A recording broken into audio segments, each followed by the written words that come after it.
Mine's the purple hair, that's new. Yes, yes. I'm Leah. I'm Kevin. Kevin. Kevin. Point. Yes, we met a very long time ago when I worked at UKT. Well, Yeah. So do you know Haley Myers and? I'm really good at names. Okay, no Most problem. people don't know I'm dyslexic, so. Okay, she looks exactly like me except without the purple hair. But yeah. She. I was gonna say, I looked at, I've seen you before, but. Yeah, you look really familiar. Yeah, well, it's good to see you. Are you here or are you Houston still or? So I quit the government about a year ago to start my own company. What are you up to? So we have a travel technology company, and so my co-founder's here, so I'm essentially here, even though I have a house in Houston that I never go to. So. Who are you travel technology wise? Oh, excuse me. So it's focused around decision making and the burden of choice, and trying to. We're using the travel vertical as really kind of our test bed to see if we can kind of help out where to eat, drink, shop, things to do, and then we'll roll it out wider. So using machine learning to be able to really get down past get up past filters and really learn more about you and help the decision making process of people. Have you played yet? We have a MVP and we have a fun like mini beta that we're waiting on to roll it out here, but it is in process. Is it going to be here or? Here is in Austin Startup Week because it was slightly related, but I don't think it's going to be ready. The developer just texted me. It was a last minute shot.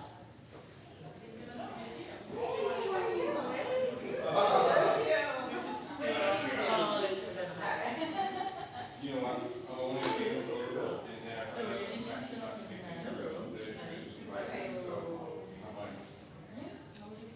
So, hey, you think it's a good time to do that?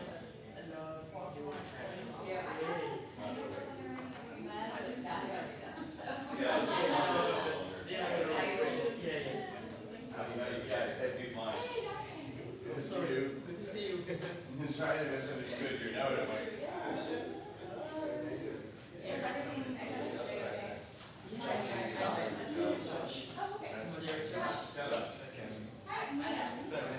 what's up?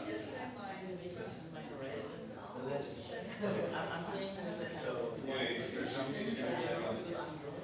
I'm memorizing like light gray, that I find it funny. It's very 2019. That's my major issue. Got a nice little seat here. What I'm thinking. They'll sit here. I'm gonna have everybody up here. I'm gonna talk to somebody, see where we'll rearrange stuff like. And that'll be my podium.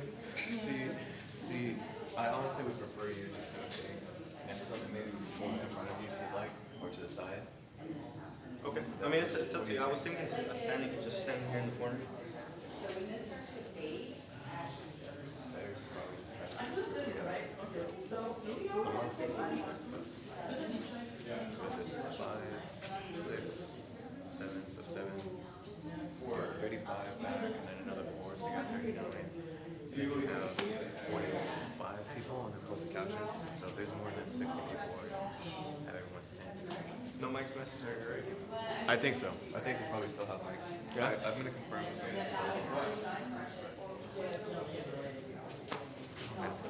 Start making some fire.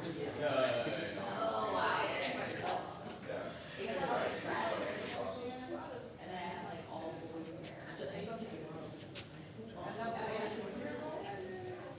Are you ahead of them? Or behind them? I would say we are the So I did my best to memorize what you said. But more than likely,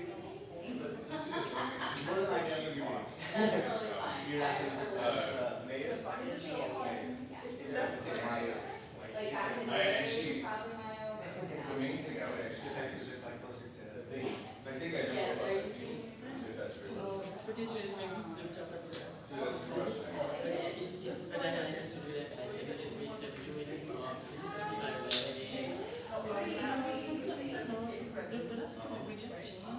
this one seems to be smaller than most, so that's Sure. I'm not sure, but I know it's really like really so yeah, this machine is Yeah, but how do you use it?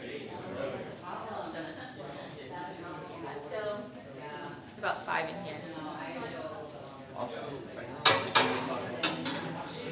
Yes, the food is on its way, so it is. Yeah, I asked them to make me coffee. Waiting on that.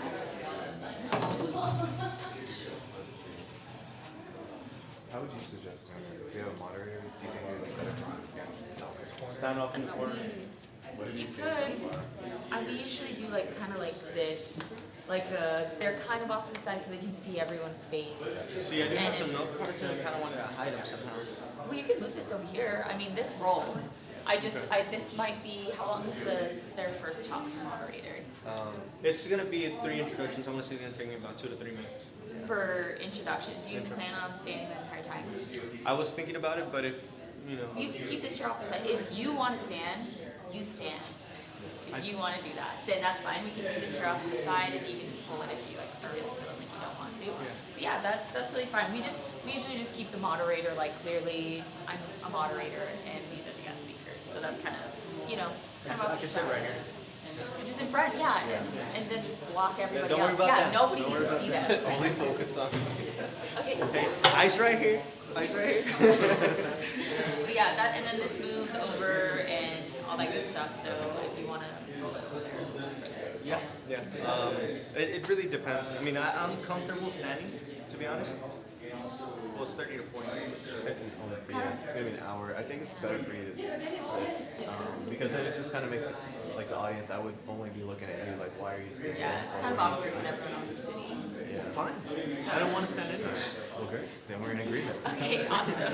Thanks for your help. Though. Yeah. What would your name be? Rebecca. Jonathan. Jonathan. Josh. Josh. The moderator.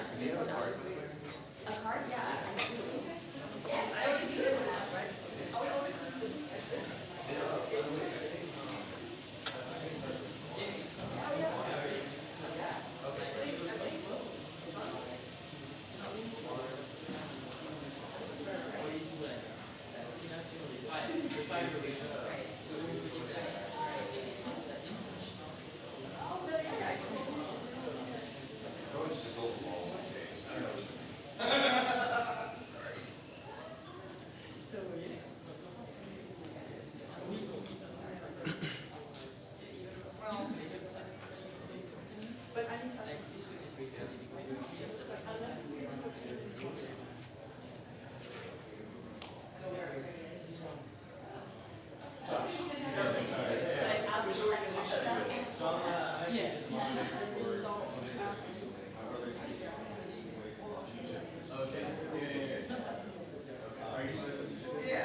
based on our school meeting.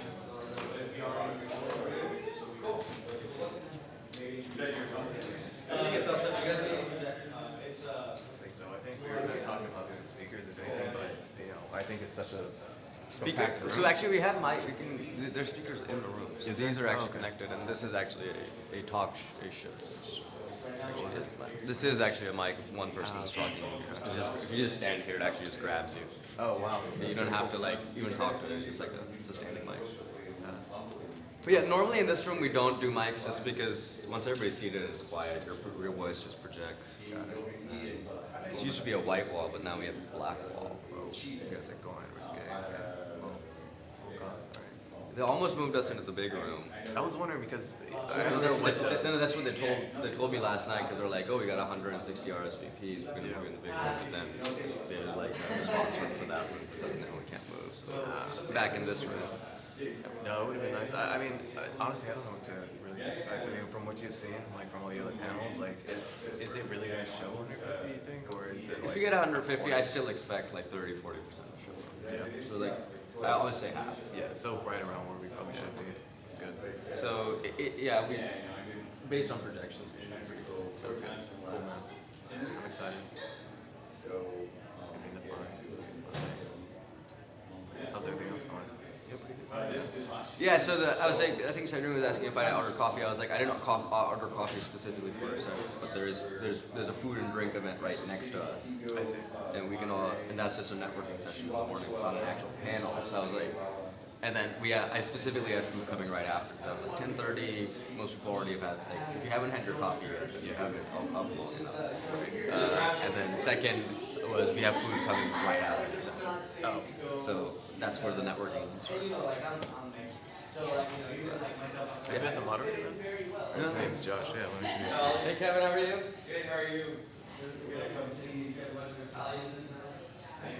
Italians, we have checked on the phone, we had a program in Sweden 2 days ago, and I'm like, okay, yeah, Gonna be in all those places at the same. yeah, pretty much. Yeah. I need to work on that, actually, I'm getting better, that's actually what I was asking you about your adventure. Oh, yeah. I'll be going from like here to Romania, to the Czech Republic, to Russia, to Mexico, and then back to Ramallah, Palestine. And then hang out for a few days in Austin, and then go to China. And then I'll be like, hey, it's Christmas.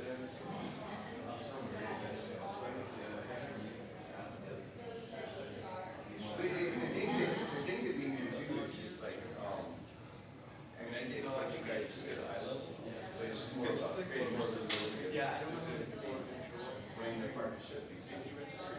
Yeah, because as an example, there's a team we're going to have in the Czech Republic, there's not the same we're going to have in Russia.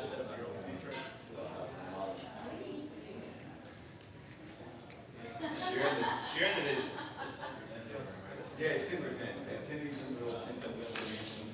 The idea is to build a platform. What are you doing here? Trying to get to all those funds, already been sold. Connecting solutions. So we're gonna start recording some of that stuff. Want to get into it? No, do you want to get into it? I mean, part of it is, well, each one. We'll get some coffee. It'll be in Spanish. We have. Italian government pay for programs. Mexican government pay for programs. The State Department is behind. My curiosity was why drove the whole Australian relationship. So I don't know. Are you in Argentina and so on? No, I lived in Chile, but I explained French. You know. Where'd you get the copy? Was there anything I saw? I don't know if we should get copies. Since I tracked myself down. I wasn't going to necessarily stay for the whole time, so that's why I wanted to. I walked over. Just because.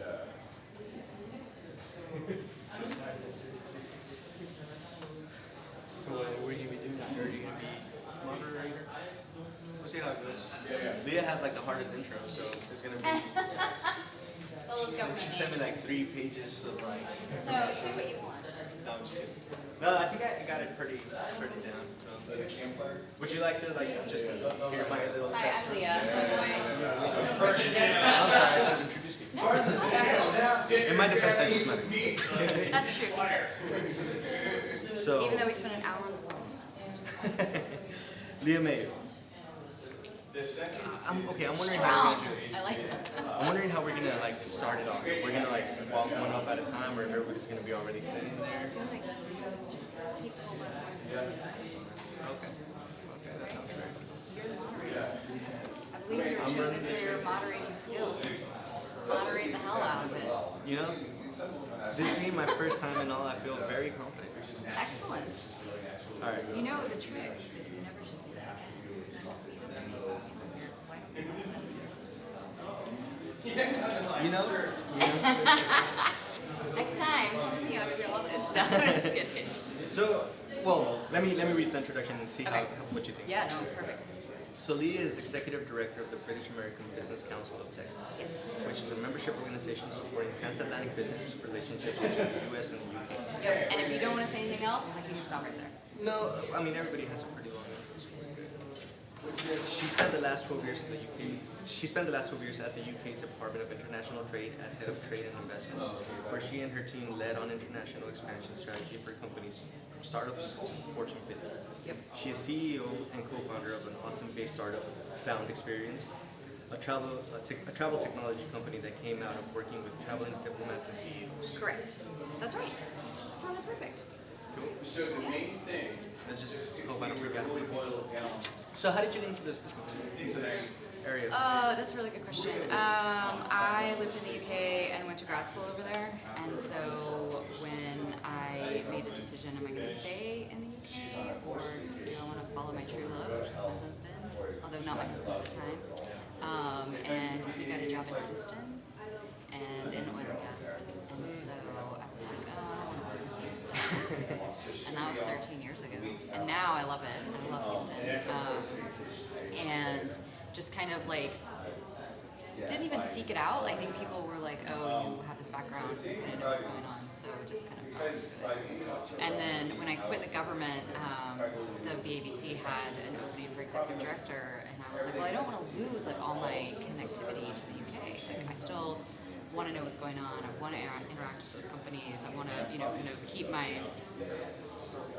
I guess, like, connections and knowledge of the industry and kind of what's going on there and translating stuff. And so just decided to be really stupid and take on 2 jobs. So Sounds awesome. never do.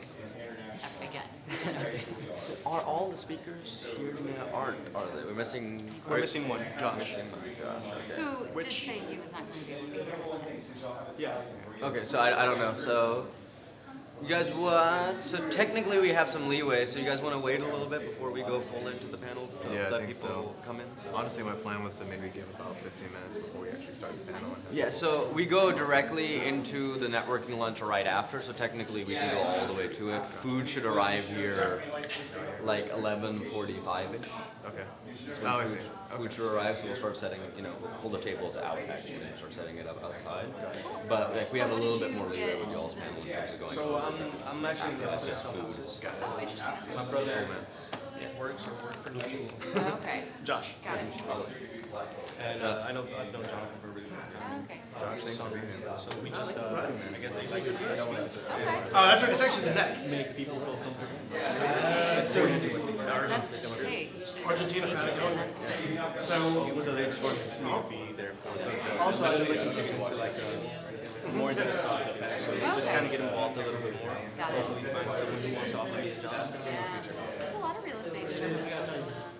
go there. The flight's a little expensive. I need to look into it. Keller Williams is like trying a lot, To the so best, they're really trying to best make a 2 restaurants in Argentina. And for both my wife and I, steaks, They're around Capital wine, Factory. everything. I paid $60.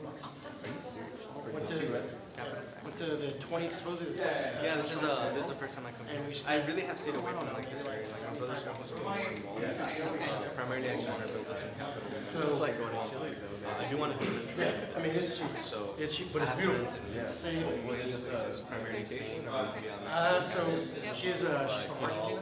So her family has some part of it was we have like kind of her family. Part of it was we were looking at some investment opportunities.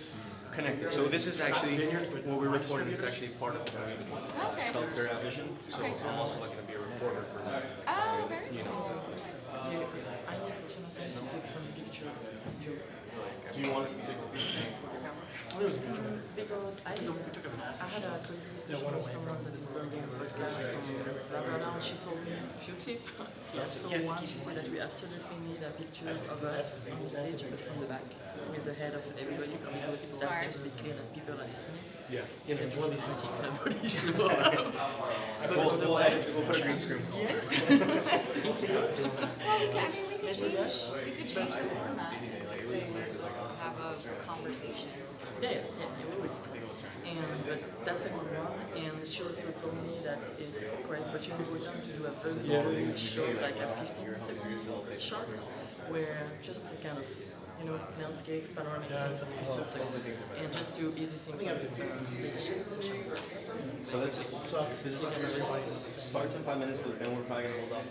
Oh, anyway, I think that Jonathan said that the goal is to network in the first 15 minutes to make sure that people show up, because the time between one event and Couple another investments. is tight. Yeah. It's really, especially when people are in so that's pretty crazy. And we really I will, man, I will. So, guys, okay. because we saw the event like this morning, and people were interested too, and then show up. So, I didn't realize. I see, Kind of the nature of it. But, you know what I'm saying is, our video guys. if there is only few people, definitely we can all sit down. Yeah, that sounds good. They're not gonna tell the person. There you go. See that? Whoa. Then you should tell them to like do lots of social media. This company's amazing. I got so much free time to buy. Yeah, so this is one of our guys. He knows Mountain Baker. So yeah, so once he gets back, which will be the end of COVID, we can start doing the videos. Oh, how's it going? Not bad, I'm Josh. Josh. Nice to meet Yeah, I was you. gonna shake your hand, but your hand was. I was not. You're the one You're busy definitely- too, so. Yeah, exactly. I think we've actually met, Yeah, probably. at, one of the New Chips events. Oh, cool. Did you go to the wine? Yes, I've been to a ton of them. I remember Ryan used to do a lot of events, like, over there at Good Wine, Vineyard, by. Oh, yeah, no, I'm sure. I'm opposite positive about it. Morning, how are you? It's cool, so what are you up to these days? So I'm still in the Simpsons, right? Yeah, pretty Do you much. know where So his there's. name?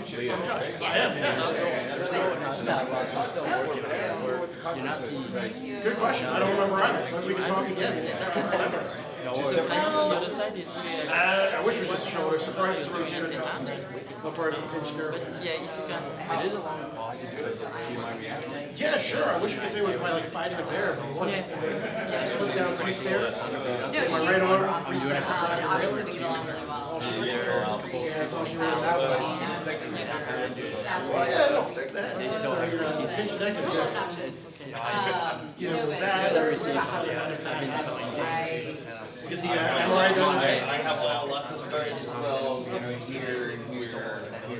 Oh, yeah, well, I mean, I'll tell you, it's, I get my MRI done actually after this. So, we'll see what the surgeon says on Friday. So, like, In the past, if any of our teams talked to each other, I don't think so, but I mean, we might have, but we've done so many different things, and it would actually be great for us to connect. Yeah. Probably should meet you as well. Yeah, no, it'd be great to talk and chat. Yeah, I mean, I think the interesting thing with a lot of the accelerators that people do well is they got the measures and the advisors. Part of it is how do we, part of it could be the coursework too. It could be something where we partner together and we can say, hey, here's some great coursework, Brandon, French. Where did you all your course? I mean, We did all ourselves. Everything. Yeah, I used to. We recorded all the videos, we licensed it, we set up. I mean, my new favorite thing, you do it here. We did it here? Yeah. So we got in our office, we have a big studio. like, no, Which was awful. I also 2015, so right across the river. usually say it alcoholic. 2015, south. Okay, got it. And so there's a That's not where we're at. over there. Oh, yeah. Very good. And if, It's a, I'm thinking of also the question beforehand. or no, this is that's a hotel, like on Probably gonna do still in the. Wait, is it how you want to Just because we have one visa application. Is this the application one? Yeah, so To make sure we get yes, the app. So you have to get the app. I just keep on like pelting requests. Yeah, no, we already had the convo last session. Make sure it all is going well. And they Hey, how's it going? Hey, Joanne. Oh, Jonathan. Hey, yes. Nice to meet you. Yeah, no, thank you. Yeah, but I mean, definitely let's connect. Sorry, I didn't mean No, no, she's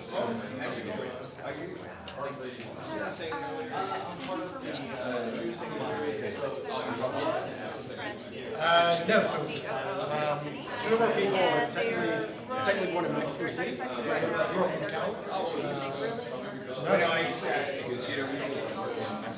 Oh, okay. Oh, so I think what they're saying is I still, so my last company went into Tijuana, Mexico City. what was it? So it was called a Praxis Technology. So She's actually the person who basically, who knows what she's coming from background. She has a job. that might be what they're talking about. I was in Argentina recently. Could be a whole bunch of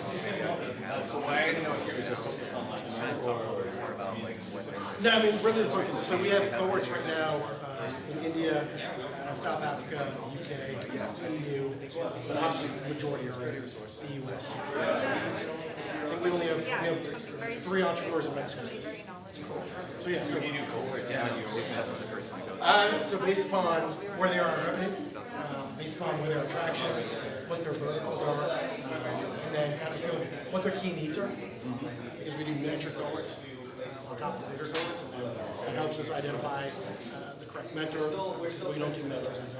You get one mentor around our mentors. It's you have a specific issue. It's not like they do mentors here. Yeah, exactly. You got a specific issue. You're here to meet with that mentor for 30 minutes to an hour. That's what you do. And we pay our mentors. So they know that it's not selling, it's not. So do you charge, I think you'll charge your classes. So it depends upon kind of where they're at, depending on what they're doing.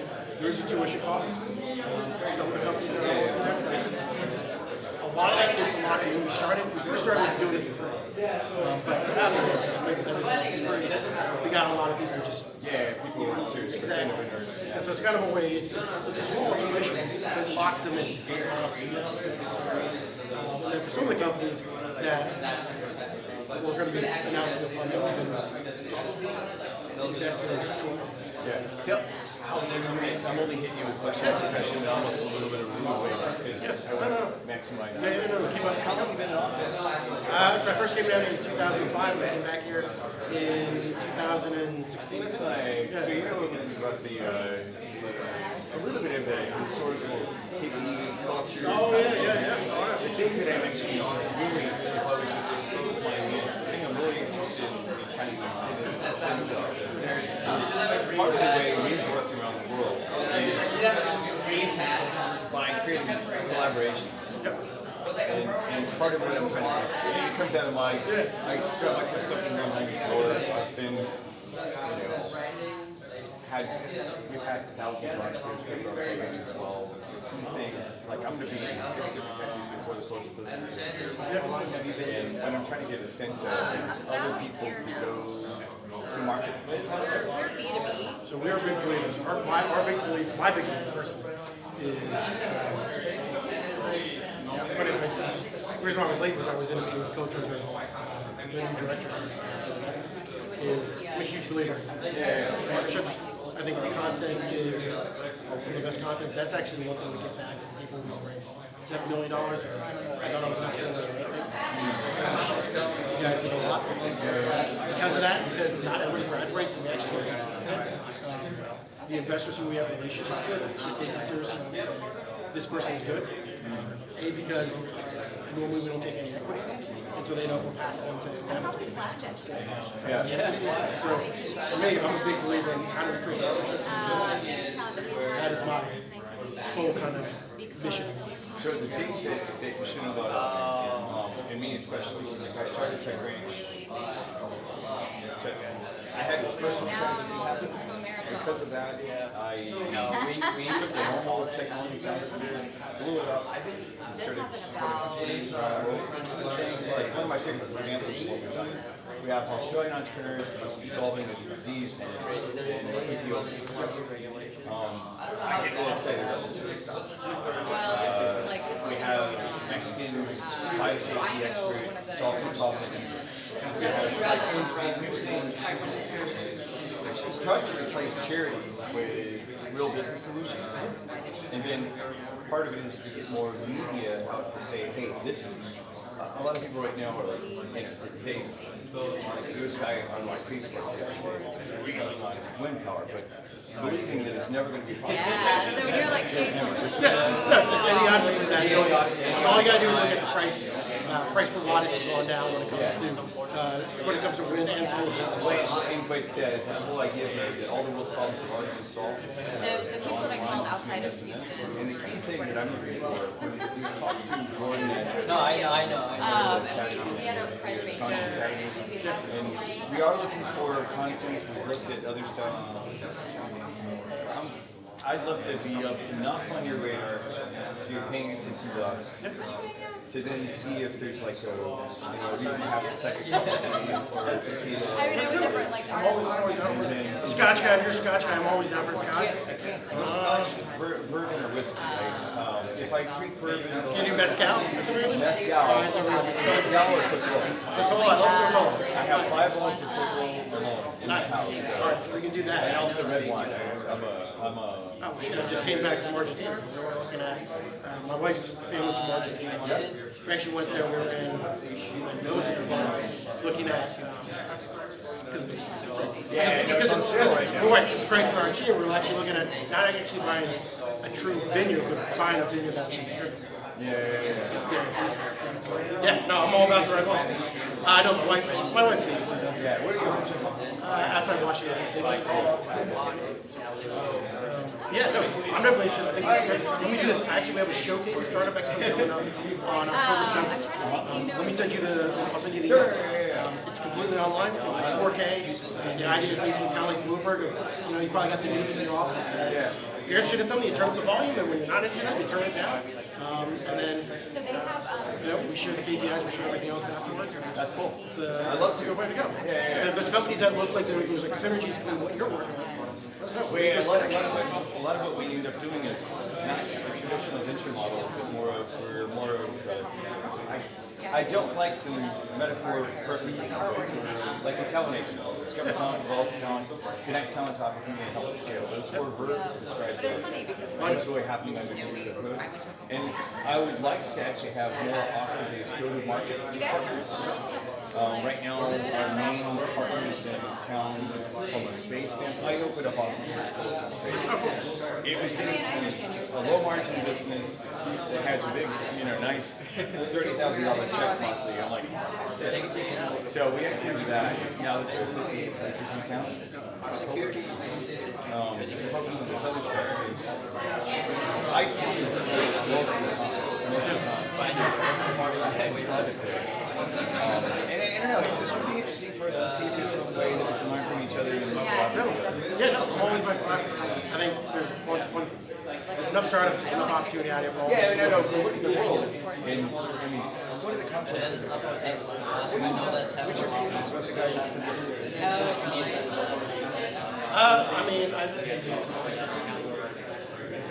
y'all work with them? Not really. So here's my biggest issue. I think there's a lot of people out there who take equity from entrepreneurs and entrepreneurs at the very beginning. It's the cheapest thing they have, so they give it away, and they end up regretting it. And so I have no problem with somebody gives away equity from true mentorship, somebody's really going to buy into the company. Yeah, I have a problem when somebody says, right, I have a big problem where here's the desk, I don't like it. I don't like that. I get that's a business model. I'm probably, if I was more publicly visible, like I have been in the past, I haven't been in the last 2 years. Josh Mason on the other side. And he's been, like not true to the Austin culture that I love. And so, and I'm not interacting, I don't, but I really want to get clear about this. I think there's a beautiful to cultivate in a deeper sense the Austin entrepreneurial vibe is what made this city, is where we should keep on going. My biggest issue is I have a problem with entrepreneurs in general. I think the culture of places like this, event spaces. Yeah, no, it's beautiful what he's done. Yes, I mean, it's great for that. My key issue is you have entrepreneurs who want to paying $500. So we had a board meeting Saturday, which is why It's a nice event when there's a bunch of other opportunities out there. Actually, you can work. I love Geek down San Antonio. we talked about it. I get the project subsidized by the city, and that's because you're trying to revolutionize downtown or whatever. That to me is a fair deal. It's a co-working space and everything. It's gotta work. A lot of what I've seen around here, especially when you first came here, I think you get the entrepreneur culture. And I think you get a lot of people who they're actually in the startup game, in the startup place, not. And they're just here to blind lead in the park. Yes. Well, okay, so let's do this. If you're into Pascal, what part of town do you live in? No. I actually live up near Lake Travis. Yeah, just to like. I live right now, okay, 183. But I mean, we chatted. You used to live downtown. Hey, How's it going? Sorry, I was on a call. I will say no that. problem. Well, I was going to say, I'd love to. Yeah, that's good. That's good. Yeah. I dropped you a note, and anytime After craziness of this week. after the craziness of this weekend, yeah, I touched for my next review. This happened. Unlike this happened. 30 years of martial arts, and so when it's like it's time for me to do this test, once I get beyond that, I'll actually like so any evening in the next 2 weeks would be great. I'll drop you a note and let's get together and we'll follow up. That'd be awesome. Let's That'd be awesome. Definitely. Not to like prep you. Good luck with the healing. Oh, I appreciate it. Thanks. Good. How are you? It's looking great as always. Look at your animal is like I remember when. Is it 9 years ago? Funny, I feel like I should do this. I remember talking to you and Sharon Wood, we were sitting there talking about, I was thinking about and everything. And it was one really crazy ass wild evening. Yeah, you were talking about this and I remember all. I remember a good portion of it, but good to see you. Congratulations. Thank you. What are you up to these days? Well, you know I'm doing Common Phones, right? I did not know that. I work for them now full time, so Okay. So I work Are for you Jeff Harbaugh. I heard that he was running it too. Right? Yeah, he's here. I mean, he's not very. I think his world was like C-SPAN and Austin, and now it's like Kaufman Fellows. So, Worldwide. he's Or US wide, right? worldwide. Do they have Kaufman Fellows outside the country? Well, Because Kaufman himself. about 30%. Yeah? I get an MRI today. So yeah, he's actually See what happens. in Hong Kong. It's the next. Well, it's partially the shoulder. They already did that MRI. But I have a pinched nerve in the neck. So I got handy dandy pills on me. Taking medicine.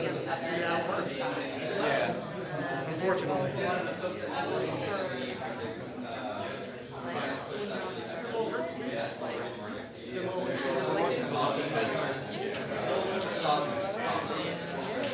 They're just running businesses.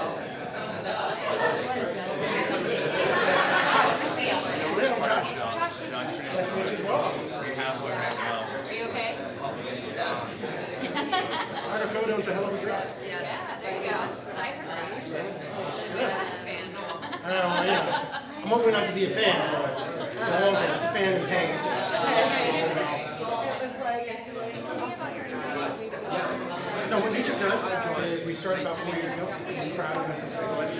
Imagine more of the TD Ameritrade. So we more of the marketplace. We were connected on we got to 100,000 producers. 6% of all the deals are closed in the market. And so we kind of started taking a look at what the problems are essentially our investors in general. Working with good deals. Yeah, so 30,000 on trades and 7,000 on I need to get better. You need to teach me. We decided that we're going to do what we have minutes. We started right now. We're able to leverage our investors. Well, yeah, so International government. themselves. Mainly cut deals. So what? The other side is he's traveling very frequently. I don't know if Our goal is to get trained. I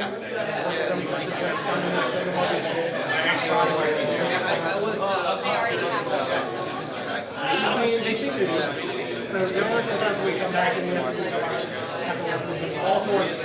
You're here to get something. So we have a fund on the outside. So we actually have some of the companies not all that. So that's kind of a holistic view of what Nature is lending to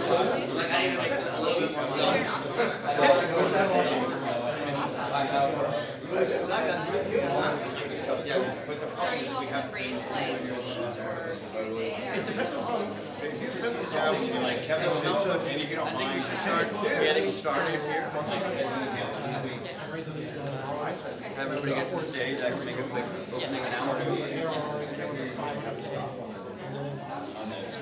Excuse me, everyone. If I could have everybody start taking their seats, we'll be starting.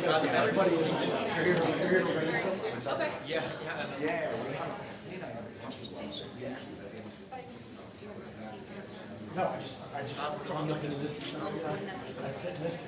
That's already had the whole stuff. Alright guys, don't forget. Breathe normally. Is that for us or you?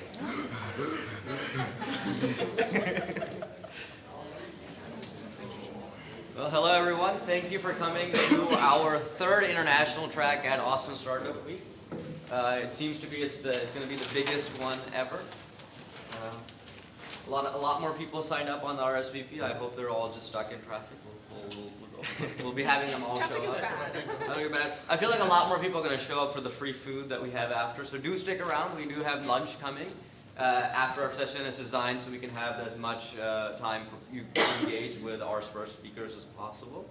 I'm the international track lead. I work here at Capital Factory. I actually lead international partnerships here. If you have any questions regarding the track or the panel, please feel free to approach me later in the day. And then I'm going to lay it off to our first panelists because you guys are here to hear them, not me. So. All right, hello everyone. My name is Joshua Larios. I'm not the first panelist. I am the moderator. So pretty much I'm just going to be giving everyone an introduction. We'll start off with Josh. Josh Lawton is a co-founder of NewChip, a global online accelerator that has partnered with international entities like the Korea Trade Investment Agency to help entrepreneurs expand into different markets and obtain funding from investors. He has advanced degrees from Johns Hopkins University and the McCombs School of Business. He has co-founded 3 companies which have all produced a successful exit for him. He has sold and deployed products and solutions in Central and South America and all throughout Europe. Next, I will be introducing Leah Mayo. Leah is the Executive Director of the British American Business Council of Texas, which is a membership organization supporting transatlantic business relationships between the US and the UK. She spent the last 12 years in the UK Department for International Trade as Head of Trade and Investment. She and her team have led on international expansion strategies for companies from startups all the way to the Fortune 50. She is CEO and co-founder of Austin-based startup Found Experience, a travel technology company that came out of working with traveling diplomats and with CEOs. Lastly, I would like to introduce Sandrine. Sandrine is from Lausanne, Switzerland. She has lived in various countries before moving to Austin, Texas, and calling the Lone Star State her home. She is a proud mother of 3 boys at that, and current partner and co-founder and CEO of Dita Inc., an accounting and tax firm. She has over 20 years of experience in accounting and international taxes, where she has helped lead her industry in indirect VAT and GST solutions. She has received her MBA and doctorate in accounting and currently is working alongside the Organization of Economic and Cooperation Development, also known as OECD, where she is helping to shape indirect taxes for a digital economy. All right, so now that we have a proper introduction for everyone, I'm going to go ahead and ask the first question. The first question I have is, how do you know if your company is ready for international growth? Josh, I would like to start off with you. You know, when you're talking about international growth and you're talking about is your company ready for international growth, the answer, and kind of the way you're going to work through this, is similar to if you were looking at expanding outside of your tranche market anyway. So we're at Austin Startup Week, so the reality is most of your startups, I doubt anybody here is a $50 million to $100 million a year company. So a lot of you people are starting to grow and look at this. So there's a couple things you have to think about when you're doing international growth. First and foremost is your decision needs to be based upon, are you expanding your business or are you patching a hole in your business?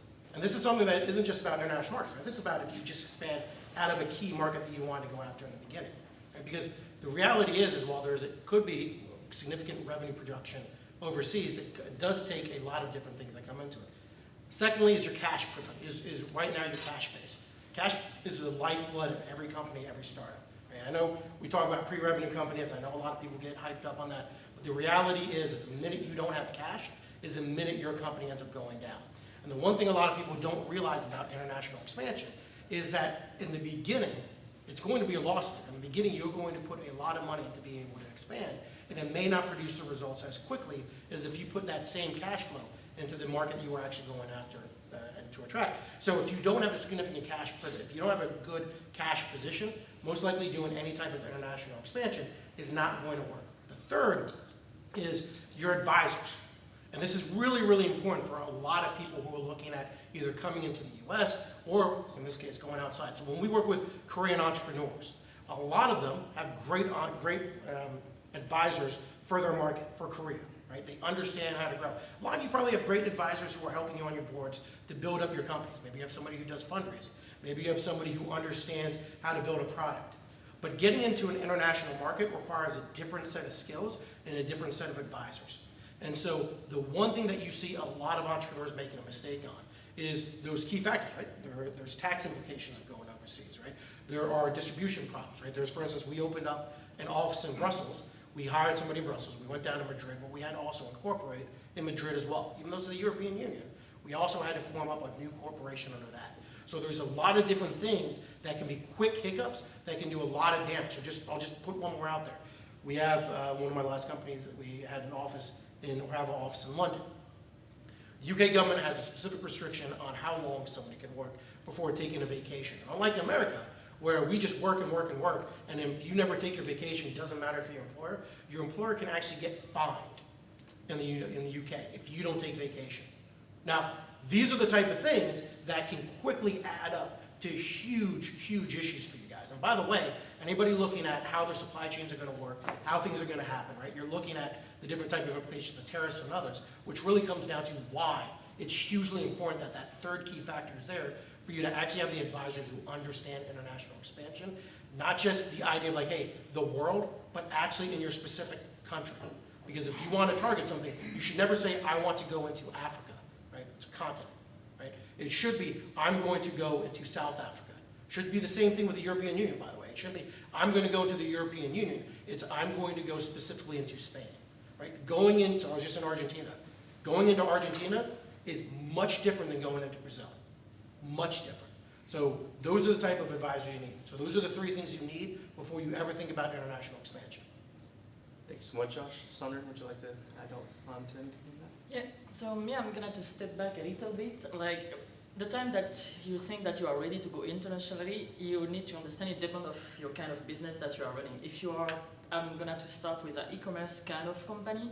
If you do everything online, you might be already an international company without knowing, because you might have customers everywhere in the world, which a lot of companies don't get the point, but you are creating a tax footprint abroad. You are opening tax compliance, tax needs, tax registration, and most of the companies, they don't realize you are already exposed, and they don't take care of that. So in some countries, in US, it's even, like if you are even abroad and you come to the US, penalty in the US to not be compliant might be quite expensive, but in some other country, you might end up to jail. So it's not only a cost, it's also the risk that your company is taking. And by starting to sell in a country just for one client, this is something that you need always to consider. So I would say that for everybody that is doing business more in kind of e-commerce things, you need to be very careful with the kind of customer that you have on your website and to which kind of client you sell. And sometimes it might be worth to look at your IP to making sure that you're locked in some country, because there's definitely some country that where you don't want to have any exposure because the cost might be way more than your revenue. There's some country where each transaction is subject to a penalty. So if you are selling something that could 1 million by transaction, it's fine. If you are selling something that could $200 by transaction, you are screwed, definitely screwed.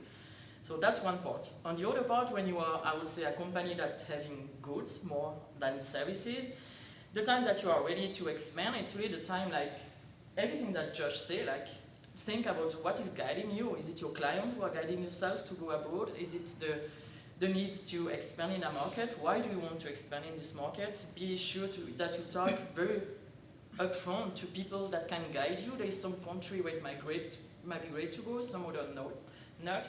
You need to be ready to face the cost of that, to make sure that you are going to build all the contracts that you need to have between different companies around the world that you will have. You need to make sure that you are going to be ready to assume the compliance. And also, like, just from a language point of view, a currency point of view, are you really ready to manage all this part? Because going to another country, in the US, you go to another state, it's still US dollar, it's still English, or American, sorry.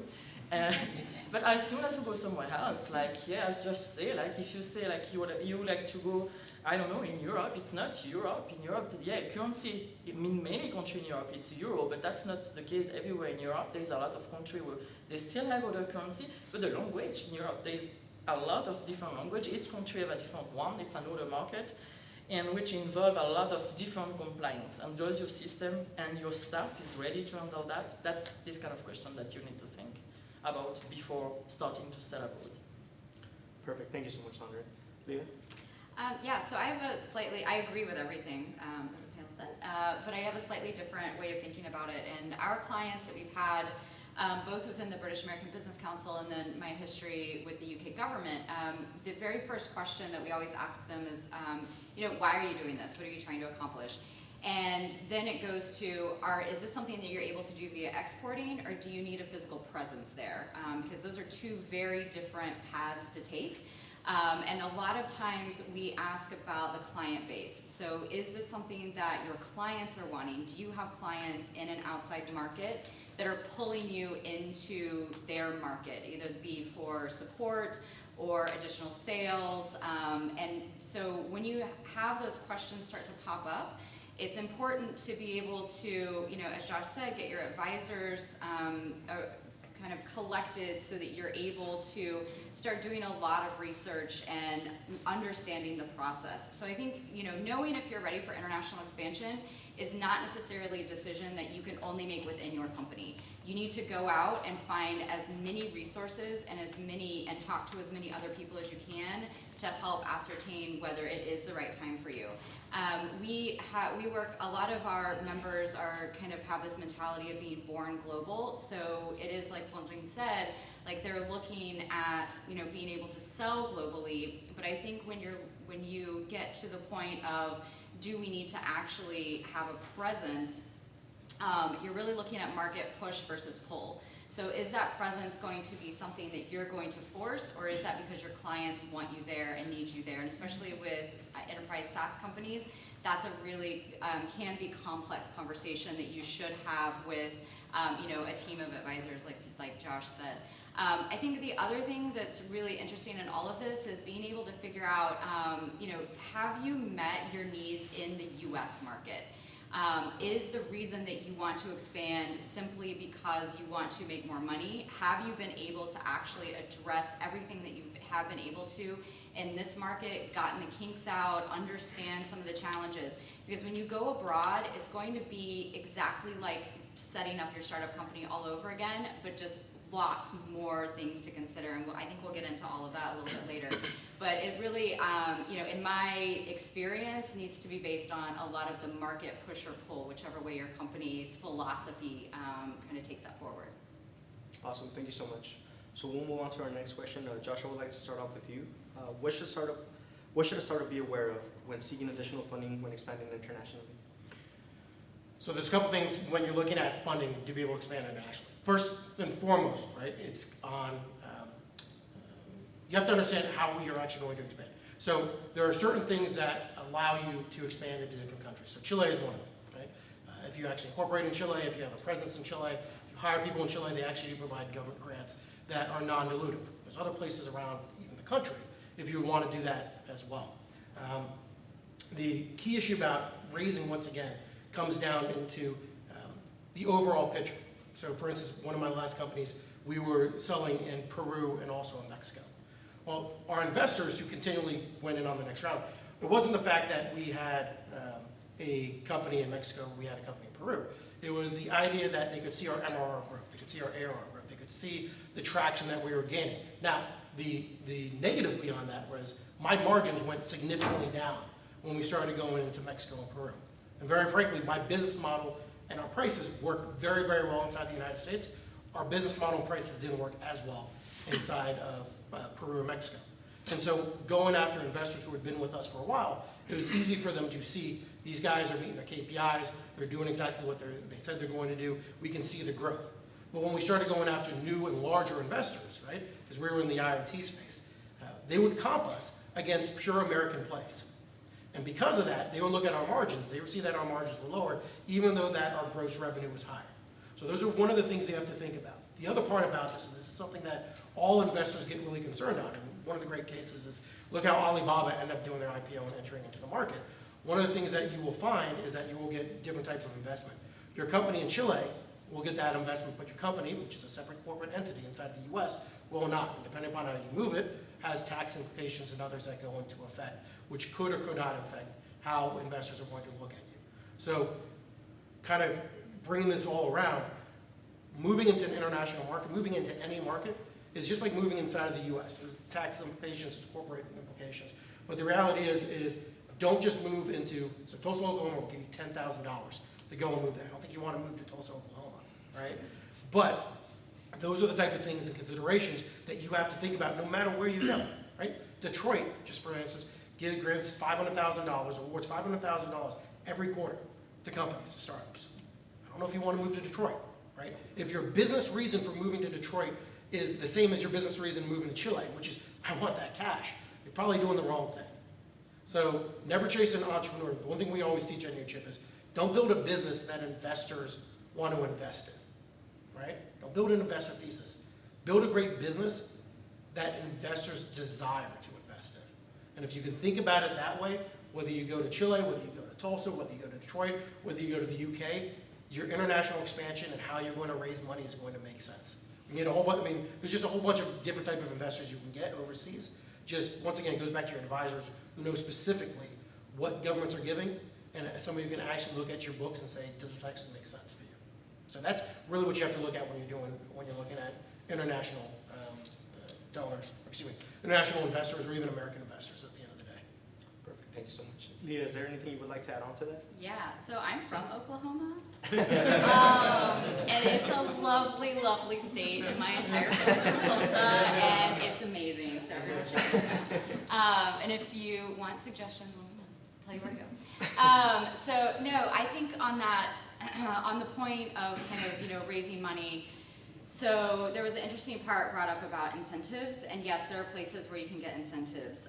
What I've seen kind of in my career though is that a lot of people's motivation for going to specific places can even be based on the fact that their grandmother is from a certain location, or they went to university there for study abroad and they're now obsessed with the culture and like want to live there.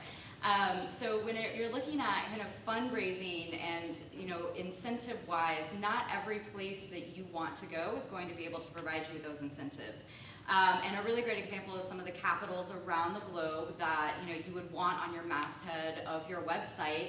They're not going to offer you incentives because there's no reason for them to. They have enough people coming in. They have enough technology that's born there. They have a really steady tech base that understands that they need to be there. So London, Paris, Tokyo, a lot of these, specific places don't have those options. But if you're willing to look outside of those places and still be able to come into that main city, there's a lot of opportunity around incentives, whether it comes to a type of talent that you're looking for, office space, programs that you can run. And I think, you know, kind of going back to the advisor theme, there's actually really great support that you can get from local governments and from country governments that would provide information as to how to access these. Now, this is something that you need to do like very early on so that you understand the process and understand the opportunity, because it may not exactly fit your business. But there is actually a decent bit of support and money that you can get from certain places. And if you want to know anything about the UK, we have a really great person in the audience that I'm going to call out. But James, if you want to raise your hand, or not. So James can help you kind of understand some of the opportunities that would be around the UK, for example. And he has colleagues in almost every government around the world that's interested in attracting those companies. I think the other thing to think about is when you're looking to get investors and you say that you want to go abroad, that normally is anywhere from like a Series C to Series D round. So those investors, when you get to that point, are going to understand that that's what you're using that money for. It's international business development.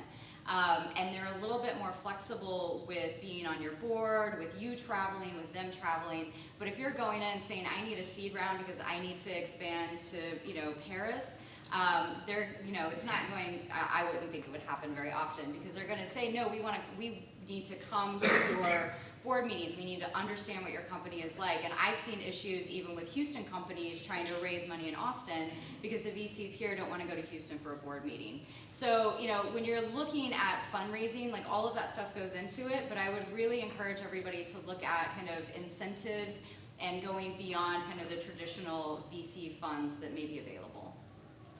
Thank you so much, Thea. So I would like to start this next question off with you. What are some reasons a company shouldn't move into a particular market that might provide more revenue? I'm starting? Sorry. Sorry. Oh, tons of reasons. Tons of reasons. No, from a tax point of view, obviously you discovered that's what I'm covering. This is thing like, it's great to like to go in a country, but there is some country where really the tax compliance might become a disaster and might cost a lot of money. And while in some country they might be way more friendly, and it's not only like just moving in a country like, oh, you can make a kind of tax deal, like, oh, I moved to this place, they are gonna to give me a free tax for 5 years, 10 years. There is still countries in the world who do that, depending of what you are gonna to give to the country. Most of the time it's gonna to be on the fact that you take commitment to employ a number of people there locally, so it's something that helps, or all the business that you count there, but it doesn't mean because you are free tax that everything else is not gonna to be a nightmare. And there is some other country, like, I don't know, I can give you some example. If you like to go in some market, a lot of people are attracted by India. That's great, really, tax compliance there is over crazy. Very expensive and very hard to do, so you really need to be a company that has reached a certain level of worldwide business before targeting this kind of country, because India typically is a country that is going to come all the time with litigation, and you are going to be in trouble all the time. You will need a lot of lawyers working with you, so it's kind of thing that you need to know before you need to talk with your tax advisor. And like when you think to go in a country, why you like to go there, and you really need to take the good part and the bad part of that. There's some other country, like they might be beautiful, like I can tell you I'm a huge fan of Italy, wonderful, I'm dreaming of living there. I spent all my life over there, people are very friendly in this country, but the tax there is a disaster too. So you need to think twice before creating a company there. Like you like to go in France, same thing, that's a beautiful country, but it might not be necessarily tax, but yeah, at the same time I would say, yeah, you will discover that they have a list of tax that never end, and they make, their politician is pretty awesome because they create a new tax almost every year. So you need to know that's going to cost at the end a lot of money to the company. And it's really depending on what you are looking for, but there's a lot of reasons that you should not go in a country or a specific market. And I'm not saying that the expansion of companies should be driven for tax reasons. No, absolutely not. but you should not forget this part, because this is something that can really cost a lot to your company, and you should keep that in mind somewhere. And it's not only corporate tax, it's all the other indirect tax, but also payroll tax, or what might be the commitment about your employee, the regulation there. So there's a lot of things that you absolutely need to take in consideration before going in a country. Perfect, thank you. Thank you so much. Josh, would you like to add on to anything on that? Yeah, I mean, so I love the way the question is phrased. And so if I told you, give me $10 and I'll give you $1 million right now, who's gonna give me $10? Right? Everybody is. Right? There you go. Right? The question is phrased as, if I go to an international company that I could generate more revenue in, why wouldn't I go to that international country? Well, wouldn't you kind of be an idiot not to go to a country that could give you $10 million? Right? If you're in a market that it can only give you 2, and you can still keep that $2 million market. Problem is when you look at these type of things, it's just like when you're looking at any type of market, right? Is that there is a theory that there could be a larger market out there. But it doesn't necessarily mean it's going to be true. To everything that's been said, there are a ton of barriers that American entrepreneurs don't expect to hit, because we live in such a large market. I mean, I can guarantee you right now, there's a number of people in this building who are operating as Delaware C Corps, but don't have a Texas franchise. I guarantee you that right now. I guarantee you there are people operating in Texas, doing business in Oklahoma, and they don't have a franchise in Oklahoma, because we don't really follow the laws here. It's the way it works. But we can do that because we live in the U.S. The minute you go to foreign entities, foreign countries, that completely changes. And the other part about this is something that most Americans don't realize. Let me tell you a secret, right? The American economy is pretty damn good. It's pretty damn secure. There's a reason why the risk-free rate of return for the financial markets is tied to the 10-year U.S. Treasury note, because we haven't defaulted yet. Now, I just got back from where my wife's from, Argentina. If you don't know about Argentina, Argentina used to be called, Buenos Aires used to be the Paris of Latin America, of America. It's still beautiful, but it cost me $1, $1 US, on an Uber to get across. I have an 8-cent charge for Uber. I've never seen that before, right? We ate at the best restaurant in all of Buenos Aires, right? Steaks, everything, for $50. We went there, A, to visit some of that, but B, to look at different vineyards, to buy interest in, the ones we're shipping, because it was so cheap. It's 52 pesos for $1. And these type of interactions, right? We talked a little about currency fluctuations. That's when the bottom completely comes out. And oh, by the way, depending upon what the country decides to do, like so Argentina, you can only take 4,000 pesos out per day, $68. You go to a place like China, getting your money out of China, getting your money out of different countries, the minute they look at it and they say, well, hold on for a second, we don't want this money being exported out, we want it being used inside of our local economy, right? That can have tax benefits to you, i.e. Ireland, or that could have significant pain for you guys. So once again, you know, the question of if you could make more money, right, without hurting what you're making now, do it. But it's never that simple, and there's all these other things that you don't realize you're gonna have to take apart and you're gonna have to figure out, because one thing you might never realize, right, is only 10% of the European Union's economy gets out of the EU, suddenly gets out, and then suddenly all the other countries are looking at themselves saying, well, wait a second, why do I want to be in this European Union? They already Brexited, right? Now I'm gonna Grexit. I'm gonna get out as well. Suddenly that whole house of cards falls apart. And that happens way too often outside of the United States, which is why investors invest here. This is why foreign investors invest in your startups, by the way. It's why when you look at Chinese money, right, up until the cryptocurrency crisis, until some of the tariff issues, we're investing head over feet into U.S. companies, because guess what? We have a pretty secure political system, all things considered, a really secure economic system, all things considered, and we're still one of the best places to invest in. And so think about that before you ever go to an international market, because you are going to have to pay very specific attention. I mean, I never thought, of just going back to Mexico, I never thought I'd have to worry about tariffs. I mean, we have NAFTA, right? We're just going back and forth. Suddenly I'm getting hit by tariffs to be able to put stuff into Mexico.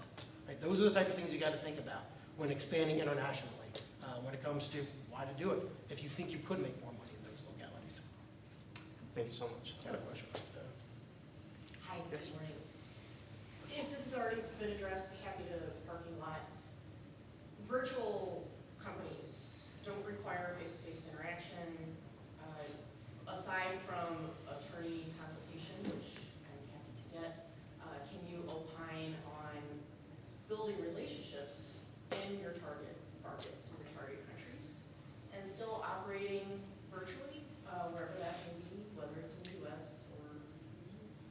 So let me push back on the idea of face-to-face interactions. I've never done a significant deal without some type of face-to-face interaction. I've never raised a significant amount of money without a face-to-face interaction. Now, that could be, right, screen-to-screen type interaction. But the kind of coming back to what Americans are used to versus what other people are used to is that in many respects, we're becoming more used to a virtual society where, you know, places in Central and South America are definitely not. Places in China, so for instance, you know, dealing with Chinese, even dealing with Koreans, right, is something where you give a gift, right, when you're having a meeting with them. So there are certain cultural mores that don't really work well virtually that work well on the side of the United States. That's why I'm proposing to build relationships in person, as I do in my international travels. But the actual business itself would operate virtually, and I have been operating virtually on and off for almost 30 years. And I have closed $10 million plus deals virtually. So If you've been operating for 30 years and have closed $10 million, then you know the answer to your question. Now, there will be some time after we finish asking a few of the questions that we have prepared. We'll open up the mic for anyone who wants to ask questions at that time. Thank you. All right, so we're going to go ahead and go to the next question, and this one we'll start off with you, Leah. So it can be expensive setting up an office in a new country. What are your thoughts on having employees or having an office in a market that you have to expand to?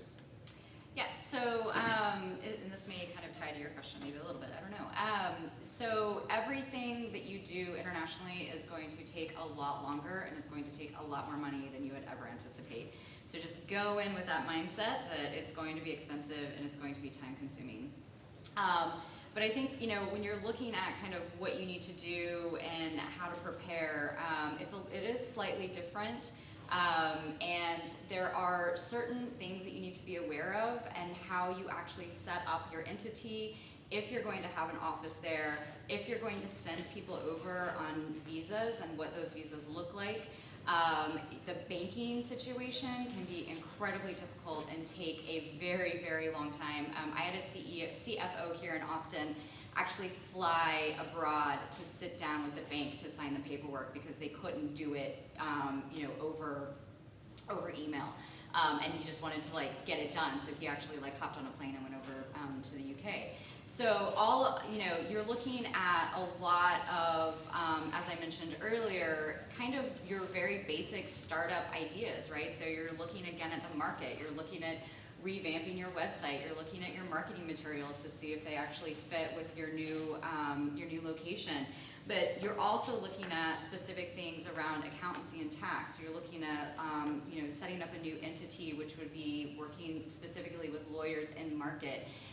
You're looking at visa situations. And so when you're kind of combining all of that together, I think going in and understanding the questions, doing a lot of research and then understanding the right questions to ask of all of those people is really important and can help speed that process up a little bit. I think that, one of the things that I think about when it comes to like actually setting up an office, so you've done 30 years of work and it sounds like you don't have probably an office in another location, everything is done virtually. That's great, and congratulations, that's a huge accomplishment. I think there are certain types of companies though and certain types of industries where that may not work for everyone. And what I found that to be really beneficial is that if you have a growing company here in the US, you're going to spend a lot of money sending people over, flying back and forth, doing sales, maybe, trying to meet with people who help with your business development. And when it comes to time to kind of set up that entity or look at putting in an office, a lot of the work that you've already done should, I guess, like pay out in that situation. Meaning, you already have your clients, you already have that path that you want to take. And one of the things I think that is the biggest downfall is that people make a lot of assumptions that it will be easy, that it will only take 5 months to get a visa somewhere, that I can do everything on my own. I'm a scrappy startup and I've learned how to do this and I don't need to pay an accountant or a lawyer or anything because it's all on the internet and I can do it. And I have to say that I've had people call me from prison because Yes, it's happened once, because they did not do their visa application right. I've had people, not have banking. I've had people not be able to enroll their children in schools because they just didn't do their homework and talk to the right people. So, when you're thinking about that, and you can go very specific into how to set up your entity, how do I actually want to do my finances, all the taxation stuff that Swansling can help with. I think that, it's all about doing your homework. And it's all about being prepared and having the right information at the right time so that you can make some decisions based on your company, what your company's goals are, and the culture of your company. Thank you so much. Sandrine, is there anything we could learn from you in the taxing point of view? Everything.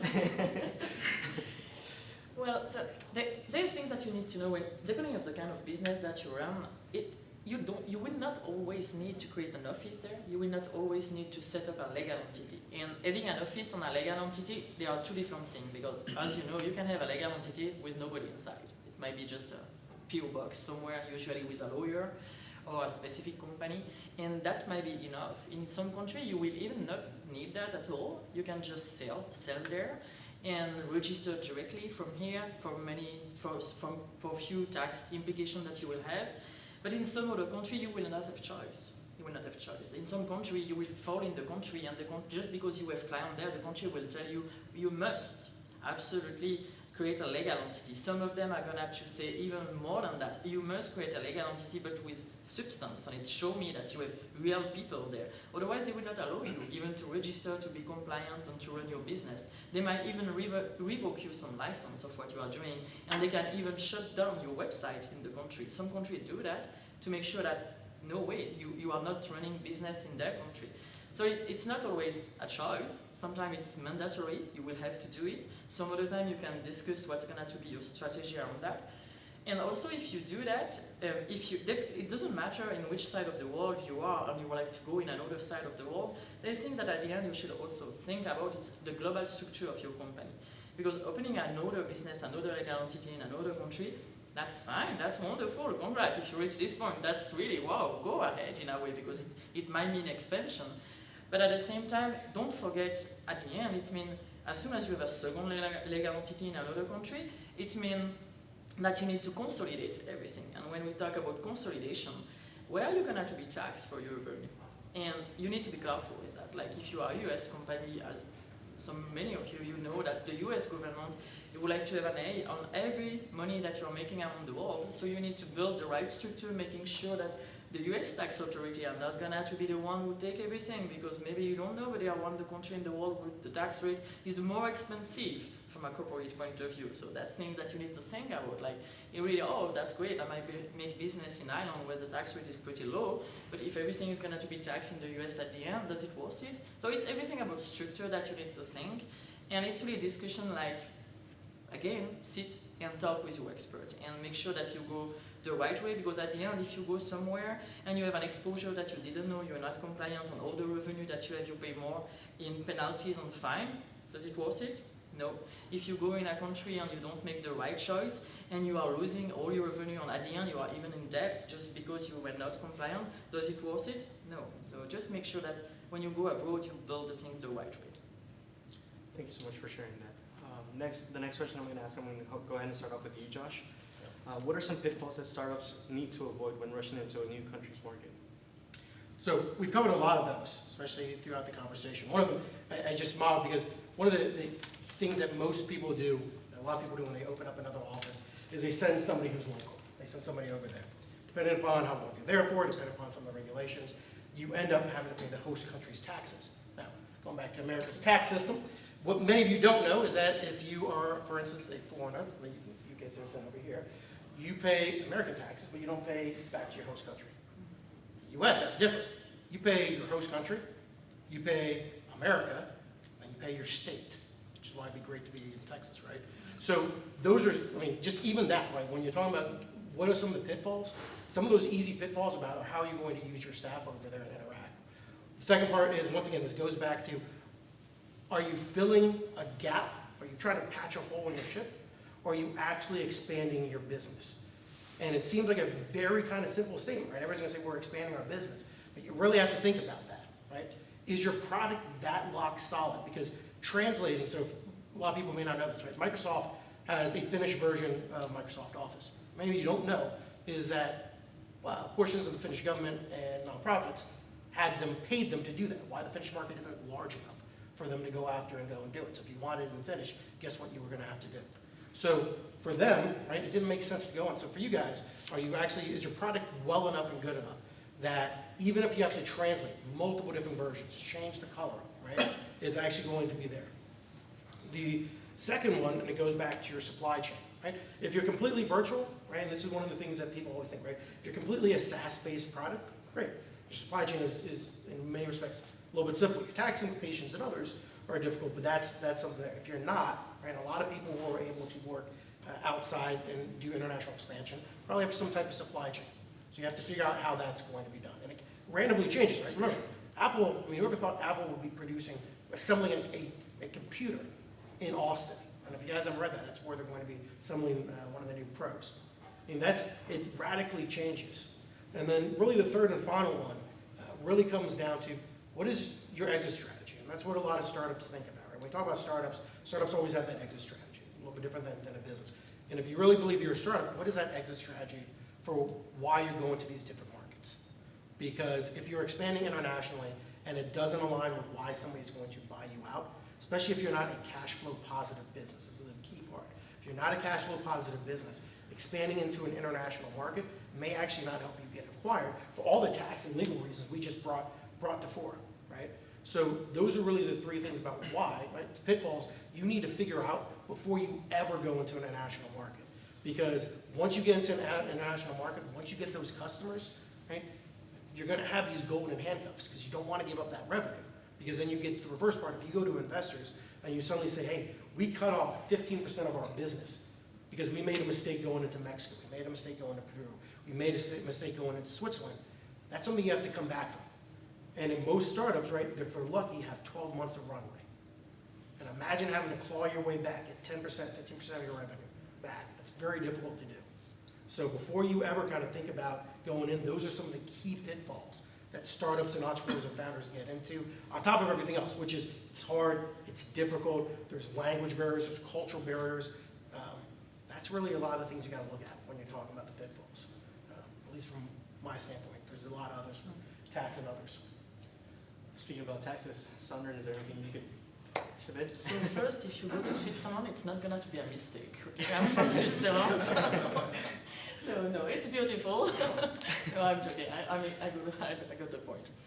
So pitfall, yeah, back on the same thing, it's really like, are you ready? Are you ready to face what you're looking for extension? And it might be, it's definitely, again, I different the saying that are you a service company? And especially if you are e-commerce or virtual thing, that's a complete other implication, but it doesn't mean that there is nothing to do, because as soon as you go with a first, in some country, one single client create tax implication, create a potential risk of permanent establishment in the country, and there's many countries in the world really, one single client, you owe tax to this country. And this is something that people that are doing e-commerce, virtual things, everything online, they should absolutely understand that there is an implication. So if it's a client that the revenue that you get from this client is 1,000, you should cut off this client, I can tell you, definitely. It doesn't worth it, because all your exposure and the risk that you are taking for one single client doesn't worth it. If your client is 1 million, let's stop, okay, you know what I mean? But this is this kind of thing that you need to be careful. And when we are talking about compliance, like, does your software are ready? Are you ready to have software that are in the US, like when you sell something, most of the people they just get a credit card statement or a small receipt. When you go abroad, you need to create proper invoice that need to have a lot of information. They are mandatory by law in those countries. You have no choice, you need to create them. Do you have a system, do you have a software in your company that can create invoice the way that all the country want, in the language that the country want, with the specific legal mention on the document? Do you have a way to save them as the way that they want? This is all these things that, do you have a website that can display all the requirements that international, not only from tax point of view, but privacy things? Do you respect all these things? Do you have back office that are ready for that? What are you using? Are you using QuickBook? QuickBook is ready for international expansion? I'm sorry, no, you're gonna have to have issue. And there's some country where they require you a huge software development. And do you have developer to help you on that? If no, this is all these things that what are you gonna do? Do you have enough cash to outsource all this part? Might be an option, but you need to think about the cost that's gonna to represent when you cannot build inside of your company this kind of compliance.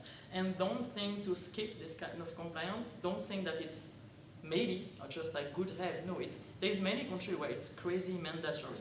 So this is all this kind of thing that you need to think about that are when really might be a pitfall like, oh, already your company is from a financial point of view to develop all the necessary things that you have that other country require from a legal and tax point of view. That's thing that you should not forget to talk about. Thank you so much, Sandra. Leah, would you be able to add on to that? Yeah, I think from my point of view, so the companies that I've helped the most have actually like set up entities and put people on the ground. So from that respect, the two biggest pitfalls that I've seen have been hiring the wrong person to start that office. And a lot of people think, well, I'll just hire somebody over there, or I've had a contractor that's been working for me so they can set up the office. And that first hire can completely make or break your reputation in the country, your business development in the country. Kind of everything can be tied a lot of times to that first hire. So that is a really, really difficult piece of the puzzle to get right. And one of the things that I would always suggest would actually be having someone from your company who's not a majority shareholder actually move to the other country to be able to set that up. They're going to understand the culture of your company. They're going to understand your business. They're going to understand your goals and motivations. And they're going to be able to, you know, with complete trust, represent your country in this foreign market. The second thing is business development. I've seen that if you don't have the right methodology, if you don't have the right understanding of the market, that can completely break you as well. And that, again, is all research to be done even before you go over there. So whether it be attending conferences in the specific location that you're interested in, going and talking to government officials or nonprofit officials, or now I'm an official, by the way, but you know, nonprofit or membership organizations, cultural organizations, just to really understand a little bit better about that market and what you're getting into.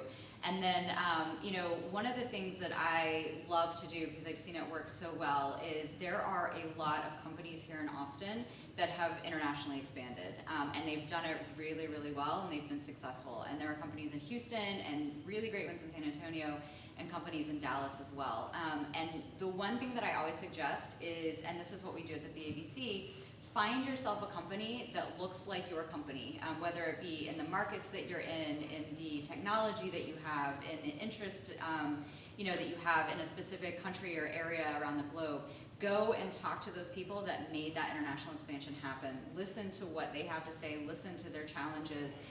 There's no one, you know, I can sit up here all day and tell you, like, this is gonna be really hard. Well, I have a completely different point of view than a CFO of a SaaS company that's actually successfully expanded into multiple markets, right? And so talk to someone who's done it, talk to someone that understands the challenges that you're going to have, and work with them to be able to lay out a plan. If they're great, you know, if they're not, then don't. But you know, to really lay out a plan to say, hey, you did this successfully. I want to do this successfully. What can I learn from you? And I think a little bit of humility and kind of, you know, saying, oh, you're wonderful and you did it, can go a really long way in getting a lot of support. And obviously Austin is a really great and supportive ecosystem for that. So yeah, business development and hiring are probably the two largest once you get past all of kind of the taxation and legal and entity setup and all of that stuff. Perfect, thank you so much. I got one last question that I want to ask all of you guys. We'll go ahead and start off with you, Josh. What are your last pieces of advice or final thoughts that you would like to share with us if a company is thinking about expanding internationally? You know, I think we've covered the gamut on why and why not to go internationally. I think the one thing to come back with and remember, because it just doesn't apply to international expansion. It applies to if you were going to expand from that crossing the chasm market, that initial target market you went after, to a larger market. Is this always comes to this? Are you just plugging a hole in your ship, or are you actually expanding your business? Your product needs to be, your product, your service, your company needs to be able to dominate the market that it first chose to get into. Because if it can't dominate that market, it's not going to dominate any other markets. So that's probably the best advice you can give. That isn't just, once again, to international expansion, it's to expansion just in general, across markets. Thank you so much, Leah. Yeah, I think the one thing I would say is it's really exciting, and it's fun, and it will allow your company to grow, I think, in incredible ways that you may not even anticipate. And if you start now and think about, you know, if we're all entrepreneurs, we all want to be that billion-dollar company and IPO and do amazing things, and so internationalization is a part of that. Look at it through a lens of like, this is really exciting, it's going to cost, and it's going to like probably create a few sleepless nights, but it can be completely worth it, and it can be really exciting. So don't lose that kind of excitement of, you know, expansion that is there. The other thing I would say is there's a lot of support, and there's a lot of resources that you can tap into. So don't think that you're doing this alone. Make sure that you understand what those opportunities are and what those resources are, and just start asking questions. And start asking them now, so that you can understand, as your company grows in the U.S. market, what that looks like once you're ready to take that step. Thank you. Sandra, is there anything you would like to add on? Yeah, I completely agree, too, with Leah. It's something that should remain awesome. If you think about expanding, keep this great light and really go for it. But at the same time, like, unfortunately, I would say that don't underestimate the tax issue and the legal issue that you might have going abroad, but partner with the right person. So don't think that, really partner with people that have an understanding of what international means. Don't go to your, I don't want to make any critique or saying that they are not efficient, but don't go with your local CPA thinking that it's going to build you an empire worldwide. That's not going to happen. And really work with people.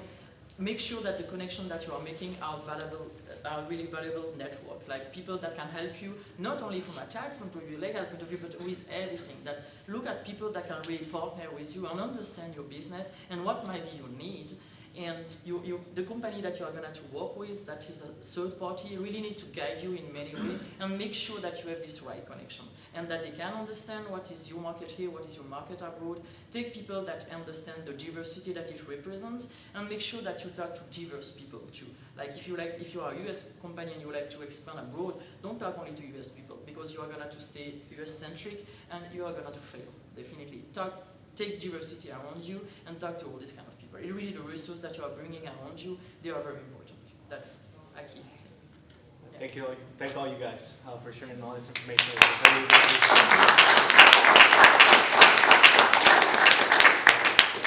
Now we will open up the panel. If anyone has any questions, any specific questions you guys want to ask, please let us know who you would like to ask, or if you would like all three to answer, just let us know.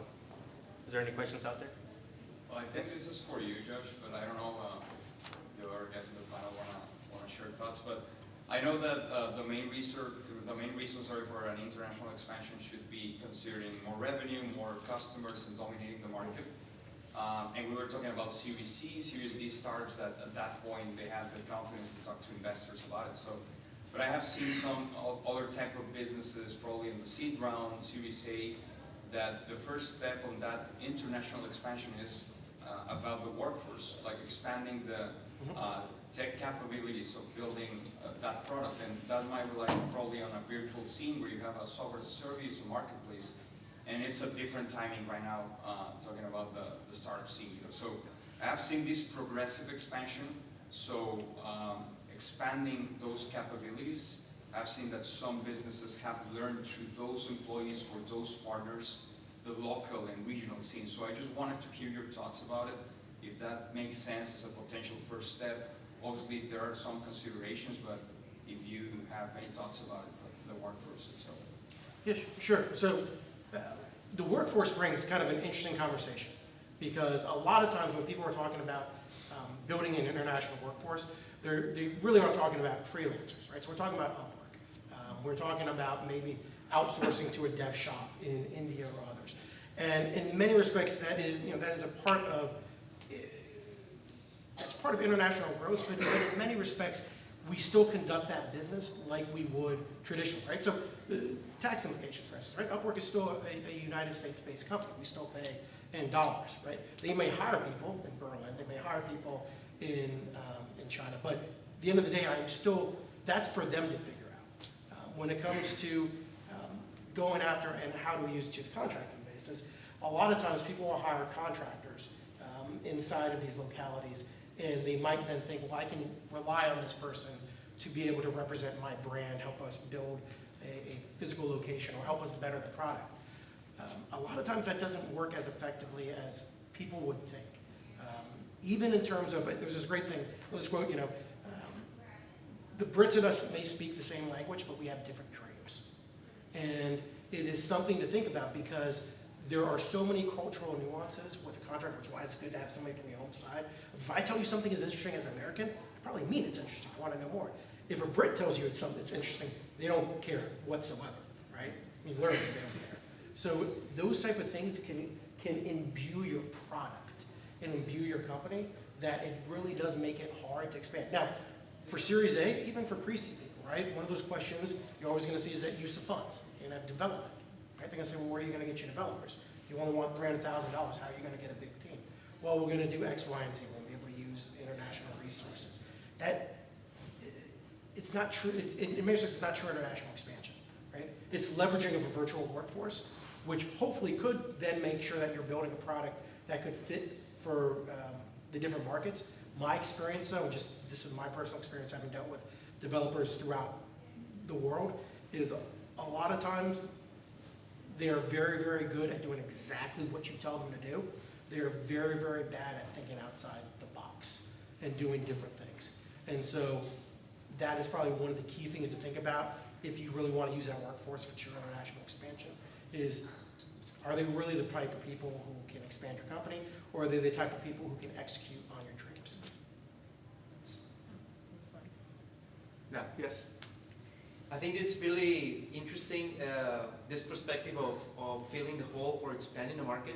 I don't know, from your experience or previous experience, can you talk about like some cases that you see, like from your own companies or from your own network, to build you have a very solid product, okay, I'm going to expand, I have these assumptions.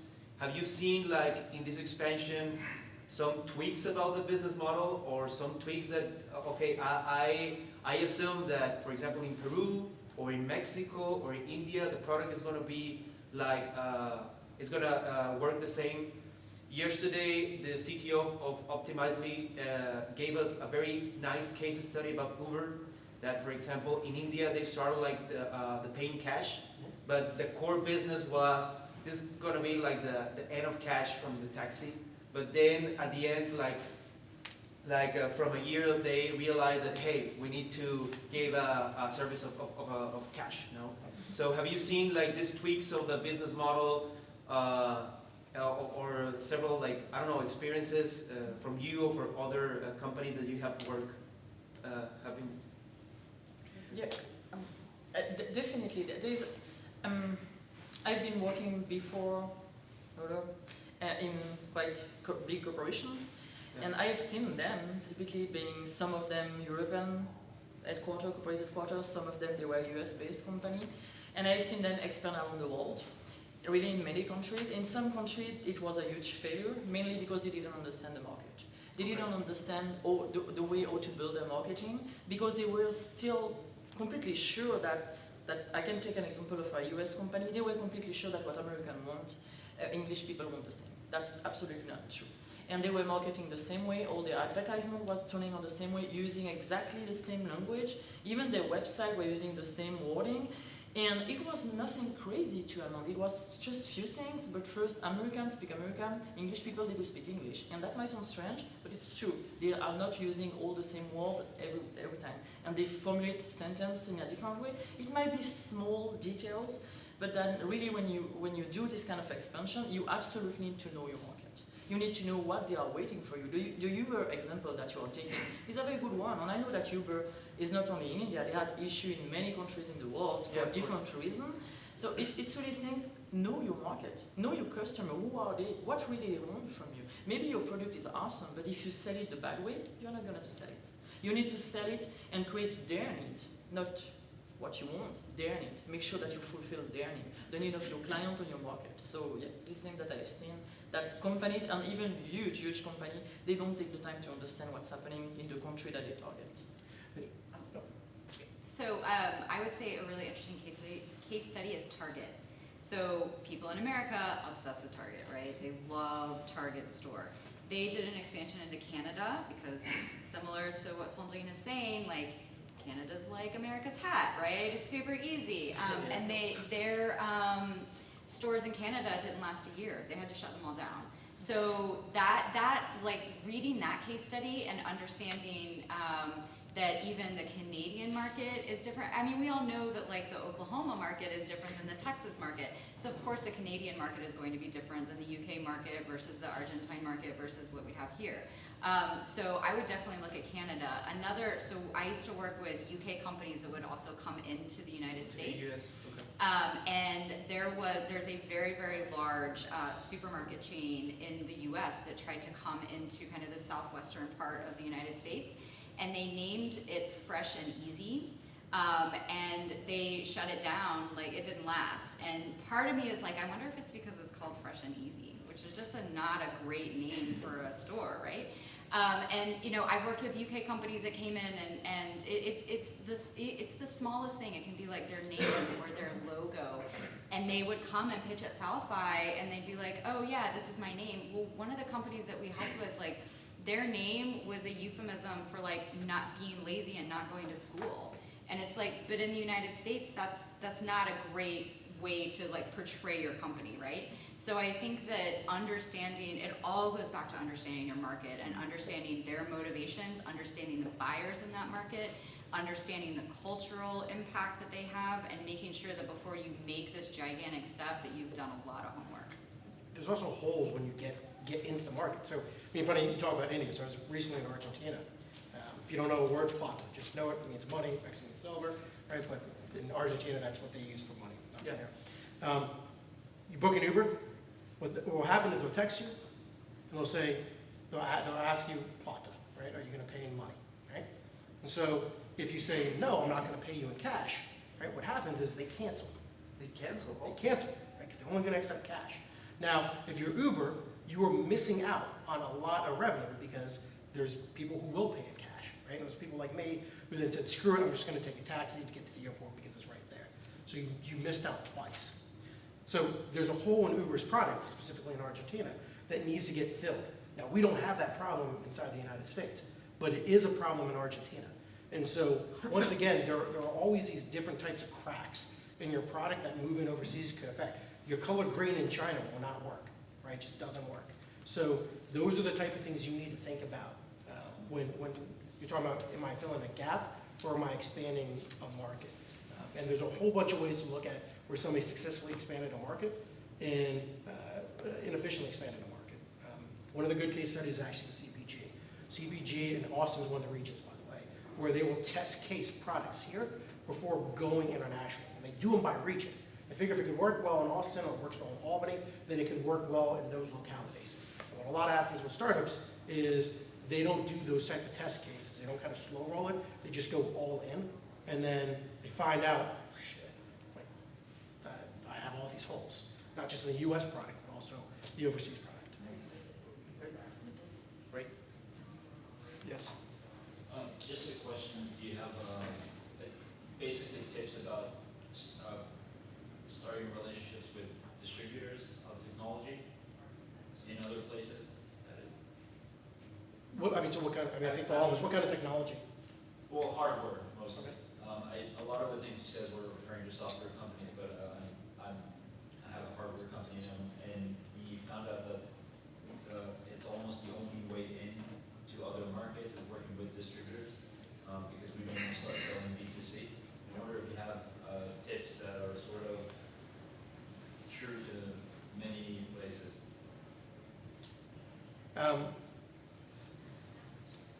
So it depends on the country, right? So if I was going into Brazil because of the tariffs, to go into Brazil, I would have to get somebody who's local to create. Or I can actually do what's called a trade. I mean, basically, you move a fake piece of hardware in, and there's hardware there, so you kind of just do a trade out. That's how you can get around some of the tariffs. But in general, it depends upon what you're looking at and where you're going to. And the problem with hardware, specifically when you're talking about tech hardware, is that there are not as many places around the world, once you get out of specifically United States, South Korea, China, Japan, Taiwan, and others, that can really produce the same type of chipsets that you are going to need for multiple different hardware. So the way I like to work with distributors, and I do agree with you, right? And so let me do this back. The way we got into Peru and Mexico is I found people in the market who controlled a large share of the market, convinced me to use my product, and then I actually just used them as value-added resellers. And so in this case, I still ended up shipping the product, but I ended up being able to pare down the product a lot. So we were in the IoT space. So we had basically a little box this big that would pick up MAC addresses and pick up everything else. But we had to design the chipsets here. We had to build it here. But the container and a lot of the other power sources that would go onto the billboard poles, well, we could get that from there. And we gave it to them and had them assemble it. And so the best way I found it to work is that I would have the distributor, I'd let them know what my margins are, give them all the marketing so they could work with them. I would set my price low, and they would buy it from me. Right? They pay my initial cost, and then have a smaller lease. And I gave them flexibility on pricing for what they're doing, and allowed me to know that I didn't have to get involved in the market as much. I outsourced my marketing, my knowledge, even the translation into Spanish, completely based upon them. And so that's how I would use distributors in that manner. I use them as value-added resellers. So you're saying if you establish a relationship with a distributor, they go with as much as possible on them. Right, and I want to change the distributor one to a value-added reseller, right? So I don't want somebody who is going to, I don't want a team necessarily with the person who's going to deliver my alcohol to all the HEBs, right? I want to get that distributor who owns 60% of that truck to say to them, you're now going to put my beverage on their truck. So with the billboards, I wanted to get the association to say, if you want to get money, if you want to do ad revenue, this is the device that you need to have that is the Bible for the number of impressions. That's what I wanted to get to. And that's kind of the difference part about it. And once again, I don't think that's just for international growth. I actually think that's for a lot of different things. I mean, we sold into Cedar Fairs, which is one of the largest amusement parks in the world. And the way we did that, the way I did it was I actually went to the top and convinced them on using our products. And then they told all the other people, this is what you need to use for your ride wait times and other things. So I think a lot of times, because we're startups, we got used to going from the bottom up. But there is a point for when we're distributing large purchases that we go from the top down. So those are my recommendation. I don't know about anyone else. Yeah, no, I definitely agree on the VAR versus the just basic distributor, but just make sure your contract is ironclad and it's what you want. That's the main thing I think. Also work with the embassies. I mean, the United States embassies, so what you know, even Texas has an economic development unit that goes internationally. I mean, work with the embassies because we have foreign advisors from the Foreign Service who are specifically there to push American companies into those markets, who can help you identify, who can help you learn, with the contract side of this. Because once again, you have to get great legal, you have to get all this other things. But those are the type of things that you could take a look at and really leverage because they're free resources. They really are free resources. So I will say that the U.S. government is free up until a point, and then they will start charging you depending on market and the level of work that you want done. The great news for you guys is foreign governments are all free for you because they want your companies to come into the market. So utilize the foreign governments as well as the U.S. government. All right, thank you. I saw another question over here. Yes, was it yourself? Yes. I have a question on something that you were saying about testing the markets. When you're starting out as a startup and your plan is expansion, like you're looking to go into the domestic market, but at a later point you would want to expand, is it worth doing all of the research and market studies X, Y, and Z from the front end if you know down the road your strategies to expand? Or would you at a later point sort of remarket for the different international markets? Are you talking about like setting up an entity, or are you just talking about being able to sell globally? I'm honestly I'm probably not the best person to talk to provide information on that because my experience is focused like almost specifically on entity setup and actually putting people on the ground. What I would say for that is anyone that kind of does that type of work that would want to be a part of your growth is going to want to talk to you probably about a year out before you think you're ready for it. So start talking to the lawyers, start talking to the accountants, because a lot of the stuff takes like a year lead time before you can actually go and set up that office and operate in a foreign country. So I don't know about the sales portion, but like entity setup, I would definitely start a year out. I'm asking more along the lines of like product market fit. Like green doesn't work in China, but if I'm appealing to a US market, green works fine. My like start goal, my near-term goal is not to go into China immediately, but if I know down the road I'm gonna go into China, do I rebrand and instead of green, we launch in China in blue? Well, you shouldn't know. This is the thing I really want to get on.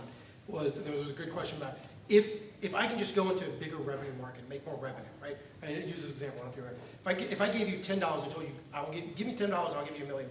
You do it right now, right? But when we ask these questions, like I think I know I'm going to go to the Chinese market. If you haven't done your research and you haven't even figured out what your initial market is reacting to your product, then you shouldn't know. You shouldn't know if you're starting in Austin with a service that you're going to go to San Antonio, right? Anytime you enter a brand new market or you expand somewhere, you should have all the due diligence and the research behind it to back up what you're going to do. 9 times out of 10, what ends up happening is if you're successful, you lost a lot of money up front that you didn't need to lose because you haven't done the planning ahead of time. And B, the other thing that then happens is that you get stuck in where you have a product. And wherever you expand, remember, you're a small company. None of us, at the end of the day, have that ability, that kind of political capital to be Microsoft and keep on failing with products that people keep on buying, right? So your first entry into the market has to be solid. And so you should be doing your research. And the other part about that is in a startup game, right? Remember, the vast majority of startups get invested in the 3rd year. So usually when they get their first investment dollars. The vast majority of startups, the vast majority of small businesses don't exist beyond 5. And so if you really think about my first year is really going to be about idea, really about getting a product market fit, trying to build it. My second year really is getting that MVP out, proving that I can get to market. I'm starting to get some business. My 3rd year is really raising those funds to start expanding. By the time you would ever even think about, am I going to expand internationally or not, if you focused on that large-term goal and you failed inside of your own market, it doesn't matter. And just one last thing. If you're looking anywhere out 18 to 24 months out, especially for technology, of what you want to put out, you've already gone past one Moore's law, and it's going to be very, very difficult for you to make sure that you plan a successful integration into any foreign country. Now, once you do that research, right, you don't want to just only say, all right, did my research 3 months from when we're going to go, let me get the legal, let me get everything else, but you've got to do that research ahead of time before you go into the market. Yeah, I'm gonna add a big plus one on that because it's coming back on what I was saying earlier. Like you absolutely need to know your market. It doesn't matter where you are going. And if you are thinking about selling only something, that's great. But you need to look at, do you need a license? Are you allowed to sell in this country? It's not because you want to sell in this country that this country is gonna to let you, hey, please sell to my client. You need to look at all of that. Do you need a specific license? Do you need a regulation? Do you need a franchise? Do you need an office? Do you need people on the floor? And do you need registration? This is all, there is a lot of selling one project, knowing your market is one thing, about the type of client and their needs, what they are looking for, but there's also all the compliance part that you should not forget about. Because again, if you go in a country and you sell something, like even if you go, let's keep with China, you switch your green to blue, let's say, and it works great, but in China you cannot just sell product as you want, like going there, smile. No, it's not gonna work. There's compliance in the country too. So this is all the things that you need to study before going somewhere. Not only your market and your customer, but what do you need to have the right to sell here? Yeah, and I'm assuming you have a hunch, like, that China is probably a place for you to go. So all you need to do is just start testing out that hunch at the very beginning. So, like, I think it would work because of these things, and then focus your research in that regard, and just start doing some testing really early on. McCombs and UT, probably if you're at Cap Factory or others, there's a great thing called a quick look. It's about 20 to 30 pages. The idea behind it is this a good idea for me to go forward with? Is this a bad idea for me to go forward with? And I think we're kind of about testing out the market and others. those are the best ways to do it. And once again, the best market validation at the end of the day, after all your research, is will somebody give me money for what I produce? And so, hey, I'll be frank. I failed in what exactly I told. I stumbled my way into Mexico. Literally, just like stumbled my way into Mexico. So, and then I backtracked to make sure it was a good idea. So, it's going to happen. But no matter what, even if you stumble like I did, ass backwards into Mexico, once you get in, do your research, because there's a lot of things I found out afterwards about contracts and everything else that Laura's figured out that kept me safe. So I actually have a question for Sandrine.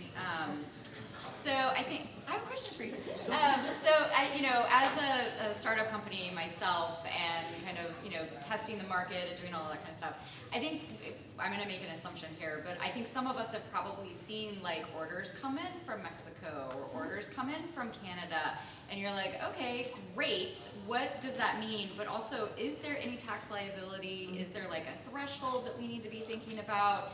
And what do we do when that first kind of interest starts popping up that we haven't maybe even marketed for, but it's like, oh, somebody in Vancouver wants what I have? As soon as you have an order coming from another country, it should raise a red flag. The first one, absolutely. And like a good red flag? Or most of the time, unfortunately, a bad one. Okay.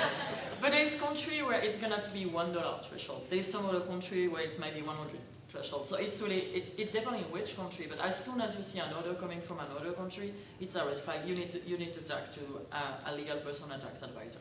And it's going to be a quick question, because don't be afraid that the tax advisor, I'm not gonna, if you come to me saying, oh, I got an order from Canada and it was $1,000, what I'm supposed to do, I'm not gonna to sell you tons of other things going around and make you complicate the world is. You're gonna ask right people a direct question and small fee, and boom, you have an answer. And after that, it might be sometimes the answer might be as simple as, it's fine, don't worry, go till this threshold and go ahead.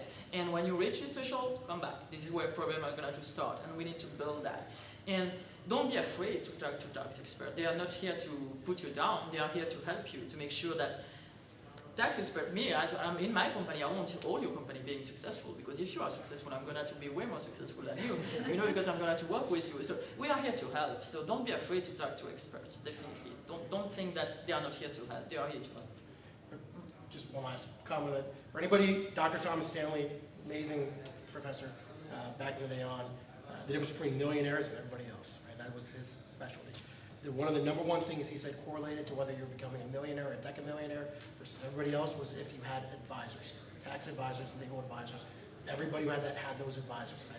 And I haven't read the study, but anecdotally, I would imagine that if you look at a vast majority of the startups, not just who have expanded international, but just a vast majority of businesses that are successfully running, I would be willing to bet dollars to donuts that they have those advisors lined up as well.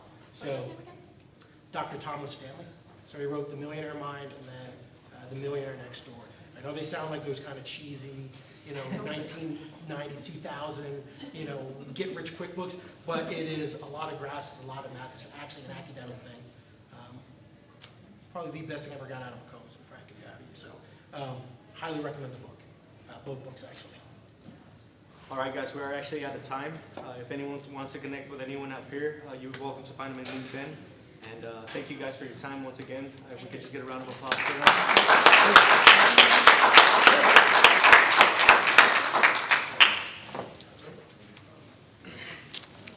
Let me know the next one. Yeah, well, actually funny, my dad lives in the house. Oh, really? Thank you, guys. No, you're welcome. You're welcome. Josh. Yes. Oh, very cool. Very cool. Okay. No, I guess let's connect then.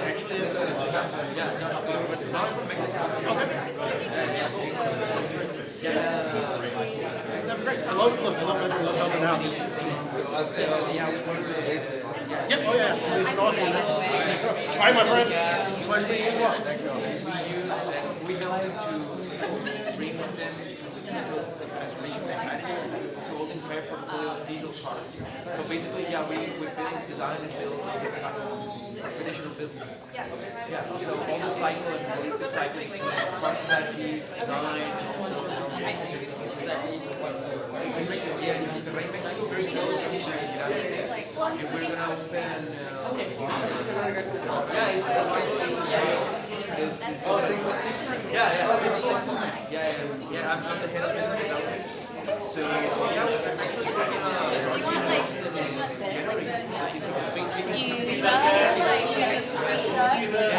Or like if you could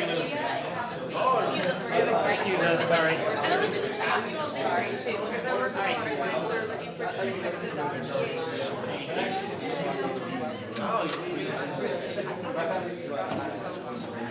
Oh, okay. So I'm looking for like a secretary. Más o menos. Sí, más o menos. Ahí va. ¿Con qué tanto hablas español? Yeah, state attorneys,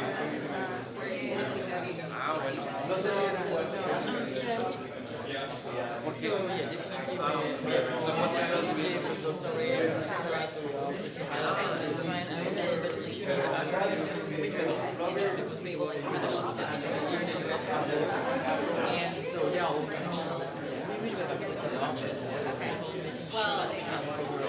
bueno, es que hay varios, digo, aquí en Estados Unidos también, Carlos sí, es el bueno, yo lo conozco porque yo antes de que me antes de estar Hi, how are you? I don't know who you're waiting for.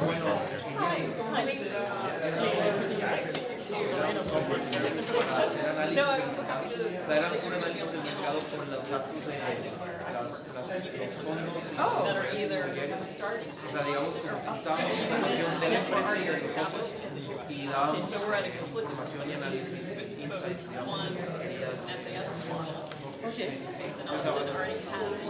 Oh yeah, nice to meet you. And you get turn a profit at state court. The problem was that Kind of like Mexico is really my mother did years. I'm well versed. So also I need, we have a UK account. estábamos dispersa, era el costo de muy alto. But if not, it's Entonces, okay, and I need to get ahead of things. that was not the most accurate way to guide yourself.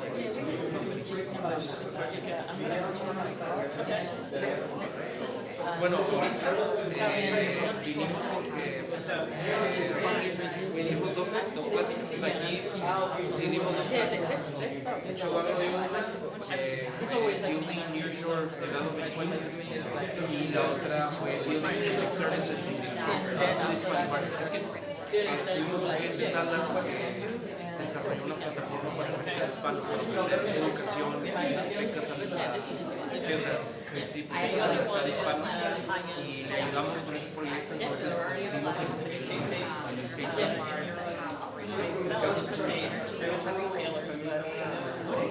no, digo, ahorita estamos, realmente lo fuerte fue ayer y el martes. Ahorita estábamos, sí, ahorita conectar y ver si se puede haber.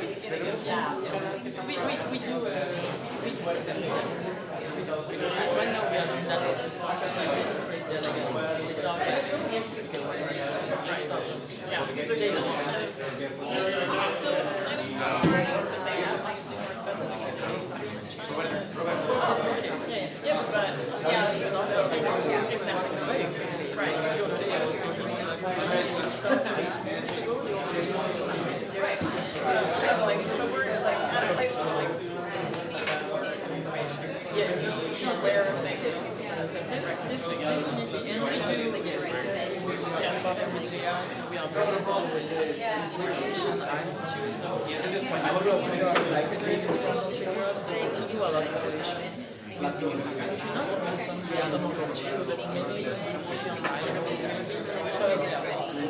my wife is British. It's like the shower. It's the UK, the US.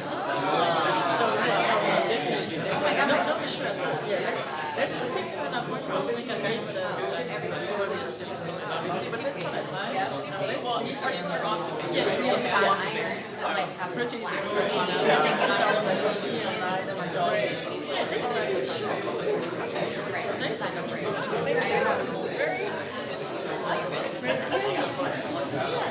Actually, my research, especially like, it's really big people are always like, yeah, people go around to say that. Now it's Today I don't need to show, but usually I really do, like, feeling like, you know what, there is a truth about someone's life death. So, if you think that you can avoid your tax, it's like, are you trying to avoid that? And, you know, one day it will happen, taxes, and just me, I'm gonna have to tax you. So it's kind of, yeah, it's my joke, but it's true. It's really true. And I've seen so many startups running on the island, expanding very quickly, because they were not finance so crazy. And even when they got the fine, they didn't see it. They just tried to make it and they become more. I've seen many of them just shut down while they were making a lot of money. If Brian, really everything was perfect, but just because they missed little things like the start, and which would really nothing at the end, just because they did miss that. You know, it's kind of, that's what I'm working on, this startup, this new sheet, and it's also to say to the startup guy, you want to go for it, go for a market, I would be so sorry for you that you truly come back and say, you know what, you're right, you didn't need that, at this time it was just few things, and if you don't want to be compliant, and we will not, and no, instead of that, today you're paying money on the top of penalties, like, it's so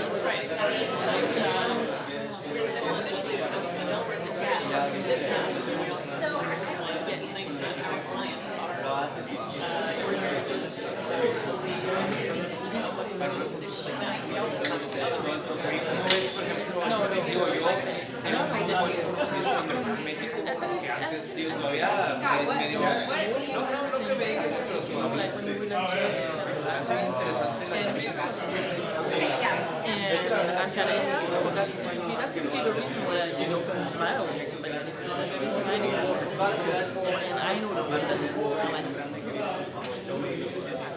and I've been planning.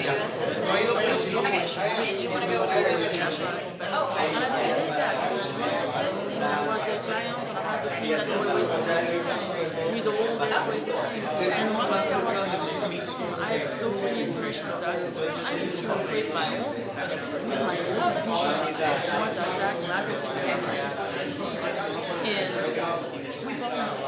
with our clients, that's really crazy. It's going really far. Like there's someone that is, one of my business partners is doing marketing, but not with all my clients, doing marketing for clients. Like you take our clients to events, introduce them to people, make connections with them. We have a lot of clients who come to with us, because that's what we want.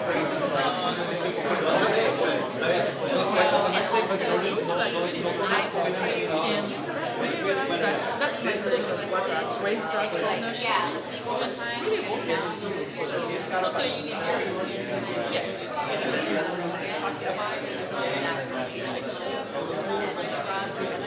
like that's a great idea. Ground floor. I know. That was also my choice to open it because I realized that there is not affordable firm that gives international tax knowledge that can understand both of the here at least in Texas, and they are all crazy or they don't have so I was like, and these were really crazy, and I don't think and I met so many people that a wonderful project with extension, and that's, I love that. I really love the time when the company already starts, all these emissions, or the time where they are ready to go to the next step. Like that's so much. You can feel the atmosphere, and I'm crazy actually. What do they do? They find it for it. Nice meeting you.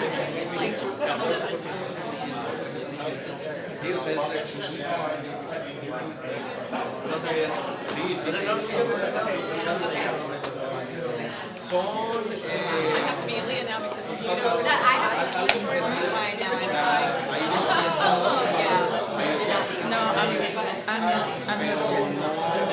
met him last week with me in town. He's connection.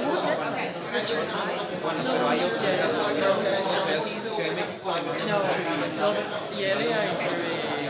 I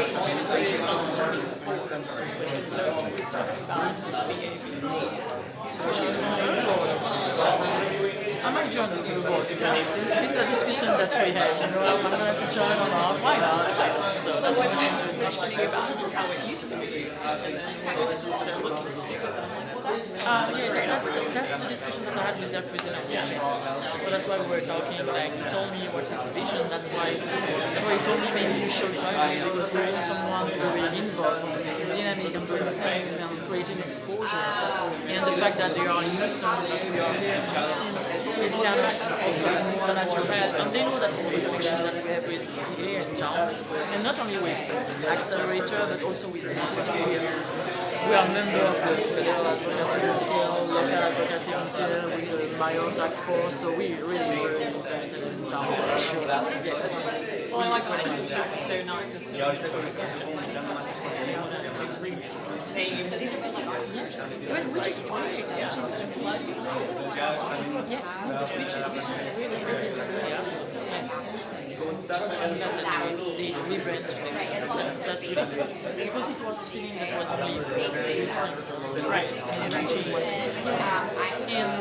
And Houston is not Austin, and it's not Dallas either. And so it's very, even we don't need to go that far to see a lot of different, definitely Austin is another level than Houston. And help yourself with it. So is your panel time? By speaking, yeah, I'm done. Which is no, I'm gonna continue to attend this event. But I'm in between two events, so that's a bit crazy because I'm in this one, but at the same time there's another event in town only for team members. So it is on the CEO of my company, then I'm there too.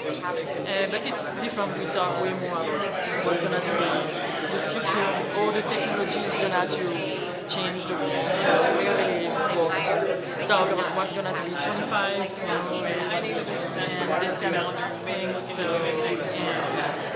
that's very interesting. And the assumption of everybody and all the world is gonna change and how we're gonna have access and all. And we think that today's internet is, we are already so much connected. So that's the top of the iceberg. It's very interesting. I like it. To see how technology can help in many ways, and should not be only something that we should be afraid of, because it might be a help, but all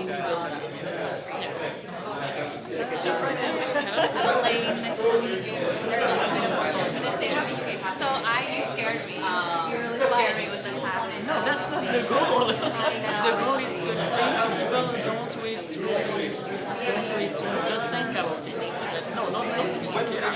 Why are you scared? So I'm starting a business that and I did get a sale from Randy. And I just, and it really is like what $5. They're just watching. Yeah, so take that. Yes. No, I was going to so I don't have any using social media. You don't really, well, it's so worn out. No, you don't know. It depends on what you build your marketing campaign. Because you can do your marketing campaign on your social media for a specific market. So there's things that maybe sometimes it was to limit and in some place. So I would say that maybe you may just want sales in India for $5. It's okay. But don't try to make a so one. It's gonna be an issue. It's gonna be an issue. Very quickly. In India, very quickly. There is very quickly tax implication. And it's not going to be as crazy that you will need an office or these kind of things, but you will need to register. You will need to expose your company there, do registration, and put in place some process. And unfortunately, what is not funny in India is that there is a lot of different regions, and the tax rate is absolutely not the same for region, and you will need to collect this tax from your clients. They will need to. It's not going to be out of pocket for you if you set up everything properly, but you will need to collect it. But if you have one client in one region and another one in another region, that's too different. And that's too different form to file. So you just need to be 1, 5, it's fine. You'll be careful. How do they know though if you're shipping a product there? Like, no, it's very true.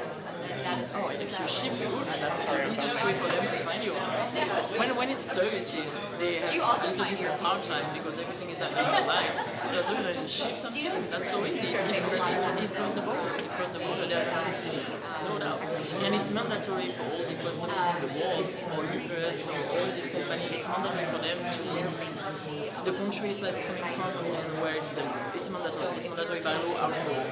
So you cannot hide it. So there's not that, like, there's not that willingness to, like, try? Yeah. And is that reliable? I mean, do they really not, everything that's happening, do they really not impose tariffs on made in the US?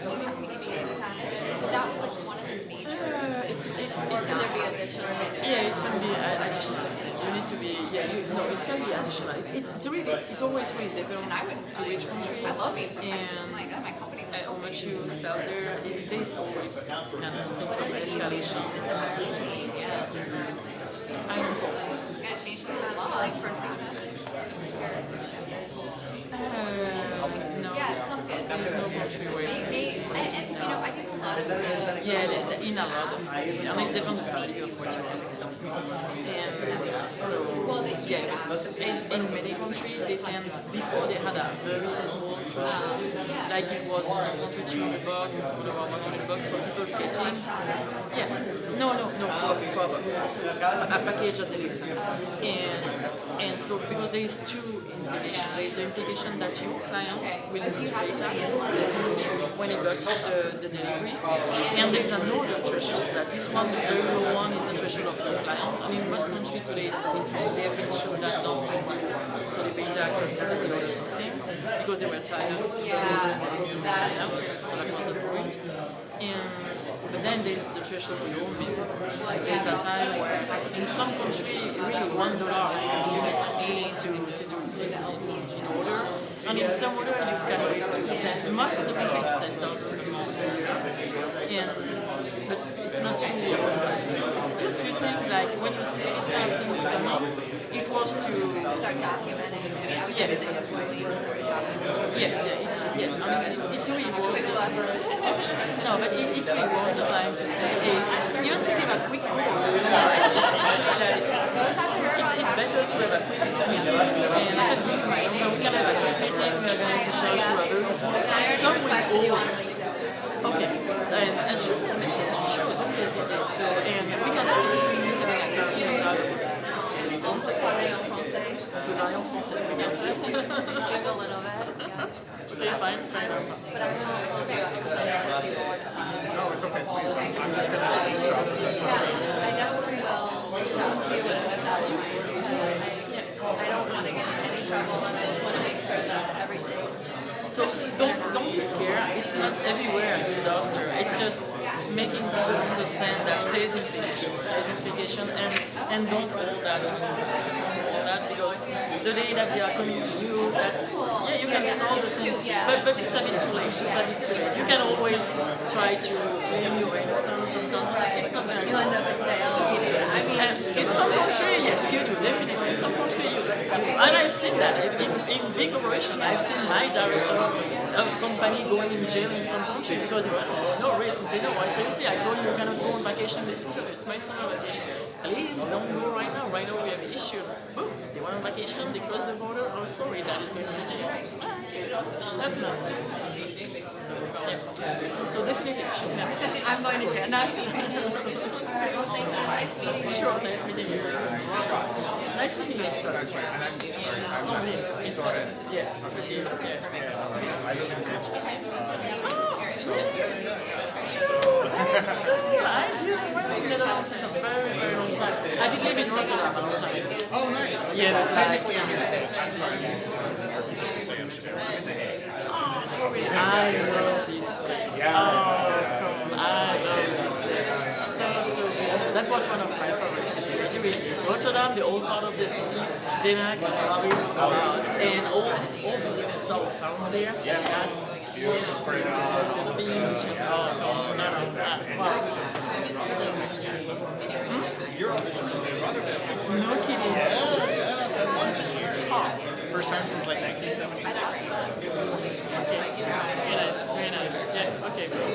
So I did an accelerator. I did an accelerator. And I got a great idea from this. They were all about the team, and I couldn't get my field entertainment. I couldn't quite get anybody on board.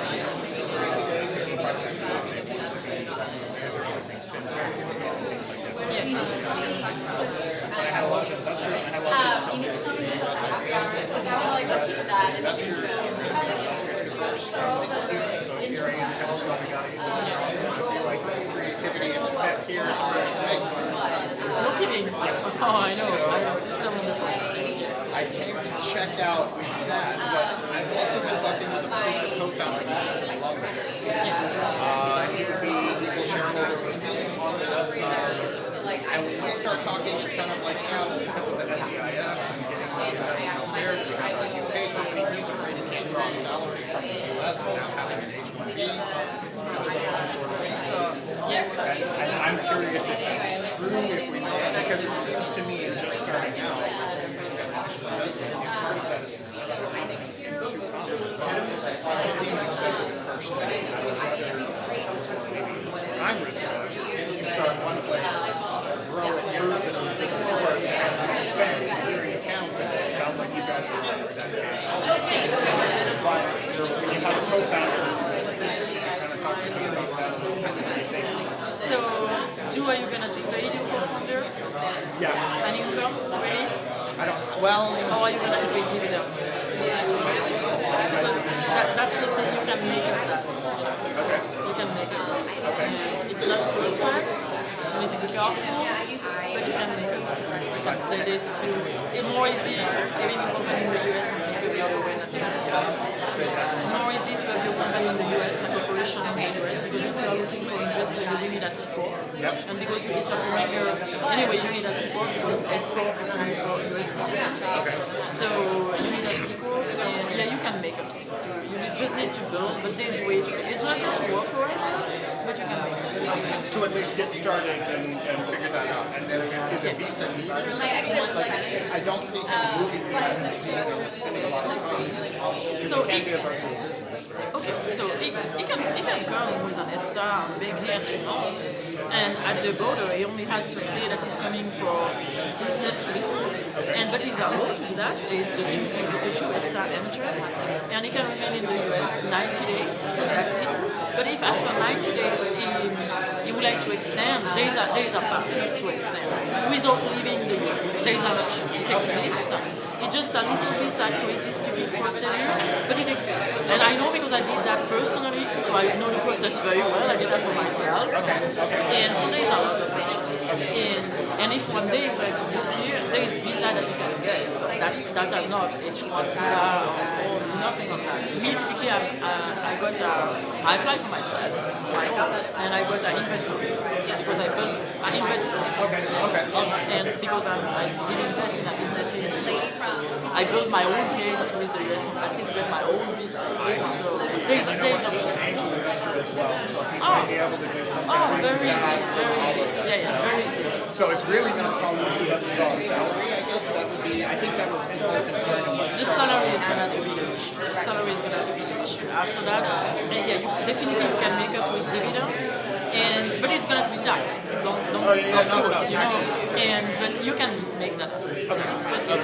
Just few contracts that you need to build, and making sure that your contracts are clean. And we can help in that if you want, definitely. But there's just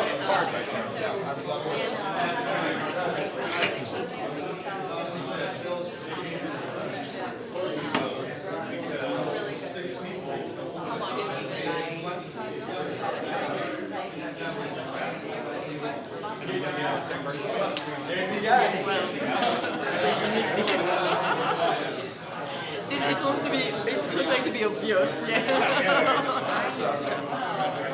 Hi, Scott. Josh, Scott. Nice to meet you. Hi, I'm Sonia. Nice to meet you. Nice to meet you too.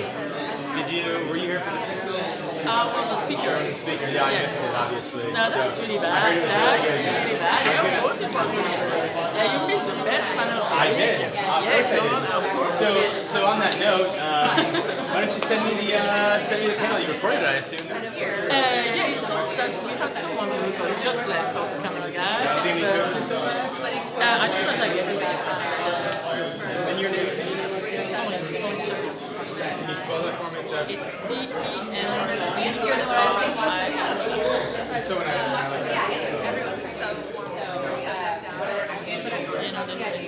That was great. That was great. Yeah, definitely. Yeah, we can talk about that. And yeah, this is definitely things that we can do. So yeah, nice meeting you. Thanks for coming. Likewise, thank you. I appreciate Nice meeting you. Nice meeting you. So what exactly? We were talking about business expansion and nationally and internationally. Mainly international, and not necessarily going out of US. We had some people that were international but to come to the US. So it's really like what you have to think about. My part was tax. For Josh, that was doing the finances was how to raise funds for that, and because he's working at an accelerator for a startup, and we have here that is from the British American Business Council, like all government might have they're going to have to do.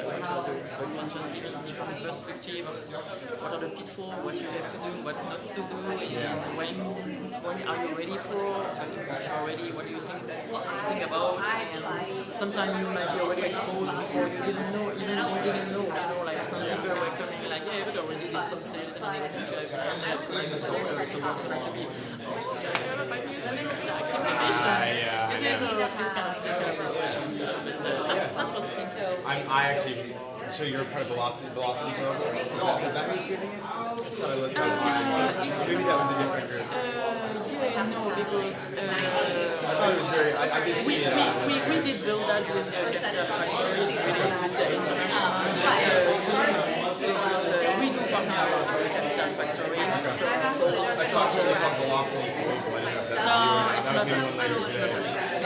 Yeah, I know that's very interesting. I do a lot of that. I've been in translation localization for 3 years. I've been international for over 10 years. I've always done global, vice versa, taking them to the US. So that's why I came. Even though I missed the speaking part of time. So I had to work. But what are you doing exactly? I'm actually consulting some small companies right now on things like that. I work with CPAs and clients and lots of clients consult for tech companies and life science medical companies. Right now I'm looking for a new day job. I'm looking for a new full-time role. Because I left my last one because I wanted to leave it and I didn't have my next full-time role. Because I wasn't very passionate about it. I got into it and kind of actually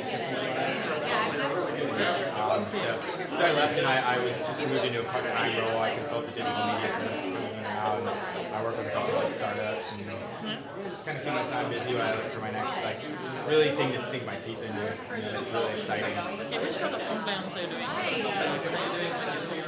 Oh, we've just done more translation localization. I'm not an attorney or CPA. I usually refer to attorney or CPA. I'm just really so I'm more of a strategy and operations. And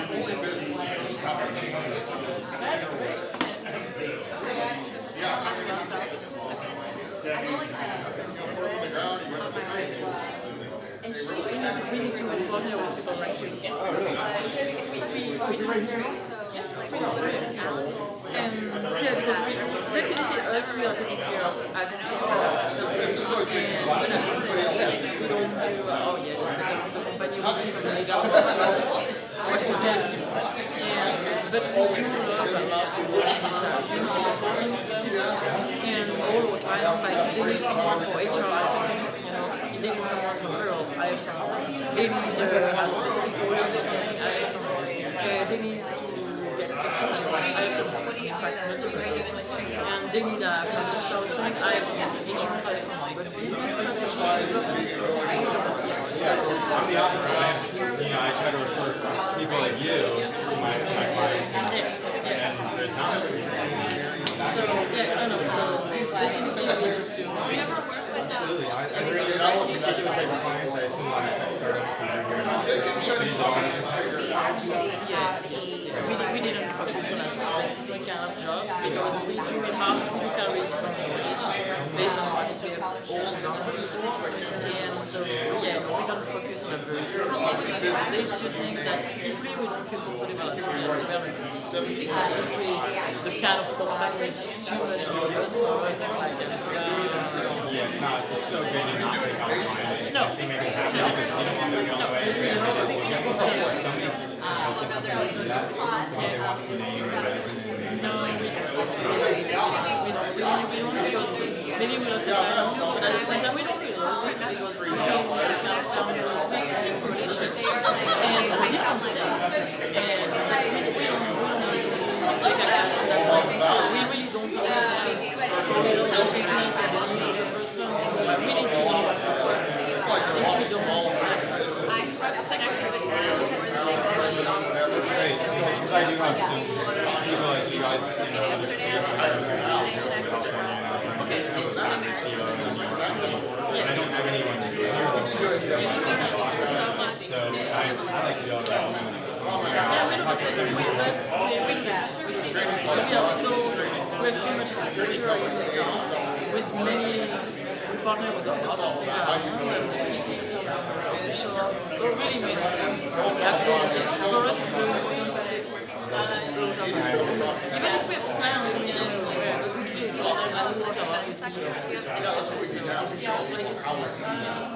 Well, I'm really glad we met. I wish you could get a nice conversation email and talk on LinkedIn.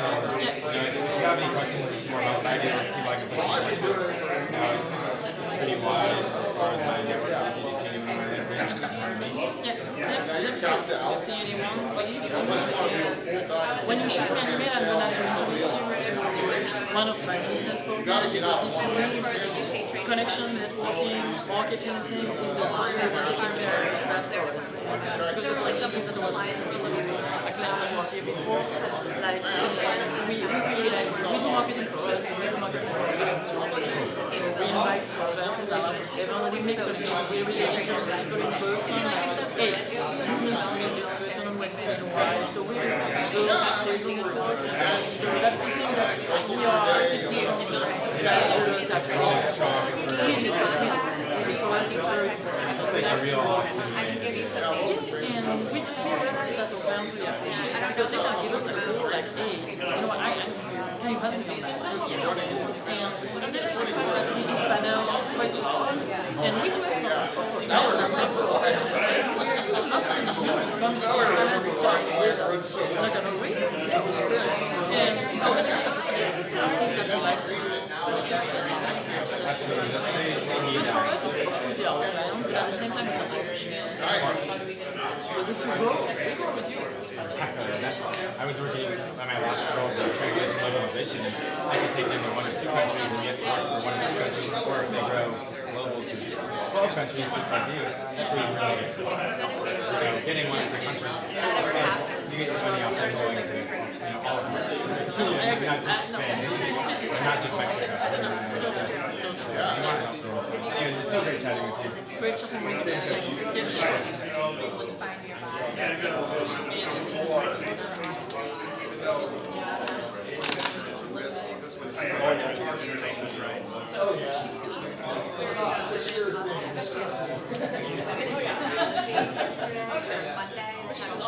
Yeah, that's a high risk, high reward business. Everybody, get on the last What are you doing?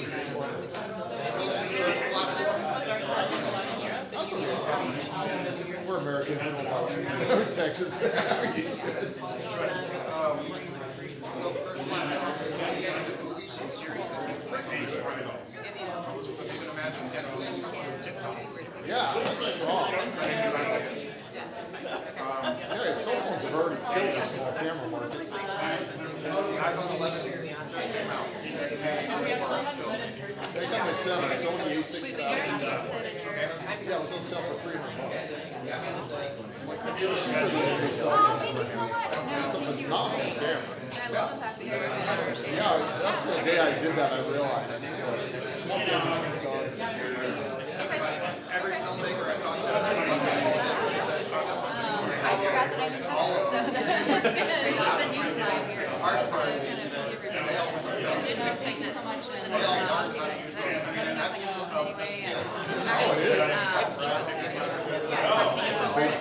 anyway, and actually, yeah, I want to do more stuff in Austin and get out about. I will. So that's why that's required on that. The other part is, really, they're not my target. My target generation is the most creative generation. I added some other situations. Yeah, my son is.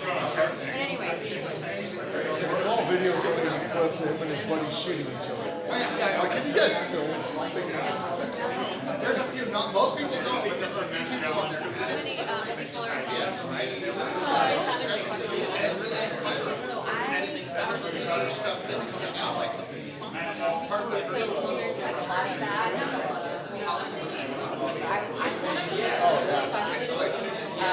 You can't tell me. I think of like selling. I raised them.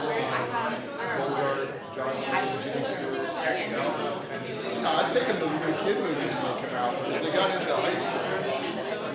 Right, I'm going to see all this stuff. I've seen this story. I've seen that story. I said, yeah, the original is better. Oh, the old one. I'm like, not actually G. I would love to do that.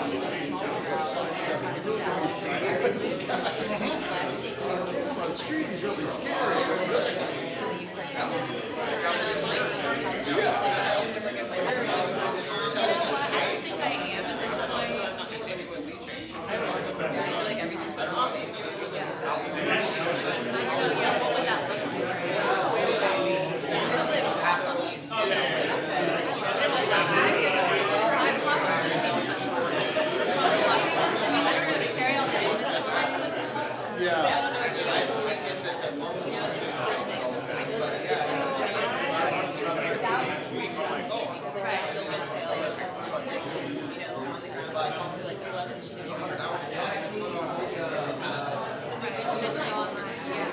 We switched all our business videos to video for that reason.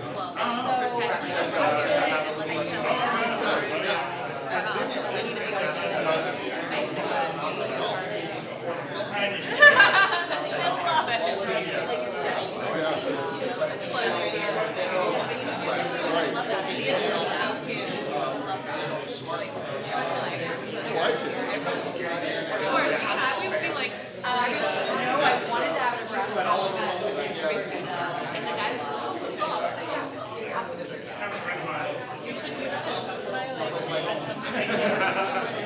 Yeah, I'm really worried.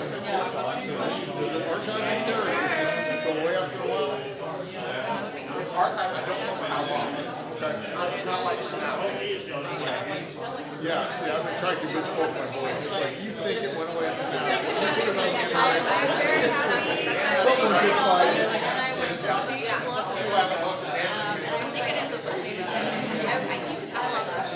I took a year and a half of drag lessons. My wife is still like, you stand the beat. And I'm like, just follow. I saw the two-step. This whole beat thing is...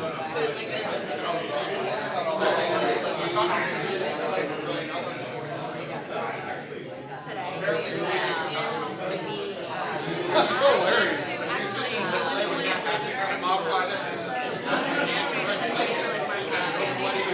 Same idea, right? Yeah, It's really good.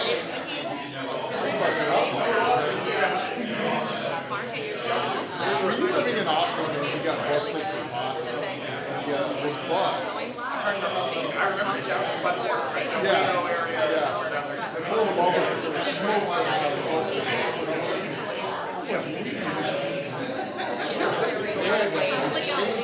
Yeah, exactly. That much smoke coming out? It's not like cigarette smoke. Yeah, I like cigarettes.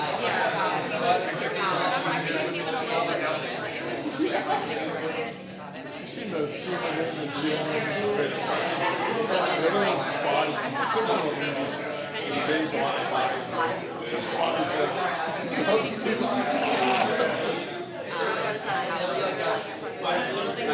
This guy's classic.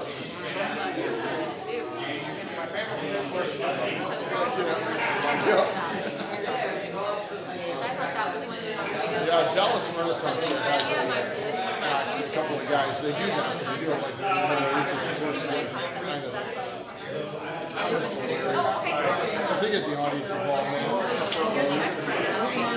It's just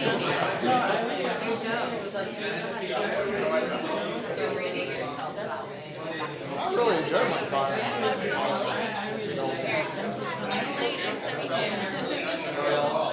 You enjoy it all? I did. We got a lot out of it. I was scared about tax. Yeah, it sounds good. I saw some of the bridges or some of the places where they were But it's, I mean, it's what we have to go. No, I'm thinking, okay, so I'm the king of I'll make it a trade deal with people. Got no match. It's all done.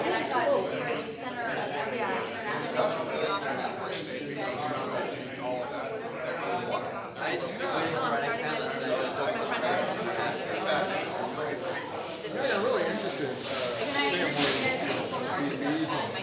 The guy down at the front desk. What is your company? He's telling me about he's studying how you pour and set up underwater. So you manage to speak with them or help them like Liquid-ish, you know. How do you keep the seawater? It's most public. So when you do the mixture, the seawater actually becomes hard. No, I'm just thinking of turning. So I'm like, I know all the people at the Seawater city. makes it hard. My friend actually works on hard chemistry. like I can hook you up with him. He knows the head of the ambulance department. He like put, and I didn't say Michael's in Mexico, right? You know Michael. He's in Mexico right now. I think he's back this week.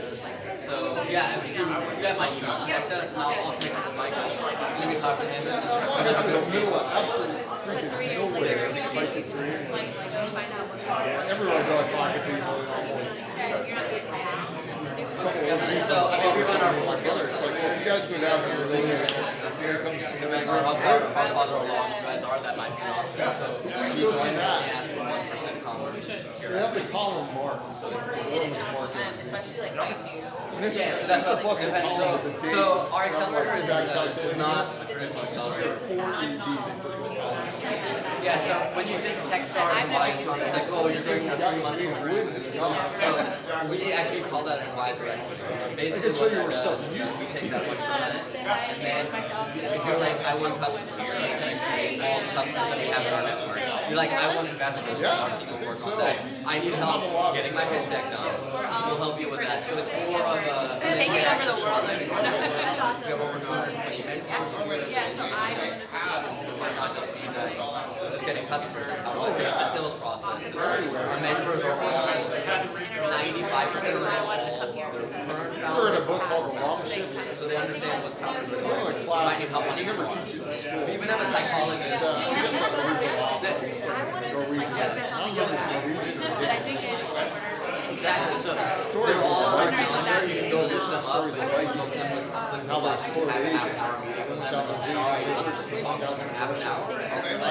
Like, I want to talk to everyone, they're like, yeah, come meet me for coffee, come to Yeah, my the long office. ships. You know, the perfect ideal scenario is you meet a mentor, you like them, and they like you, and then I 1 month think later, they they're part of your classified as fiction. Because the other So that's where I wrote started. he was like centuries later. Yeah, and then we also then finish, we don't invest in the slot later on.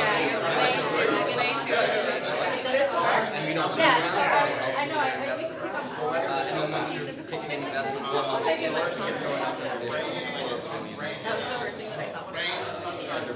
So there's a lot of value in the 1% that we take. It's not a lot. We don't take any special privileges. We don't sit on your board. We don't just bother you. It's just like 1% common.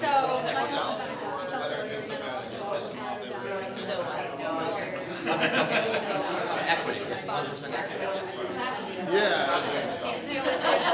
Yeah, so I mean, to build this week is busy, but next week, you know, I can get in touch with them on they can sit down and explain the whole process to you. And see if that's a good option. I read this book. Because, you know, it's a long book that Eric but basically what that 1% lets us do talks is about.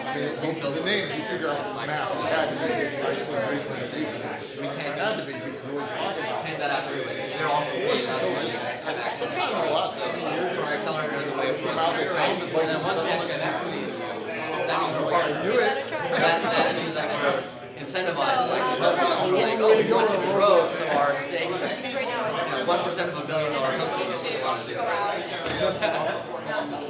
Yeah, my wife's family is from northern Michigan. Welcome to all the other discussion. So where were your last days? There's a stone up there. Of course, stone is. Their neighbors in my mind, I have to get them, but we just have to. It's got Viking ruins on it. It's got the Indians didn't do this. Those are all the Ojibwe up there. They kind of, I think they did. That's a 12-foot line. Serious kid. Well, they're going across Lake Superior. Yeah. It's always been a big thing. Is this real or sort of spin around part of the city? Yeah, it must be real. Yeah, I mean, so, you know, Army Commission. Yeah. So we were part of the active bidding process with the city. So yeah, General McMurray is coming tomorrow. We know all of them. That's going to be in the afternoon. And he's the sports architect. So we know him, our founder, like, has been So I started going to events at competitors at Capital. I hosted some events. So I just went to check it out. Yeah. Or something like that. Yeah, so I can hook you up with that. We do a ton of does it benefit? Okay. So I go in and they're setting up. So this is the first crew they're not from town. So I go over there and say, how can I help? Oh, we got it. Yelling at me. I didn't say that out loud. I started helping. Hello? Hello? Definitely. Yeah, I don't know specifically, but like, again, this presentation, I was talking about this $15,000 accelerator, so we do a ton to scale your business. And I've talked to the Army folks, and they're like, yeah, in some places no, but like in this So we love to engage. That's all part of it. So that is a government thing that I'm actually trying to get NATO to send us. We've had NATO visit us 3 times already. So there's a ton of defense stuff.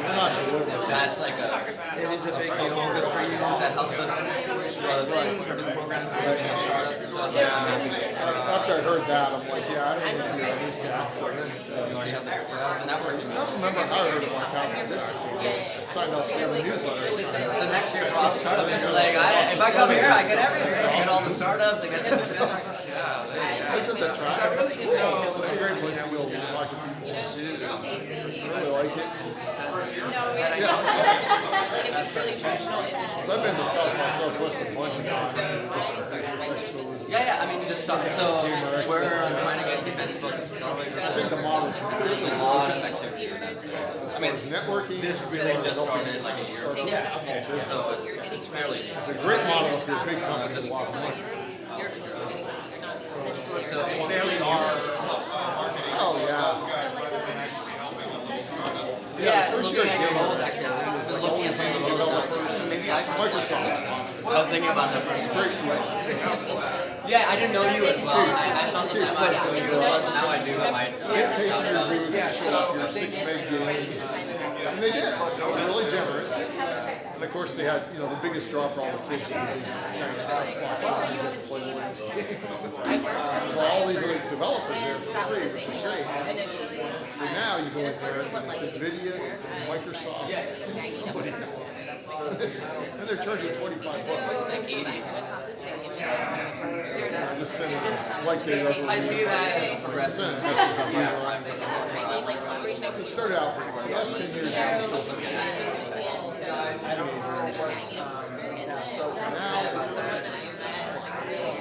I can tell you as a dad, I'm not paying for free wristbands to go in here so you can play your game. They're going to demo with their friends on the internet now anyway.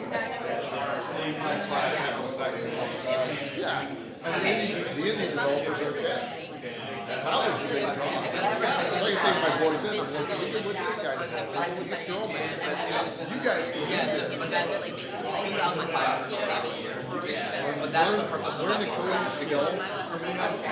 Design it. Yeah, that's what's great about it. basically makes it Well, my musician friends, so you can either use this as a mobile office. yeah, ours Microsoft's front page for that. Yeah, so Usually we we put on the map, now selling. the only thing that we require is that one, That's why we're here to talk to you. and then we're like, hey, And the what do you want here? presentation. We'd like to do Any questions? it. No, they've gone the other way. Yeah, you can do them. My musician buddies in in the Dallas. South. You can do them anywhere. They're getting charged to be. Yeah, because we have an office space, so it's not limited to just Austin. It's always been musicians come and then What we found is that then you order, same old thing. and then what we do basically, that's not what we're let us know about we appear. One guy knows someone was he went to surf my surfing on the east side of town, totally free. Open stage. Access to sign up ahead of time, so he has a schedule. Show up all of our members and say, hey, we have this special guest coming, or maybe you don't. And we can do a special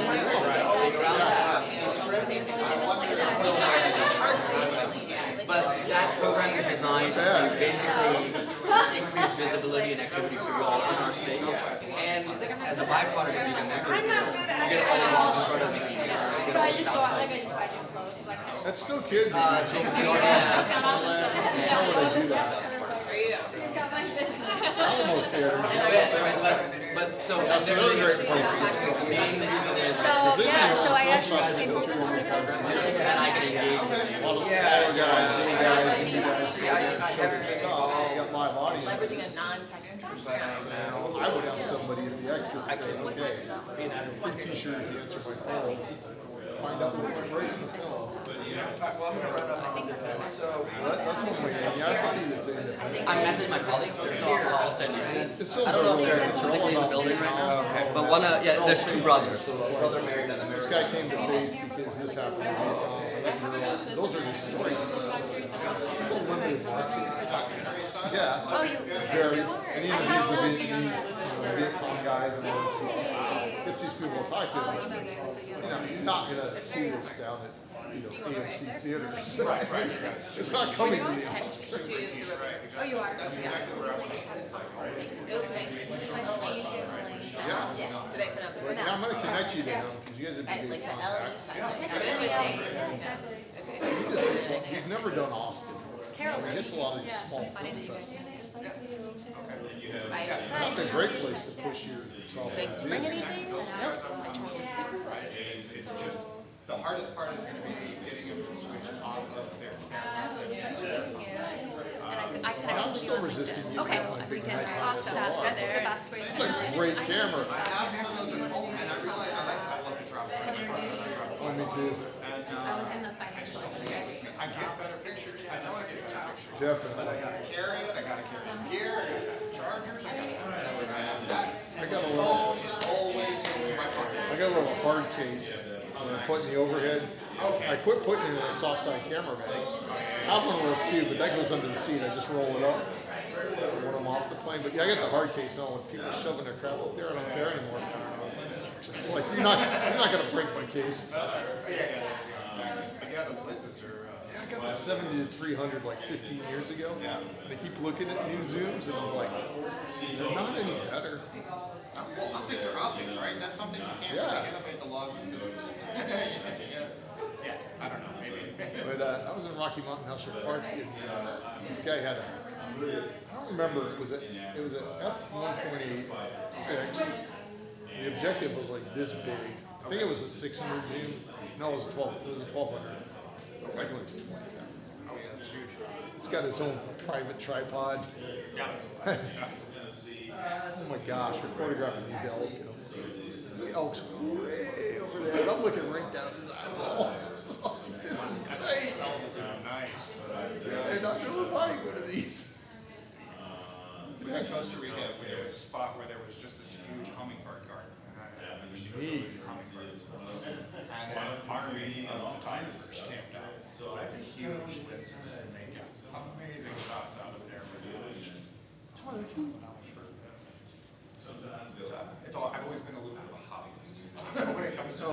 not serious hobbyist, I love it. But Yeah, I go to Alaska. Lake Clark National Park has one homestead in it. And the guy rents rooms out. And of course, you're so remote, he feeds you too. But the grizzlies go down to the beach to feed on the salmon coming in. You do not care about eating. They want the fish. Take the pictures you want. It's hilarious. So I'm there with my little 300 meters. It looks so cute. I get these great shots because I mean the bear's standing like where that wall is. You can never get that close to a bear. He's busy eating. but he's eating, yeah, exactly. And you're Care? Yeah. Oh yeah, I mean every once in a while they'll look at you. You're like, Just to make sure you don't. not want the moving, fish. not moving. Yeah, I'm not gonna fight you for the fish. Oh, but that's a place you'd like. I mean, as long as you're stateside. Alaska is usually a pretty cheap flight. I actually lived in Anchorage for 6 months when I was 19. I went up there and checked it out. I loved it. It was, Yeah. for that very reason, so So if you get out to Lake Clark, man, that's the place to that's go. where that is. So you got that Katmai Peninsula. Yeah. And I think that's the right peninsula. Wherever Homer is at the very tip. Lake Clark's right across the bay. Oh, okay. You have to land on the beach. There's no airport. Like I said, there's only one homestead there. It's a national park. Okay. But the guy had it before it became a park. And he wouldn't sell him the land. So it's his house. It's a good deal. I always Alaska when you get a deal like that, The right? property you've always wanted to own, right? Right, exactly. No roads, Exactly, no yeah. noise. Yep, nobody's gonna build around you. He's like the mayor and the chief of police. I mean, he did an official town with one home. That's great. Yeah. Sit down and have a city Yeah, we're council heading meeting out with there. I yourself. was like, yeah. I'm such a hobbyist of photos. We're looking at, where are you gonna, because my wife really wanted to go to Alaska. I'm like, we're gonna get air pictures. Well, I'm reading all the normal places. Like, yeah, I don't wanna go there. Yeah, right. I'm okay in an army of photographers because they do this. Because I can see the LCD screen. Doesn't bother me. It's like, where can I get there? Like, I'm reading about this guy. I'm like, oh yeah. My kind of guy. That's it. I'm trying to think the Aleutians start out that way. I think it's the second or third island out from Homer that is Kodiak. Yep. And that one's pretty hardcore with the fares. It's expensive to get to. Hey, Heather. Introduce you to somebody. Submit it, it runs your jobs and it goes back to you. And they're just trying to get as many people as possible, right? And they just want to do this. Turn the bed down. That happened to me too. She's busy yakking. I'm gonna harass her later. Yeah, let me get your info and I'll connect you. The guy's name is Greg Tomlin. I can't create that for you. Yeah, someone's going to give me time. Well, I kind of my business is so much like film. I like all of that.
for a lot of minutes.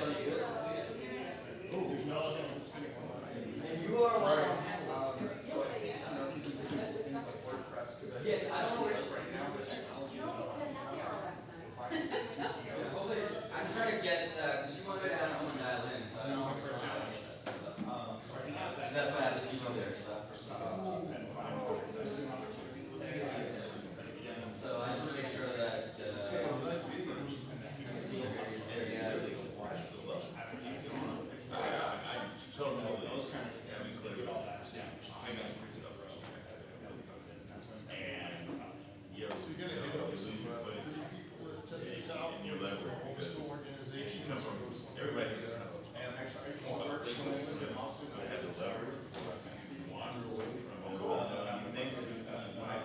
it's like it falls off.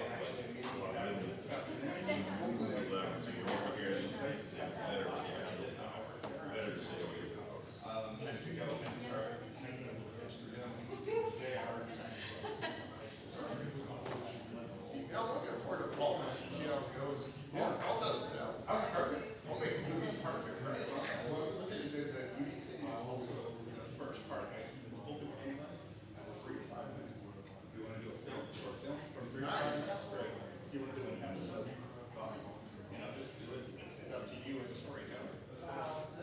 Have a story arc within 5 minutes. Nobody will watch it if it's not interesting. It's got to be conflict from the table. Exactly. Something going on. See the gun in Act 1, it's going to be used in Act 2. That's right. That's another thing. You'll you remember when the person Jackson did everything on the kid, then goes to Percy Jackson? Just reading all the Percy Jackson. Okay. It's a story of Odysseus. Oh, yeah. Like 3,000 years ago, right? Yeah. I see it. So there's 7 and 8 at the time. Okay. Basically the filter. We got the DVD. We're talking about visualization. They're saying that visualization pre-programmed. She was good for the rest of the movie, but a few minutes later, See the information that you decide. I went to the theater, it's always been out. Visualization. It's how How did you know that was the book? and Not Simpson? Yeah, well, that's the thing. So that they say, you know, you'd be overwhelmed by all your systems. So we were as a species, I think before it was like, you know, where's the line is going to attack me, eat me. Hilarious. But there's information. I studied so much ancient literature. The visualization. One of my main hobbies. The foundation around you to help you support your vision. It comes through the I'll forefront. tell you where so many The stories noise came from. So Human nature has not changed. your brain automatically seeing and felt with the information from your environment. Vision. And then you get one See yourself change. Emily Blunt. Perceive that Every scene he's getting shot, they only go up. I like seeing him get shot. it's like programming. It's a very unique stuff. Right. That really jumps out. It's like, that's a twist. I like this. And we're programming ourselves even when we know we like doing. So if you explicitly I haven't seen that one. I've seen some of these. visualization, it was one of the first filtering mechanisms that allow you to discriminate, bringing the most value. I did see that. Yes. Yes. And that there is neurology and MRI, but they can show the simple meditation is exactly the same. Have you ever seen Judge Behind? It's like the 1933 Like, you know, or no, this is with Frederick March. He's the only actor to win the Oscar for best actor in a horror film. I know which one you're talking The about. first 35 minutes, you're gonna get to his eyes. very well. Yeah. And The Jekyll and Hyde story, but he's still Dr. Jekyll at this point. Everything is, they do the phony, masks they have, so the camera's looking. but now they're doing it. I'm like, that's half, it's Neurological. 35 minutes, it's like a They can third of the show how it's actually going to dream, as opposed to more of a philosophical approach that You never get works. to test of anything. Sometimes you test of anything. It's the brain. And your face is only in it for 2/3 of the movie. It's amazing.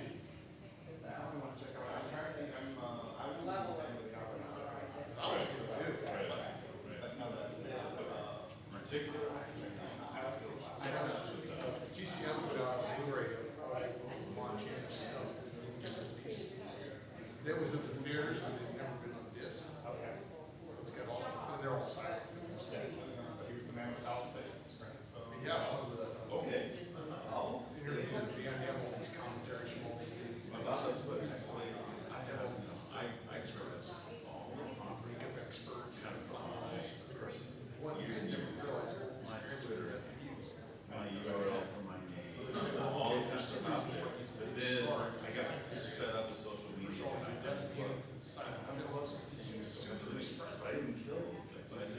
have like 179 unanswered requests. But also, people I met in my life who found me that I always wondered where they were. There's a guy somebody that looks and you know what?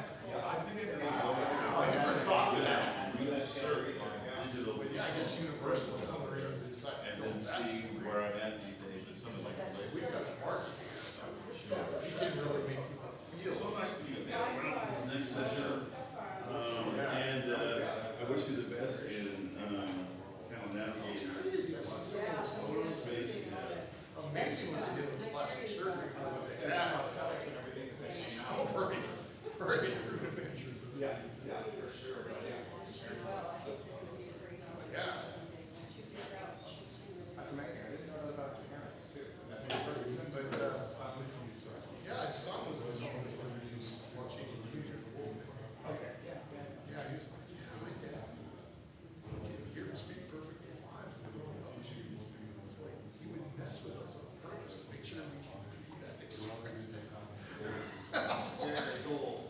Oh, so your dad didn't want to say yes to something. Figure out a different way to say it. Yeah, exactly. You ever see this movie? It's called The Unholy Three. It's his only talking film. It's a bank robber caper movie. But you would think so what? But when he's in it, it's like, yeah, it's certain guys who are like the big ugly guy. Lanchi Jr. is a pretty normal size. Or Lanchi is a normal size dude. And then there's a little midget, a legitimate circus midget. Okay. And they're bank robber killing. So like, Lon Chaney is the one that goes in like the grandma pushing the cart with the baby. Who's got a machine gun. Right. And the big guy, he's like the other bank customer is not with them. So it's hilarious. The Unholy Three. Yeah, I got it on Amazon. It's hilarious. It's his only talking role.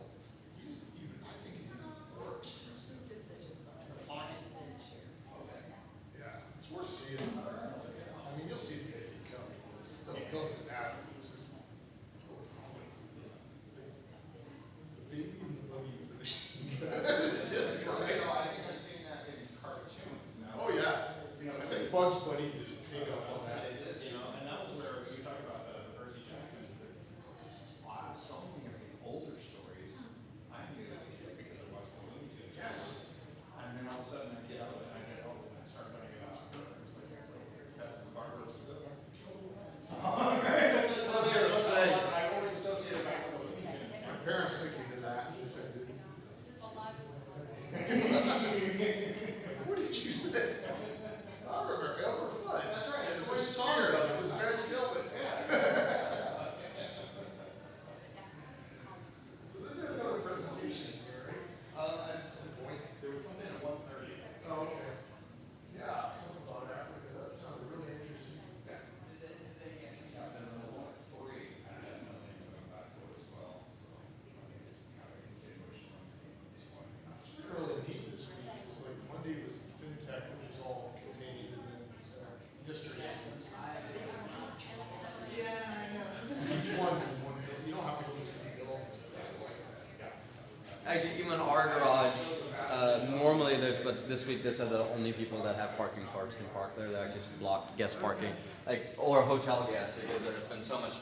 There's actually 2 other conferences happening in Austin. So there's like so much traffic. They're like only hotel guests. Yeah, or, it's so hard to find parking. They're gonna go to the restroom first.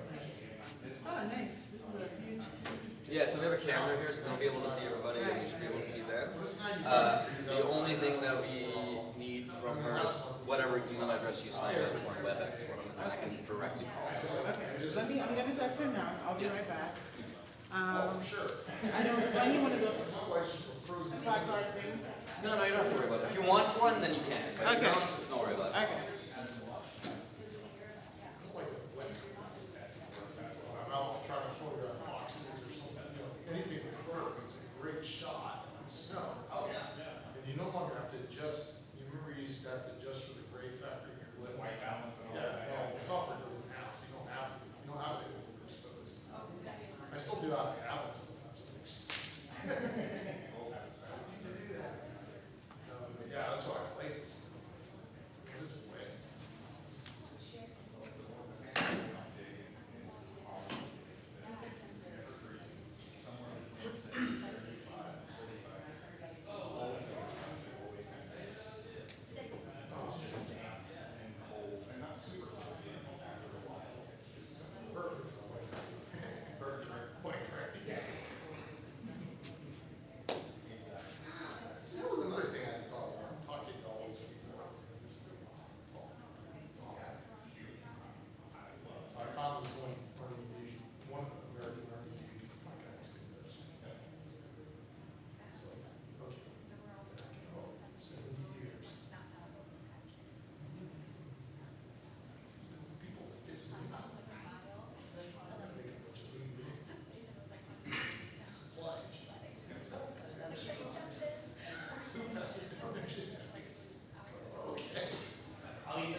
No, I haven't. You haven't? Okay. We're just going to check it out. So I've had her set up on WebEx, and I'm just going to call her directly. Oh, yeah, that's fine. I just wanted to come check it out. So. Yeah, we'll see. I'll be right back down. Let me run up to eat real quick. I'll be right back down. Oh yeah, this is the one 3 days. Yeah. Get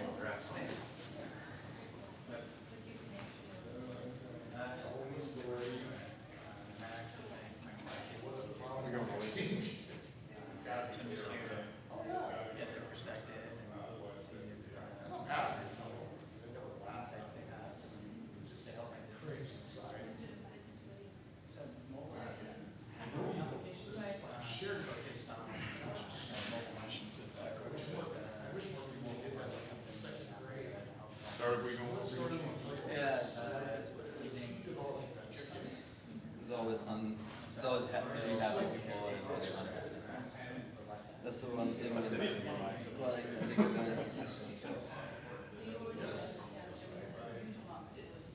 There's always people pretty much everywhere. Oh yeah. Yeah, it's a growing, interesting market. They just moved on. You doing any more traveling anytime soon? not so much. That's so easy. Right.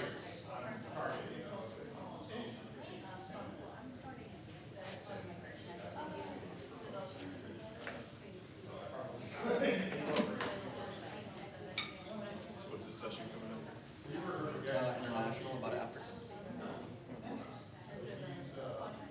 This company's executive speaking success is working with us. We close prospective clients for them. If there's somebody who wants as a client, we try to make that deal happen. But he has a great it's also on the website. Go to executive Like most of success. my business really is not in South Africa. It's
see it. Hey, I'm gonna call her right now. Yeah, I'm just putting stuff back here. Awesome. Let's see. These are meetings. When something doesn't work, I'm gonna Yeah, if you're a student, you make it summer. Stop replacing maybe one. Do you like this? Yeah, the food is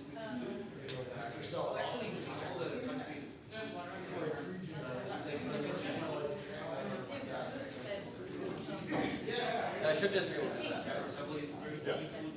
You signed up on Cisco. I signed for Cisco.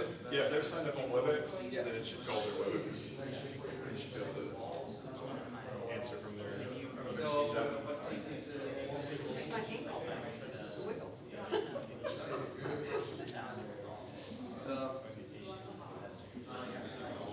I'm still seeing it's really Yeah, it's really nice. This man can tell you all about it.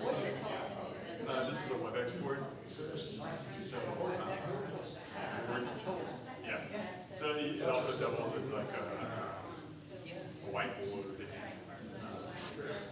You can use it as a projector too if you have the right people. Yeah, it's you can use it as a monitor. There's even a new feature coming out for. I don't think it's for. They're going to be for Mac, but for Windows computers, you can do an air link, and what will happen is it'll allow you to actually use that like a second monitor, but wirelessly. And it's touch too, so touch with your it's really awesome. I'm actually trying to see if I can get one of those. We're up here at the Northwest Austin. So, yeah, Austin ISD. Yeah, yeah, these boards are really cool. They just came out with this 85-inch that you can push WebGL apps to it. So like 3Data is one of the startups here, and they're pushing they have these apps that they bring up for their 3D data environments. So it's like a full 3D. So what's kind of cool about it is you could have someone collaborating where they're actually on a headset and they're showing you everything in there, manipulating like the different graphs or whatever that are like three-dimensional and showing you the data. It seems weird, but once you start seeing it and seeing the real data built into it, the experience of it I think is a lot better and it helps you interact with the data. But what's cool is you can actually use the touch screen to also interact with that same environment that someone's plugged in. So it's awesome. No, I called her, but she didn't pick up. So I messaged her again. I apologize. You also got a call. So okay, cool. Yeah, yeah. I was calling her, and it's found her as well. Yeah. While the person is on VR, and they can block the cross device. I don't message her. You just sign up and start. And you can lock your video out. So it doesn't need to be there, but you can pick up. I need it. I need to get the 3D people out here. I can pull up one of the apps that we have all right now. I'm just going to show you. It's really cool to see someone actually in the VR headset. I would need them for that because they're a big ball.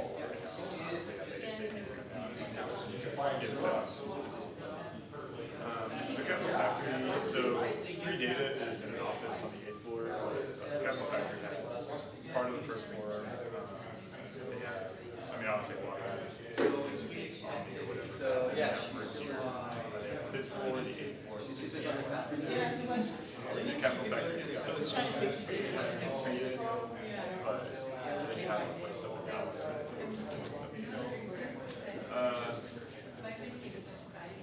Haley, where exactly is the Dallas office for Capital Factory? It's like Oak Lawn. That's downtown, right? Off of 35, you take Oak Lawn. You know where Old Parkland is? It's a little bit past.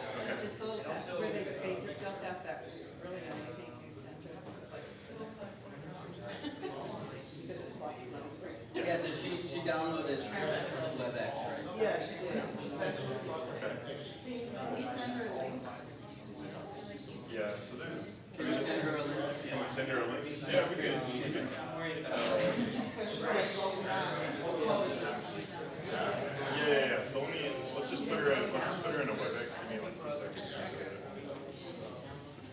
She already did that. She already has it. I don't know why. It should just connect. Yeah, I mean, I put her email address in. Cisco WebEx.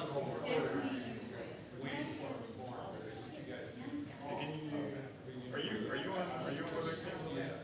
That's, I actually don't have it downloaded. I have it on my computer. So let me see.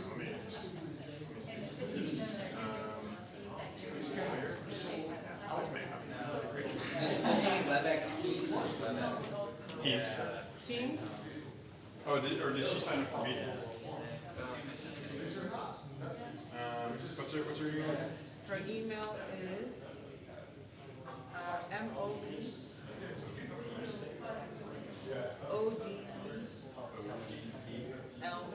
It's such a email. It's, there's multiple.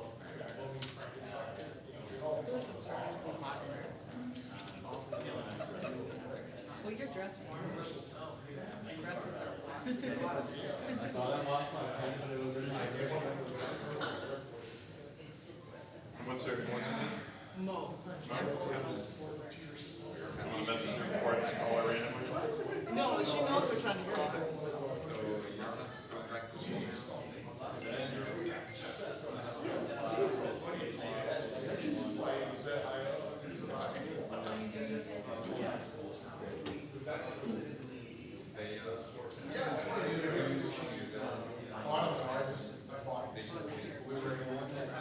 Yeah, but I did put my hair up, I put it up, and then sometimes I make doing stuff with fluff, now and I don't want it to go. Yeah, because you finished it.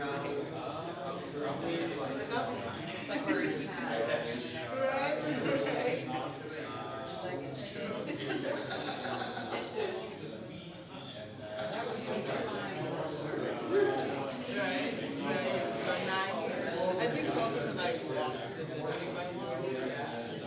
Yeah, probably maybe. Well, it's just 10 minutes away. It's just because of okay. So big safe distance, yeah. I was like, I used to try to go to they have parties, but apparently they're like 3 conferences happening, so I couldn't even get What? You are talking to me, didn't you know? I signed you up. Yeah, no, it's not a lot, but Sorry about that. I thought it was just easy as it. It pulled her up too. Because it pulled her first and last name. Do that.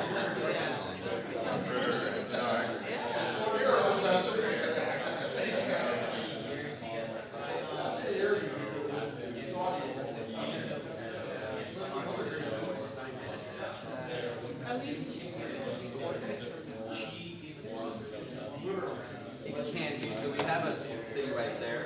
The camera. So that's what the record is going to be. Sorry? Yes, so we can record it. It's not the ideal quality for some, so that we don't do it. So we can record it, but it wouldn't be high. Yeah. So we normally do it just for our videos, so that can also be live streamed. But we normally for these sessions we don't. Just trying to see it.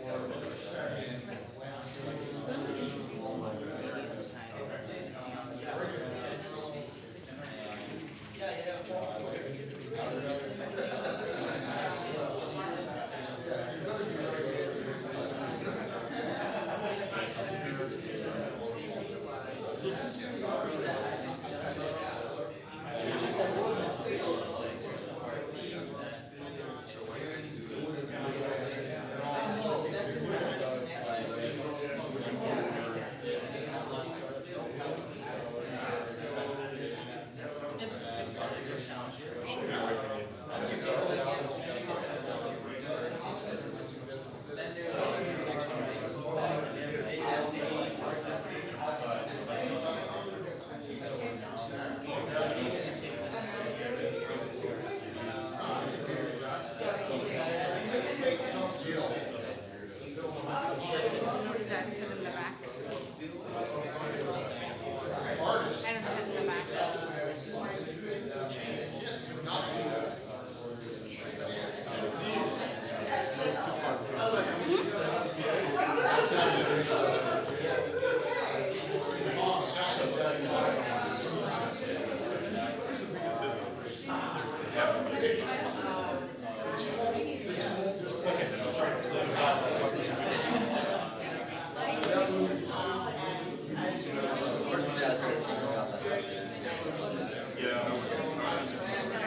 you said to send her your number?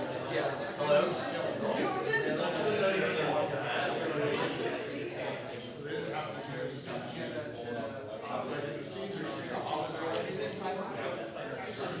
Seven, six, seven. 3, 6. You should be able to.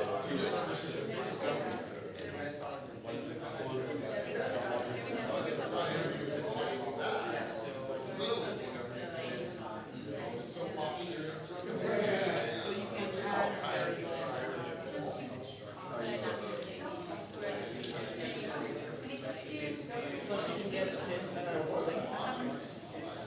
Send her the link. Okay, she got it. She got it? So I just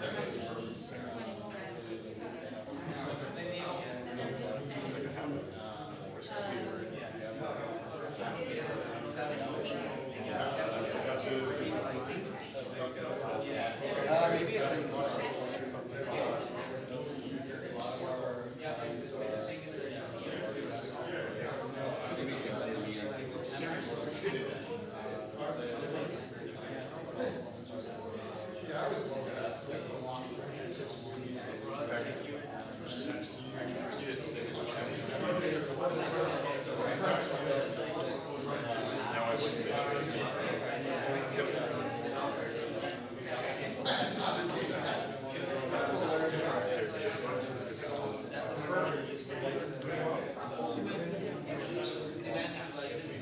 Hello? Yeah, yes, I think we're able to join the. We're able to join the.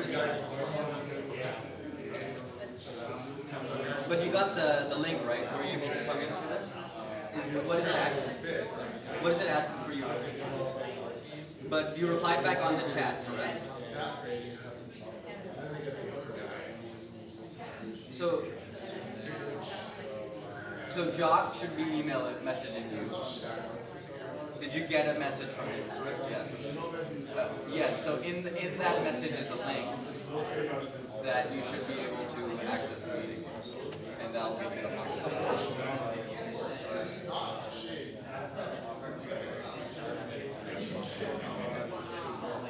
yeah. So try to join there, and then let me know if it asks you for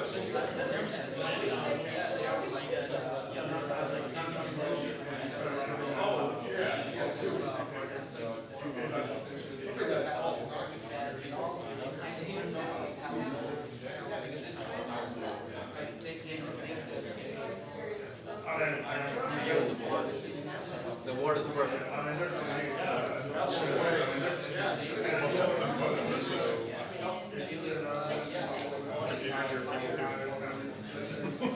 Not yet. Not yet. Hello. Very good. Although this has no I know. Bag. Yeah, Mike. she has the link. Nice meeting you. Maybe through the access code for her. I know they give all these badges and like it's like a total task to figure out how they're gonna go. Oh, these keep turning upside down. Yep. So I'm being as smart as I can be, but I think they are just being a little too annoying. Should just be able to join. What's your company? What's your review? So Mike, I work for a software company, and I manage the DFW airport account. But it's my husband Atul. Hi. Mike, nice to meet you, sir. And I've been part of Dallas startup since the inception. And I've never come to Austin, so it's like, okay, let's go check out Austin too. Long 4-hour trip. Yeah. So we're here, and we're definitely interested in this track. So we have a lot of connections internationally, so we're trying to look into that market and see what value we can bring in and what network we can do over here. Tell me about yourself. Well, I just found out about Startup Week a couple weeks ago. Okay. I guess it's been going on for quite a while. So I was really interested. So, yeah, Yeah, I ran the investing and venture capital firm for almost 30 years. Oh, fantastic. Here in Austin? Yep. Oh, awesome. And what kind of verticals are you in? We're not I go anywhere. I'm always looking for something. Okay. Do they have a good moat? Yeah, I'm just, so she has the link. People running the company share my core values. And honestly, if I don't like them, I'm not interested. Exactly. That's the way it should be. When things get rough, you have to be working with people you like. Exactly. I agree. Numbers are numbers. Yeah. So just out of that, we were doing a sales training. We found so many small and medium businesses getting to a certain size. Yeah. I mean, they've got some skill. That's how they got there. Yeah, absolutely. But one of two things will happen. Either the founder doesn't want to be on the phone all the time trying to make deals everywhere, or just someone else. Yeah. Like the reason they started it. Oh, there she is. Oh, you're online. Can you hear us? Okay, we can hear you. There we go. Let me just make you bigger. There you go. We're all good. Okay. Welcome. Okay. Yeah, sorry, we just like this one because you get a good view of the whole room and then everybody can see you on our large screens. So we're going to be seated here. I would need your. Yeah, she'll hear you. This mic should cover. I'm in that We can pull this, if you want to pull the chairs over. meeting different clients and figuring out, so I do a lot of managed services and. But now I'm trying to raise money. And there are sometimes you end up in a vertical which you don't have the confidence. Yeah, we don't have the experience. So sometimes you want to brainstorm with somebody. So,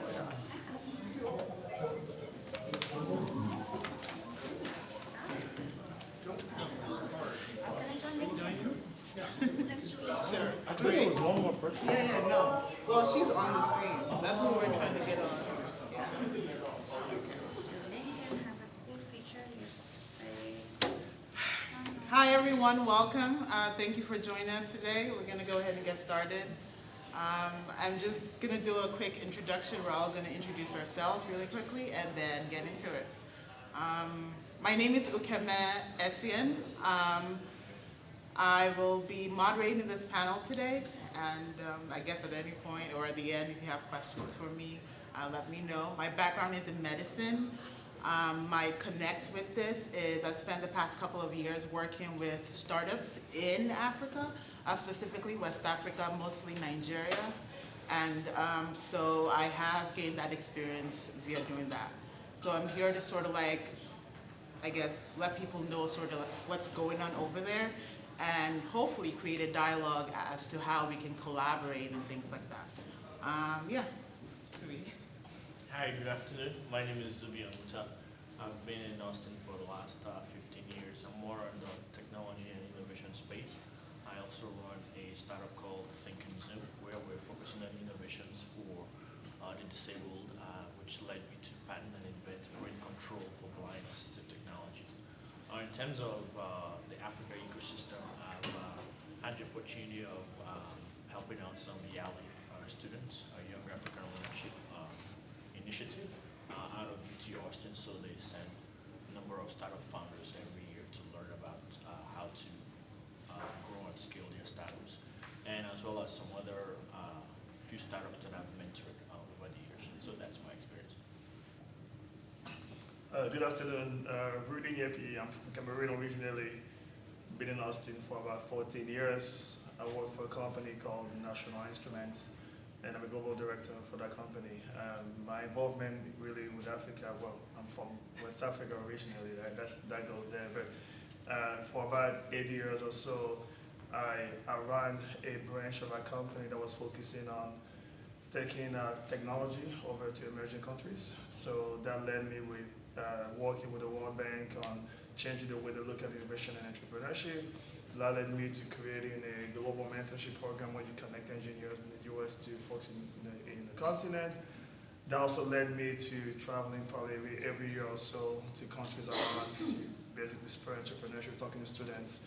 I also was looking at a partnership between University of Texas IC Square, University of Nairobi, Kenya, and National Instruments to be able to drive this change, both from a capacity building point of view as well from a technology transfer and so forth and so on.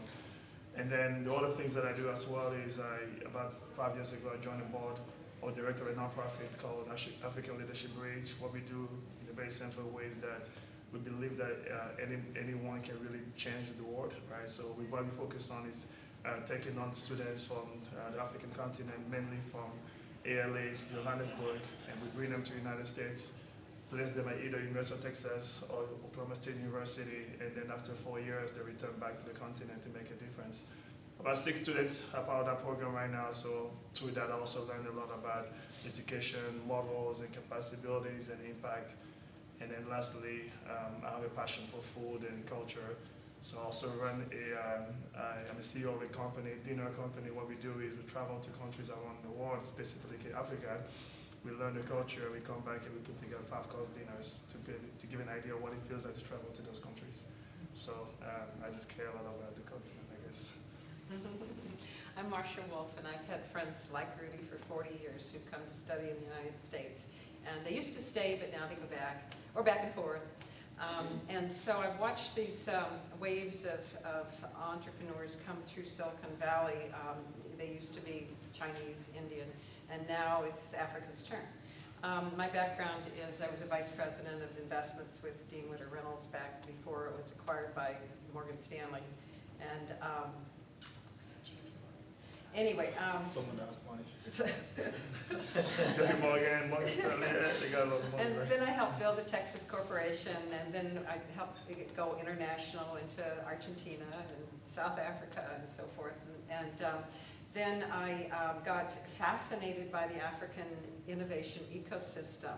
And so from 1997 on, I've been just, teach me more, let me learn more, get a better network and deal flow and methods to invest, and then iterating back and forth to U.S. investors in tech and innovation in angel networks, and then building the diaspora networks in the U.S., and then speaking at MBA schools, and then following people like Rudy back home and helping them with their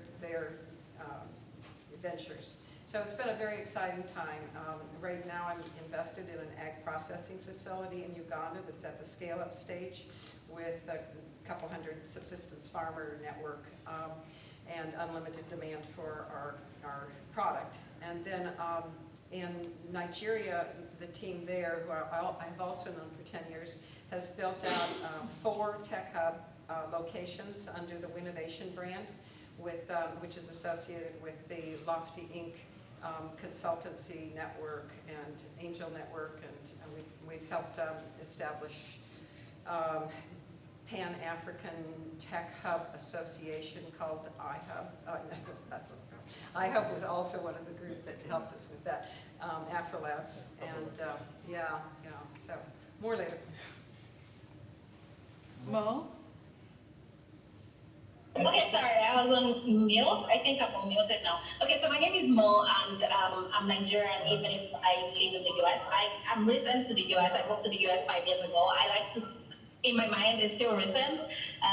But up until I moved, I was a lawyer, a corporate lawyer in Nigeria, really focused on the startup ecosystem.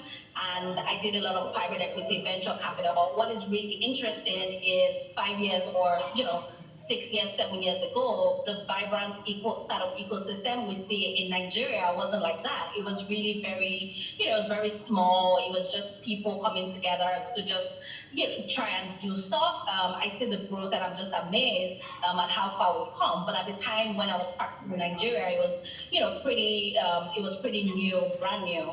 Now what I do is I run my own law firm, which is focused on African entrepreneurs in the diaspora who are looking to raise capital from US investors, or African entrepreneurs on the continent who are still looking to raise capital from US investors. Why I operate in that space is because I'm qualified in Nigeria, my partner is qualified in South Africa, I have another partner qualified in Kenya, and all of us are qualified in the US as well. So we just thought it was a good way for us to sort of operate in that space between the US and the continent. Separately, I'm also a partner at an impact focused fund, and what we do is we help impact focused companies on the continent and part of the African diaspora to build up their companies, get them to a point where they're investment ready, invest in them, and also help get follow-on investment. So that company is called, well, that fund is called TipHub. Yeah, so that's pretty much the basic introduction to what I do. Thank you. So we're gonna go ahead and where we're gonna be doing it today is we're gonna sort of divide everything into 3 segments. The first segment is just focused on what is the ecosystem like? What is the terrain? How is it right now? And then the next segment is more like, what are some companies creating innovative solutions right now? And then the third part is more about the partnerships. What would that even look like if we were to, you know, partake in that? As you've heard already, there's already a lot being done. There are students being brought here to sort of like learn about this system, learn technology, just gain from that and sort of take that back home to hopefully build. So yeah, at any point, I'm just gonna throw questions out there, and if you feel this is a question that you can answer, go ahead. If not, just, I guess somebody else can. So how would you, Marcia, we can start with you. How would you describe your view of the current terrain right now, sort of when it comes to investing, getting VC funding, just things like that? Okay, I tried to establish a venture capital fund in 2004 because I was convinced that the innovation pipeline was strong enough. And I went around to the investors that have a mandate to invest in African development, and they all told me that I was basically too optimistic about deal flow. I said, did you open the PowerPoint? I've already got a full portfolio of ventures for you to invest in. You know, no, but we don't think that you can do it. Well, anyway, so now we've got a team that is robust enough and has the expertise in-house. And you know, in the past there were always these blockages. Well, is there enough deal flow? Are there local investors that have invested?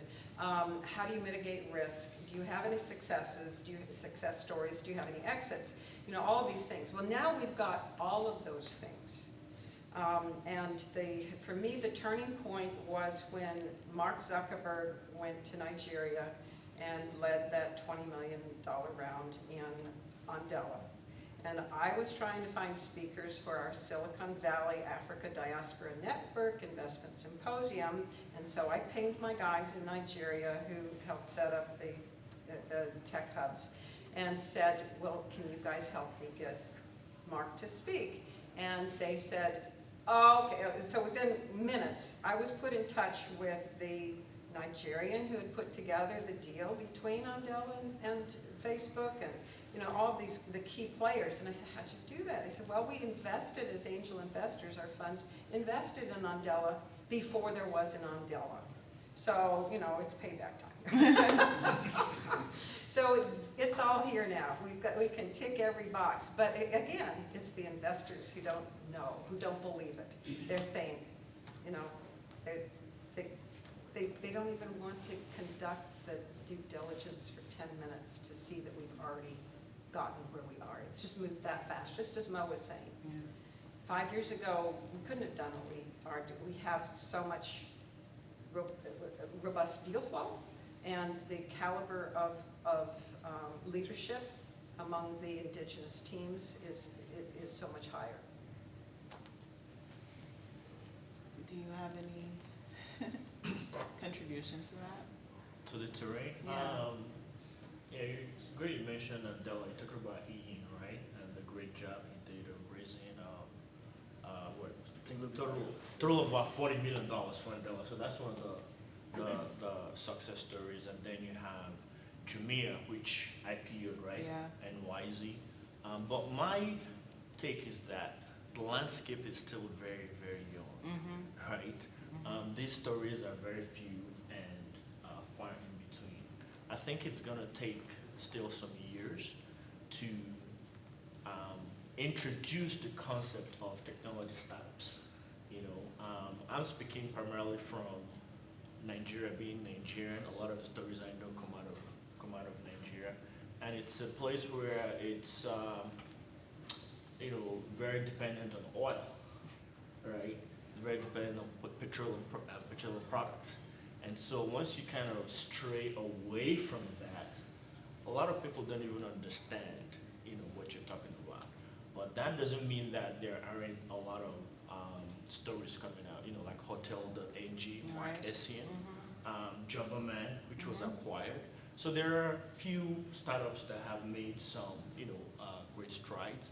But I'd say that it's still a new field, and a lot has to be done to educate the population, right, on what is the technology startup and the required steps to take a piece of technology through innovation and commercialization, etc.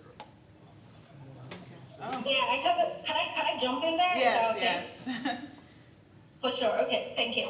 So, I totally agree with both points, and especially, with the last point about like the ecosystem is still very young. And one of the things because I operate as a service provider as well as an investor.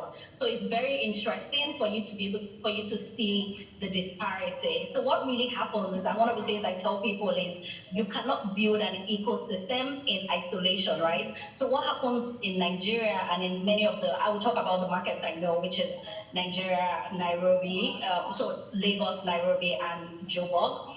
What I see across those markets is you have people building tech companies, but the iteration of how you actually build a company from an idea to making it a company, it's not systemic yet. So there's so many things that have to be done, and what really happens is the service providers are not moving as fast. Let me explain. Say for instance, you want to start a startup in Austin. You know the best startup lawyer to go to. You know the best startup accountant to go to. Even if you don't know, you could just Google and you just find someone, right? So, but we don't really have service providers who can support startups. So what typically happens is you would have a startup founder go to his cousin who, is a land property lawyer or something and say, oh yeah, lawyer, just do this for me. And what happens when you do stuff like that is you don't have there's no process. So as service providers, when I wear my service provider hat, one of the things I think about is how do we start creating systems and making things standard, because service providers being part of the ecosystem and the growth of the ecosystem is very important as well. You need lawyers, you need HR people, you need accountants that actually understand how to service startups. So I just thought to raise that point as well. Great, thank you. You guys have already sort of started touching on the next question, which is what are the challenges? What are the key challenges? And I can also go ahead and start with that. We were also discussing yesterday just basic infrastructure, right? Just even sometimes trying to do a video conference or a video call, something as basic as that. Data is still pretty expensive. Internet, imagine trying to build anything tech. The basics are not even. And then when we talk about policy, the red tape, the government, they're years behind what is actually happening. So these companies are operating in sometimes a very hostile environment, depending on the markets you're actually looking at. And we tend to sort of divide the markets more into like West Africa, East Africa, and South Africa or Southern Africa. But yeah, I'll let you guys also take that on. What do you think some of the other key challenges are? Yeah, in terms of that, the government, I think we tried to do Kawo Money at some point. The story behind Kawo Money was my dad was hospitalized, and I needed to send money to Nigeria. And so he passed away, but I conceived the idea of just a calculator-like interface that you can send, between 99 and 999, not a large sum of money. And for 2 years we tried, but I couldn't get to Central Bank of Nigeria to figure out what was their, money laundering, fraud policies. I didn't want to move ahead and then get shut down. And then after some time, they kind of pulled licenses from money transfer companies. And then after a while, they kind of released it back, right? So you phased out a lot. Currently, there's ride-sharing apps, not for vehicles, but for motorbikes. Gokada, OPay, Okay, Max. Max, right? And so these guys are trying to solve huge transportation nightmare, but they've invested, I mean, they've raised 5 million, 7 million, 10 million here and there, right? And they've put in a lot of investment and trying to bring some kind of resolve to the chaos that's transportation in Lagos. But what do you find? The government says, well, you're going to have to pay us 25 million naira or something like that. They said what? 25 million or some ridiculous kind of licensing fee, right? So you find that, you know, the government doesn't kind of understand the power, right, of, you know, technology startups. So rather than working or building some kind of symbiotic relationship with these companies, you find that they're kind of anti the progress of these companies. Because think about it, if they have to pay you $25 billion to operate, how much are they going to charge the customer? And then all of a sudden the whole thing is defeated. So I think that's a major, major hurdle. And of course you talk about network connectivity. I've been mentoring African college students for over 10 years. I won an award from Obama, President Obama, for mentoring. And just a simple phone call, it could take days sometimes. The data cost is so high. We sign up here for cellular service, unlimited data. Over there, your data is very separate from, I mean, you could get charged data just for Facebook alone. So these are some huge hurdles that until they're addressed, we're not going to see forward movement. I have maybe a very practical view of it. I think that I always believe that if you focus on challenges, you get paralyzed. Yes. I do think so. I don't ignore challenges, and other things that they mentioned, I think make sense. But I also think that we have to be practical about what we want to do ultimately. Different market exists because there's different needs around the world. That's just the truth, right? Like the US is an efficiency-based organization. I mean, I value valet. That's why when I leave here, I just need 1 minute before I get to my car so I can get home. I get to work by 3:30. I value that, and that's why I'm willing to pay a premium. You have to go back to what do people value. You have to segment your market. If you know that most of the population is under a certain amount, they may not value that, but if you believe that you can get more money from the 1%, you can do that. So I think there is a practicality that you have to have about everything that you do. And then I was probably successful because there was enough people out there that were looking for ways to take the talent to global markets, right? So that's the first thing. I understand challenges, but to me, I care less about those, but I focus more about the needs that you're trying to solve. And then I think the second thing that I have personally seen is perception that the folks that are ultimately, you guys VCs can tell me, people invest in you first before they invest in your ideas. I believe in that. If they like you, they think you're cool, they're gonna invest in you first before they're gonna invest in your idea. Dating, referrals works, recruiting referrals works. It's all about personal relationship that happens anywhere in the world. If I'm an investor that has money and I come into a country that I don't know anything about, someone's pitching to me in a way I don't understand, I won't invest in that person until you show me there's a perception that you have against people, and that's just human nature. It's not because you're African versus Indian, it's just the way life works. So I think there's something again, and that's what they call this idea of briefcase company, which is you have an idea, you have something that can solve a real challenge in a local country, someone else has the same idea, or maybe a lower solution, but it happens to work for a global company, they would get the deal, right? Just because there's a track record, or maybe those folks are the ones that are also spending money with the government. That's a different conversation. but the reality is that I think there's some level of perception that exists, and I'm asking all of you guys, if you have money in your pocket, you go to a different country, you're going to want to meet someone that knows someone that knows someone. You come at it from a transparent point of view, people out there come at it from a corruption point of view, but ultimately it's the same need that you have. So I think the challenge that we also have is that how do we create enough success story, or how do we show that we have the folks that are there that study, that went to university locally are just as good as people that are here. And that thing to me, that's an area where we can say, almost like you're validated about Harvard, that behaviorally, technically, socially, psychologically, you're a smart person, and you're warrant, you can handle a $100,000 investment. I feel like we also have that challenge, practically speaking. And that's my opinion. It's a good thing you're sitting between us. Of course. You're the neutral one. He's the, and I'm the, let's go get.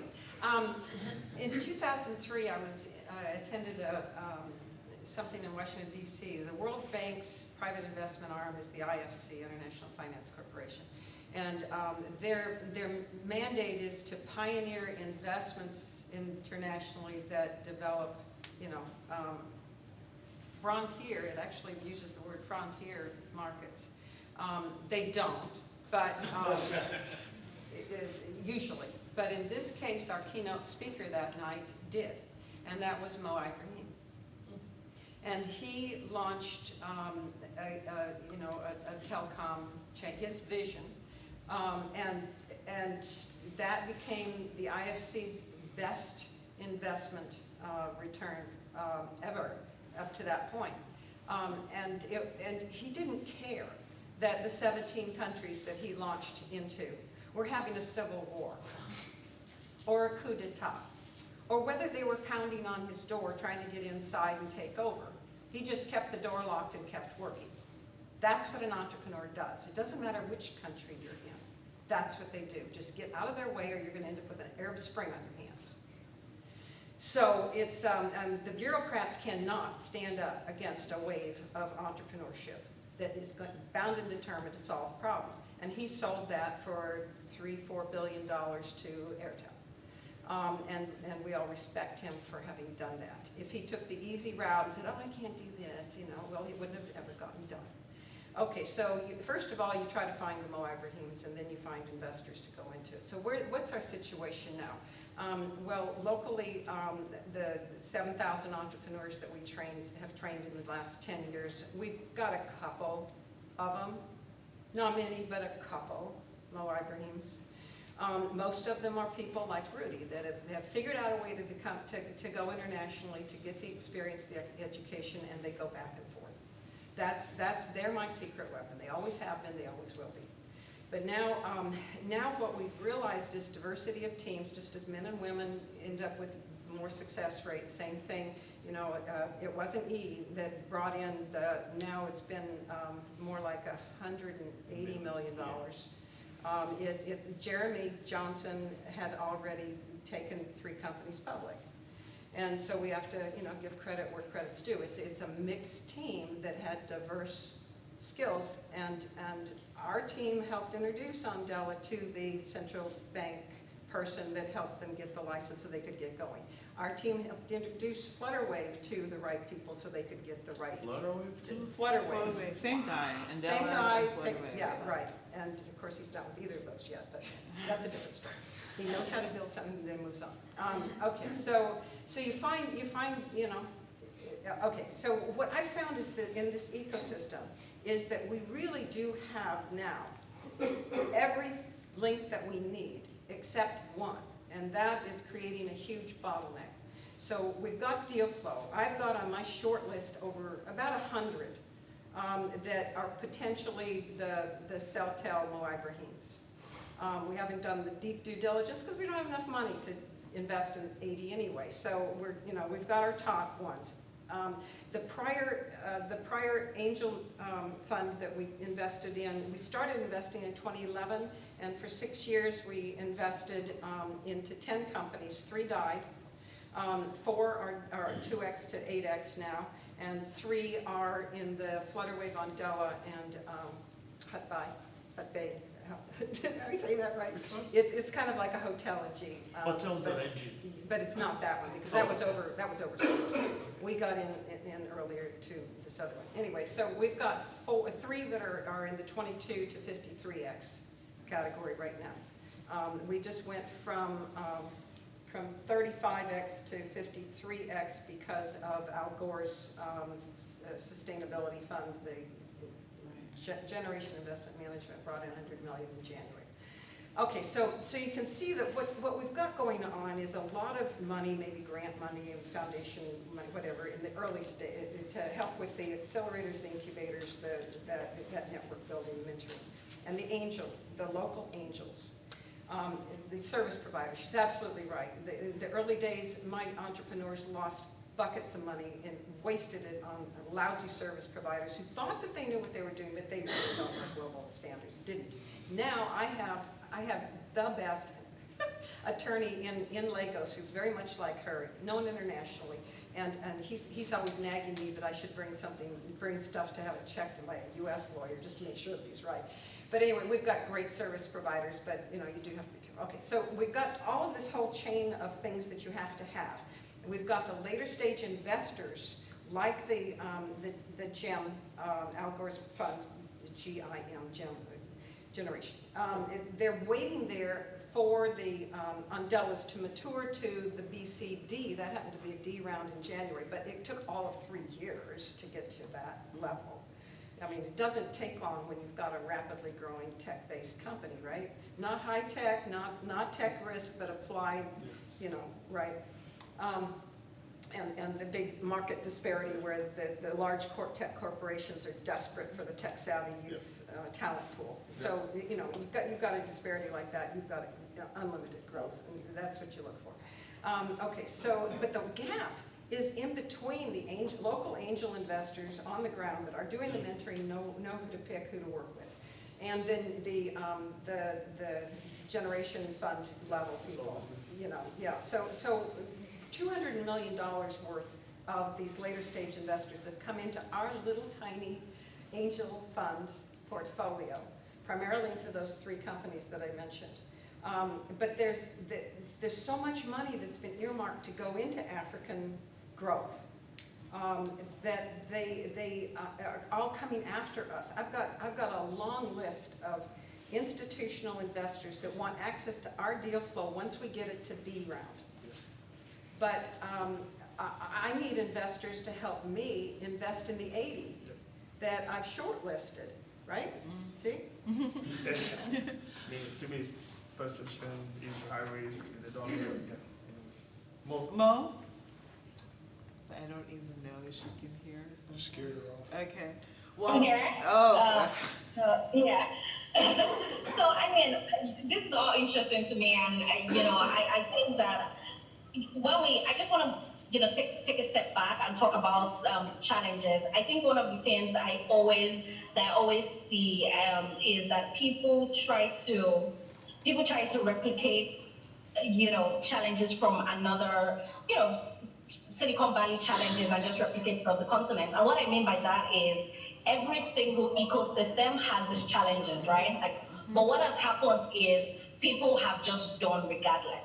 So just because something is not the same way it is in Palo Alto, as you find in Yaba, for instance, doesn't mean that, why I say that is because when people think about challenges, they're like, oh my God, these things are just they're so big and they're so unsolvable. And those are the kind of things that actually contribute to investor bias. So I think that for us to be able to have this conversation, where people without bias, we need to think about challenges as just part of the process. There's never going to be an ecosystem that is not going to have any challenges, right? So even the regulatory challenges that we face, one of the things that happens with that is, so I have a lot of clients in the fintech space, and you had mentioned, a couple of them right here. But one of the things that has happened is because of the regulatory challenges that we have, it gives startups an opportunity to actually sit down with the government. Flutterwave, for instance, as a company, has situations where they are part of committees where the government is like, okay, let's sit down and let's do this thing together. What typically happens is, and you don't see that in other more developed ecosystem or more mature ecosystem. So all I'm just trying to say is, with every challenge, there's a way. Number one, there's a way around it, and I see them in terms of like positives, right? There are a lot of things that we see because framing them as these are just problems that we don't have, that are just unsolvable, it doesn't help. And it's very important for us to understand that these challenges are just normal, because again, it's the same issue when you have like portfolio of interesting companies. Just because it's from Africa, it's from a particular region, an investor is like, oh, I don't want to think, I don't even want to talk about it. Oh, I hear they don't even have internet. How are they working? But the truth is, there's so many people that regardless, and that's how I see challenges. I don't want to jump into the next segment, but I do have a couple of clients who are doing interesting stuff in education, in healthcare, with very little resources, and you'll be amazed at how much they can turn over with very little resources and investments, right? So that's what I really think about, the question about challenges and how I view them generally. Okay, thank you. So the reason I sort of started with this challenges is because I don't want to paint a picture of roses. There are a lot of challenges, and it's for us to really understand the journey these companies have made is to first understand what the terrain looks like and what they have to deal with. And besides all of that, they're still succeeding, stuff 55x, like growth rate, that's why I'm starting with that. Not because I believe that these challenges they cannot be overcome, but because I want us to have a bigger, fuller picture before we continue on. And something we already sort of touched on, a lot of companies, especially people also in the diaspora, Africans sort of going back, a lot of times they're inspired by what they see. They see gaps in the market from here. And a lot of times, even we'll go back home and then you realize that, oh wait, it's not what you think from outside.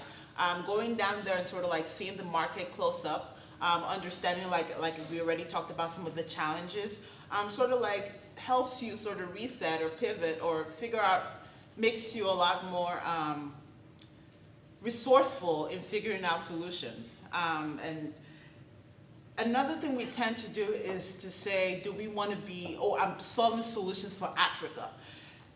And the thing with Africa is there are many, many markets in Africa. I mean, the cultures are different, the markets act differently. What will work in one place might not work in another place. We already talked about policy. But one thing, I was having a conversation and somebody mentioned WhatsApp. How was WhatsApp able to become Pan-African, meaning that Pan-African adoption, without sort of saying, okay, we'll make this place our beachhead and then go from there. That's also something that we can sort of like, take a look at. Maybe we can just quickly, we don't all have to talk about it, just quickly talk about what approach do you think generally works? A more Pan-African, like just go for all of Africa, or market by market, in your opinion? I'll let the investor start. If you let me start, I'm going to wrap up the regulatory thing. I'm happy. Okay, Mo.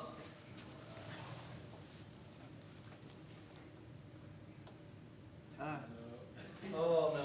You're on mute. You're mute. I think you're still on mute. Type it. You can feel the energy. Go ahead. Can you hear me now? Yes. Okay, awesome. Yes. So I was just saying that I think why I can start is because I have a legal practice where we have multiple lawyers in multiple jurisdictions. And today, as I speak to you, we have clients in 21 countries on the continent, right? So one of the things that I see is, yes, there are similarities, and of course, building for Africa is a thing. When in practice, it's not exactly a thing, because even if you want to, if you want to move a country, if you want to move a company from Nigeria to Ghana, because of our colonial history on the continent, what happens is you have multiple legal systems, right? Like it's almost ridiculous how different the legal systems are. And because of that, you'll think, oh, Ghana is so close to Nigeria, it's just literally an hour flight. So why is it taking me 1 year in order for me to be able to expand my operations from Nigeria to Ghana? So in terms of building, what I tell entrepreneurs who I'm invested in is think think continent-wide, but also be prepared to know that you have to build specifically for each market. And it's not just because of the differences in cultural attitudes or anything like that. It's also because of, just the differences in the legal system. Again, I'm talking from my own perspective as a lawyer. A lot of startups don't think about this, corporate governance issues until they have to actually deal with them. But seriously, it's a very big challenge. A couple of companies, again, I would use, for example, Flutterwave, who's now in like 4 different African countries, but it took them a while for them to get there just because of the regulatory challenges. So again, you have very different legal systems. You have the French-speaking part of Africa, of the continent, that a lot of people do not even have any visibility into. A lot of people will tell you I'm investing on the continent, but they just ignore Francophone Africa, for instance. And that's a huge part of the continent, right? And then Francophone Africa, has a lot of colonial history with France. So they have a civil law system. It's just a lot of work when you think about it that way. So one of the things I always tell people is, yes, think about the continent, but the truth is also be ready to build specifically for each market. Correction, Flutterwave launched its initial, it was formed, it was initially started in July of 2016. That's not a long time to be in how many countries now? 3, 4? Maybe 9? I think in 3 or 4. How many countries? I don't know. I'm not sure. In Francophone alone, I think it's 4 or 5. And then okay. Back to your example of WhatsApp. Yeah. I mean, that it depends on what your industry is. I think that my health tech venture is definitely needs to focus on Nigeria and get a robust base before it goes into other domains because of the regulatory issues. But WhatsApp, if you're building a WhatsApp, why do you have to customize it for your local? Yeah, sometimes when like she was talking about the legal, the corporate, when the government sees that you're building something, depending on the country, they become very interested and either come up with policies that would inhibit you or things like that. So that was sort of the conversation I was having with this person when we were talking about WhatsApp, how they sort of like went under the radar and sort of like avoided all of that. And that's the smart way to do it. There's no reason to go knock on any government's door when you haven't even made any money yet. I mean, so that, and once you do, then you've already got momentum going. They're saying, look at all these jobs we've created, and the government says, yeah, we want jobs. I mean, it's not that hard. But Go-Kata, it used to be Go-Kata, for example, Go-Kart? Was Go-Kata, the motorcycle situation where they sort of like built, and so this is a transportation startup. They use motorcycles to sort of take people from point A to B, and you have an app and you can call up a motorcycle guy to take you. So the government, so before that happened, there were regular motorcycle vendors, regular people doing that without an app, just regular people. They had their own sort of like lobby and all of that, and they lobbied, I guess, to sort of be like, no, we've been here. And all of a sudden, the government comes and is like, yeah, you guys, you've been doing your thing. We need you to pay, the Go-Kata guys, we need you to pay, how much was it? Something is, yeah. Anyway, so imagine a startup, all of a sudden you're supposed to pay some crazy amount. Is why I think I was just sort of talking about policies and sort of like the approach to starting anything, and just also, as we already discussed, what the terrain looks like today. But that's a great example, because you can see it's not the government that was doing that. It's the people who are in danger of losing their revenue base because they can't compete anymore, because they're too inefficient, they aren't cost effective, it's not accessible, so that's why they're going to lose their market. You can stick your finger in the hole of that leaky dam, but it's going to break anyway. So do you think that Airbnb and Uber didn't have problems? Do they still have problems? Yes, very much so. But not until they got big enough to, hurt somebody. Okay. Yeah, hurt the old guard. Maybe I'll be the practical person again. I'm so glad you're here. Yeah, you're welcome.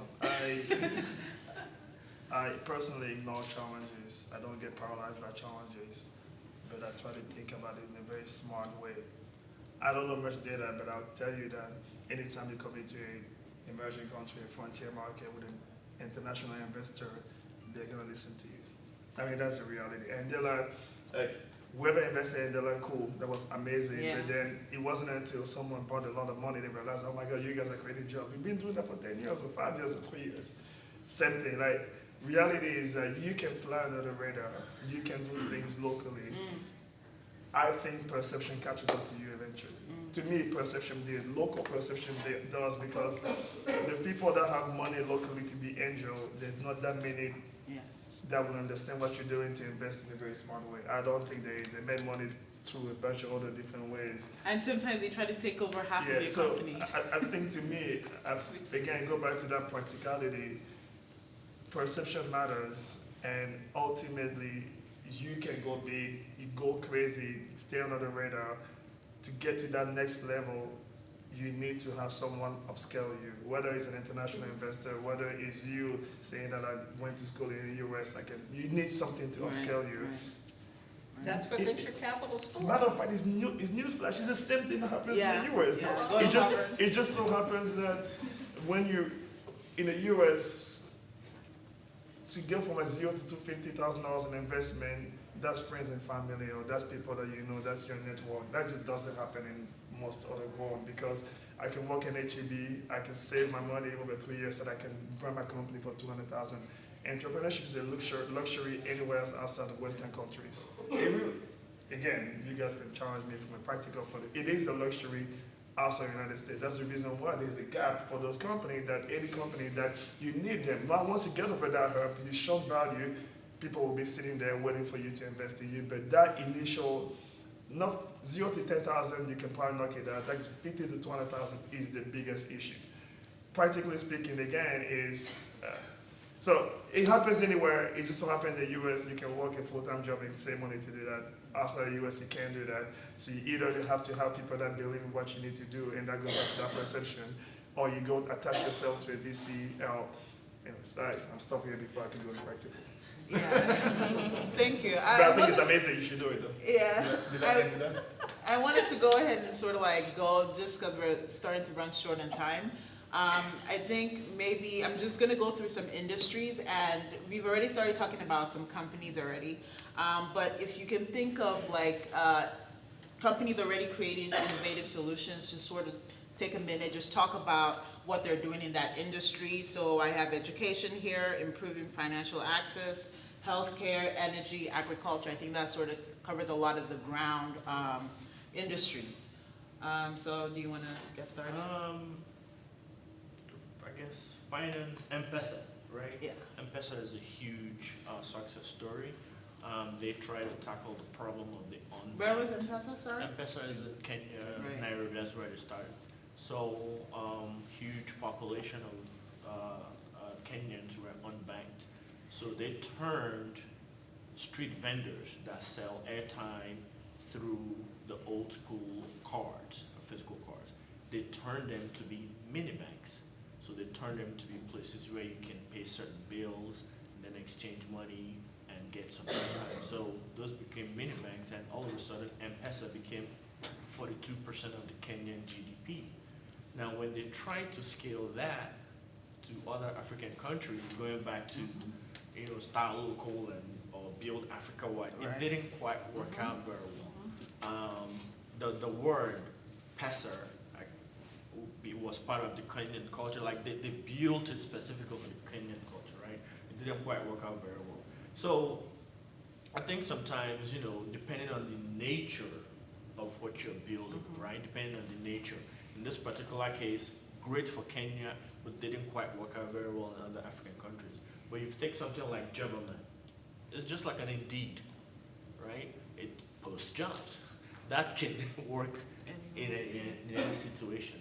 So M-Pesa is a great success story. It's just it had trouble, scaling that particular model in other places. But say Jobberman was great, and it was acquired. So that was a huge success story.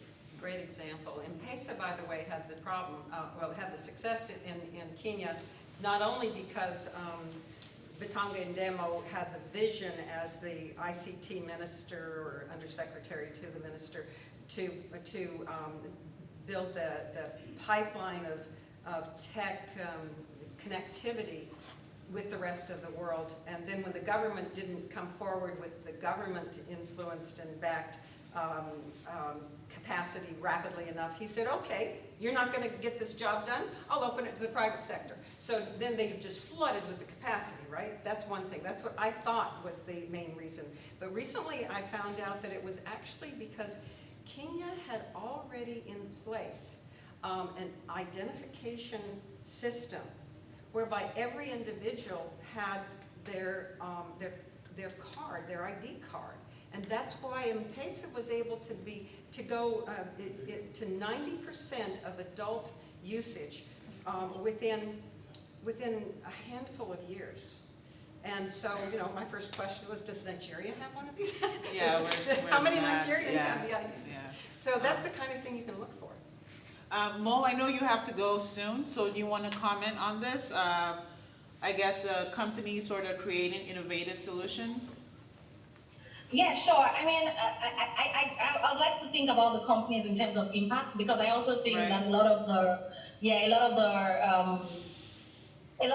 of people, when they think about companies that are making waves, they think about companies that have raised money or, you know, had exits and all of that. But the truth is, raising money on the continent is still very laced with bias. One way you can think about it is when you think about who are the people actually raising money. They are entrepreneurs that fit into a particular, they fit into a particular bucket. Either, you know, there's a Western co-founder, you know, a co-founder that is not African, or they have an early investor that is non-African, or they probably went to, you know, an Ivy League school or something like that. I run a social enterprise that provides resources to entrepreneurs on the continent. We have 20,000 entrepreneurs within our network, and I can tell you for a fact that there are so many people who are doing amazing work, but because they don't fit into this, you know, the system, they don't make any money, but they're really creating impact. One of my favorite startups, for instance, is a startup called Wella Health. So what Wella Health does is they provide, malaria is such a big problem on the continent, and for a lot of people, the first time they ever heard about Africa was, you know, this place where that is plagued with malaria. So at least we know that malaria is a big issue on the continent, and what they are doing is they are providing micro insurance for people who cannot afford healthcare, because, you know, they are starting in Nigeria, and then, you know, health insurance is not just a thing. So if you have malaria, you can pay in bits to get insured, and at some point, if you fall ill, you can just go to the pharmacy and then just get drugs. I think they're doing amazing work, so that's in the healthcare space. In the education space, I really like ScholarX. ScholarX is doing amazing. What ScholarX does is now they're doing like an income share arrangement where top performing students are given scholarships, but it really started with trying to crowdfund for education. I think that was really amazing, because there's so many diaspora remittances, again, in countries like Nigeria and Paul.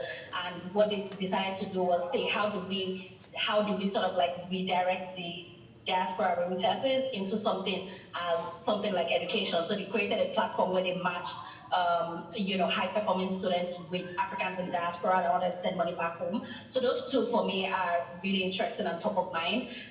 Again, I like another startup called Schoolable. Schoolable, I don't know too much about them, but from what I see online, what they do is they provide loan financing to parents to pay for education, primary school education and all of that, which I think is fantastic, again, in the education space. They recently got into Y Combinator, so hopefully that would give them a lot more visibility in order to raise capital. So top of mind for me, again, as you can probably tell, I'm really focused on social impact. So healthcare, education in the education space, really interesting to me. I also think that a lot of work is being done in the insurance space, so micro insurance. Again, there's so many startups playing in that space, and I just want to refocus. I hope we refocus away from fintech. Everything is fintech, but there's so many issues to be solved, on the continent that don't have anything to do with access to finance at this point. So that's how I think about it. Well, if it's any, I have heard of Wella Health and Scholar X, so yes, I've heard of both of them, and I think people I've spoken to. And we were talking about another health insurance company too yesterday, so we definitely, I'm tired of hearing about fintechs too, like, yeah. But I feel like it's almost like a formula now, you're fintech, you get money. So everybody's fintech now. Exactly. So a lot of people just create Right. But when you study the size of the market, go ahead. But when you think about it, what's the point having an empty wallet? And that's how I tell people, you have a wallet, you have an e-wallet, but it's empty. So when you think about it, like, so, you know, so many people are like, oh yeah, I have this startup that is giving people e-wallets, but I'm like, people are poor. So when you think about it, like, you know, access to finance is not just about payment. It's really about, like, what are the things that people need in order for them to move from point A to point B. And point A where they are is, I do not have any money. I am poor. I don't need an e-wallet. She's excited. Yeah. Okay. Well, I know you have to leave soon, so I wanted you to quickly comment before we continue. So if you feel you have to leave, no worries. Yeah, I can't say goodbye because I'm rushing over to another panel. Exactly. I'm going to discuss fintech. Right. But thank you very much. Thank you so much. How do we get in touch with you, Mo? How do we get in touch with you? Yeah, I'll send you my email, and then you know, people, you could just I'll send you my email, and then you can just share it with everyone as well. Do you have LinkedIn that we can find you on? Yes, I do. So my LinkedIn is Mo Odile, so MOEODELE on LinkedIn. Okay. Yeah. So, but thank you so much, everybody. This was fun. I'm so sorry. Yeah. All right. Bye. Bye. Thank you. Bye. Yes, DC. Okay, I think he's the next one that has to leave. Okay. Yeah, I feel like. Oh, okay. I'm gonna just mention a few more companies. I feel like she cannot. She did like 5. Okay. Can we answer questions before we leave? Sure. Yeah. Okay. Go for it. I think we'd love to know in the room, what can we do to help? Yeah, so that was supposed to be like the next phase, but we can go ahead and sort of go into that and just simultaneously take questions, just because we're about to run out of time. We have like about 10 minutes left, so we can sort of start talking about that. I think you had one more comment, so let's hear from him and then we'll do that. It's hard to be practical when they talk about successes, right? So maybe I'll skip that part. I think the question of success to me comes down to who you are, right? If you are in a VC, it's very important to know portfolio people that have done well before, so that you can make sure your investment actually can flourish. Makes sense. Like in the example you have, nothing else to add to that. If I'm an entrepreneur and I really want to go do something on the continent, I think to me that's good. But I always just care about who I am and what I can deliver and be the best version of myself. So I would just take off and I'll go spend some time on the continent and I'll understand the need and I'll just be the best what I can be about that while ignoring the challenges. So success in that regard, I think matters, but only tangentially. It's only good to know that yes, there's all these guys have done well, but really, how do I become the best at what I can be? And that to me is the way I would look at it.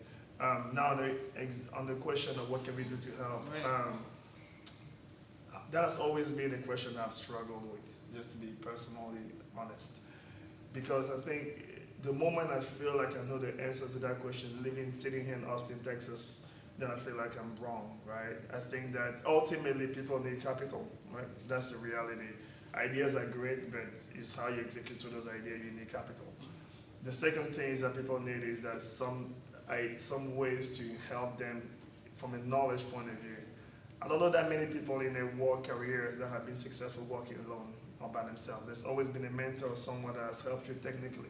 If you just take that example, someone needs that. We're back to the example earlier about how most people know how to build products, they don't know how to build companies, which means the services, how to hire, how to fire, how to do all the things when building a product is still new. There's not that many companies that are being built, but there's really great products that are being built. So people need capital, people need some injection of knowledge. I think how to help is, I don't know of organizations that allow you to take mentors, right? That's one way to do it. I know those two things. I don't know how everybody can connect to those two things, because people sometimes have a hard time saying, hey, you know what, I have $100,000, go invest. The way I do it, I'll tell you how I do it personally. There's a student in our program that that we selected 7 years ago.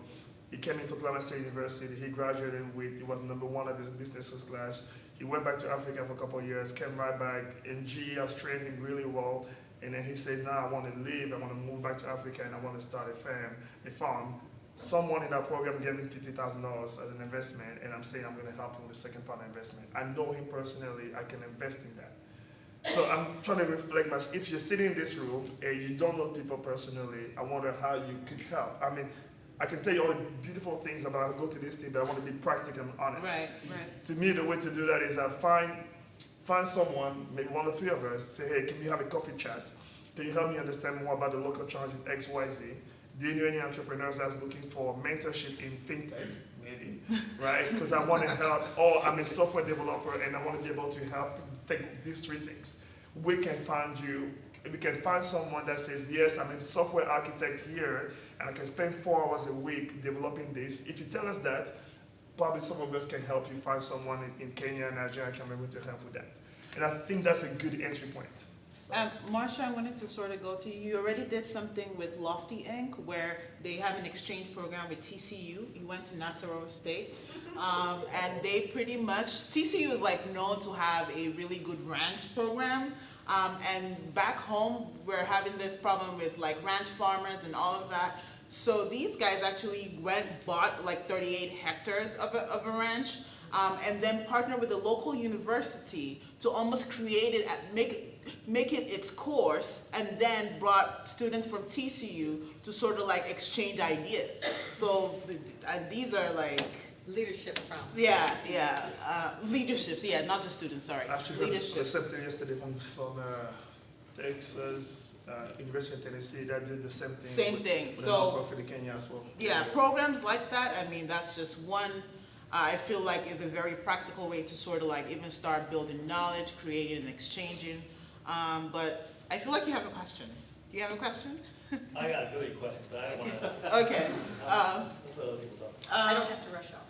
Yeah, and where I mean, do you have to go back to? Do you have to leave? I just wanted to plug Shashawa. Shashawa came through UT Yali programs. You know Shashawa, right? Yeah. Right. And she's tackling the problem of internships. Believe it or not, there's not a lot of internships back there, so that's what her startup does. Yeah. There's also SlateQ. It's similar to like an EDX or Udemy. Chris, he and I attended MIT boot camps together. And in terms of how to help, I think there are a few ways. Several months ago, I was invited to attend a program, an exchange program between the United Kingdom and startups here at Capital Factory, where they brought in 15 startups. And all of them did a demo right there on the other side of the first floor, right? So that kind of exchange program where you bring in startups, they wanted to know about opportunities in Austin, right? And also Houston. Houston has the largest medical ecosystem on the planet. So Capital Factory is plugging them into here, Dell Medical and Houston TMCX. So that's one way. Yeah. Another way, like you mentioned, is mentoring. You know, there's a story I read on CNN. A 9-year-old boy has developed 30 mobile games. I was like, what? I reached out. He lives in Lagos, Nigeria. Oh, wow. Can you imagine? His name is Basil Jr. So I'm helping him out. He's launching his first Android app, right? So that's my passion, technology and innovation. So I think mentoring can help address the problem of learning how to build a company, not just a product, right? So I think facilitating this exchange opportunities and mentoring, and then through mentoring, you can get to know the individual, get to know what their vision is, and be part of that story. Then that can even give you the confidence to invest because you know their story. Marsha, did you want to? Yeah, and I've done that with both Stanford and MIT. I'm primarily involved with in that regard. And both have great programs that are expanding rapidly and have a lot of support from their communities and from investors and from nonprofit organizations. So they've got annual competitions of ventures that need to be vetted and ventured and so forth. But even something as basic as creating a platform where we can all have a conversation. I had someone yesterday, like there's startups in Africa, and I'm just like, I don't know where to, I can't help you. I don't know where to start with that. But just little like panels like this, starting conversation, having dialogue is sort of like a starting point too. The other thing is that I have launched a venture capital fund Right. to fill this gap, and it's Delaware registered, and it is designed to pull some of the individuals behind those big private equity funds, the individuals behind those, into coming earlier stage with their personal capital and investing in smaller amounts, 100,000 to whatever. And we're raising a micro VC fund of up to $60 million to invest in 40 ventures over milestone investment. The way we do it, we mitigate risk by putting a little bit into a lot of companies, and then if they do well, we put more in later. And then, you know, just before they go to those institutional round things, then we put in the big checks. So we've got a great return because very little capital's at risk. Questions? I've got a really quick question. So how can we make so I work with some different startups in Africa right now, and we're going through fundraising, or we're trying to fundraise in different capacities, and so I'm wondering how can we make some of these deals more attractive to investors here in the U.S. and abroad? You know, obviously the environment's very different, as you kind of alluded to, but how do we make them, you know, how do we make people jump into the bid to get after these things? There's a real strong push for impact investing, as you probably know. In the U.S., impact investing is like hair splitting.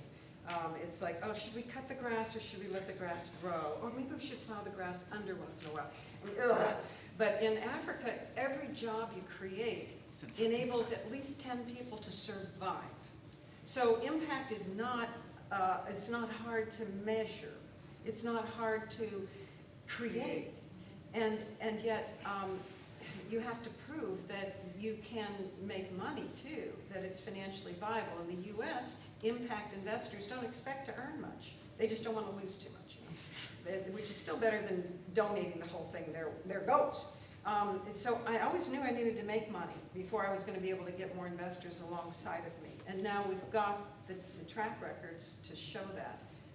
So I think that, you know, get your success stories and then publicize them. But you can go after impact investment communities. They have all kinds of expensive conferences everywhere around the world. Right now, Amsterdam is the location for the GIN program, which has to do with measuring the impact investment metrics.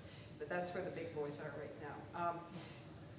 And a lot of them will even, they have scholarship programs lined up to pay for your entrepreneurs to fly in and to get to know investors. The problem is there's a huge gap between what investors are comfortable with and the stage that your entrepreneurs are at. And that's why we have a venture fund to fill that gap. We know how we're comfortable choosing which to invest in. And we're comfortable grouping them so that we can hit the right price points or investment levels that people want to come in at.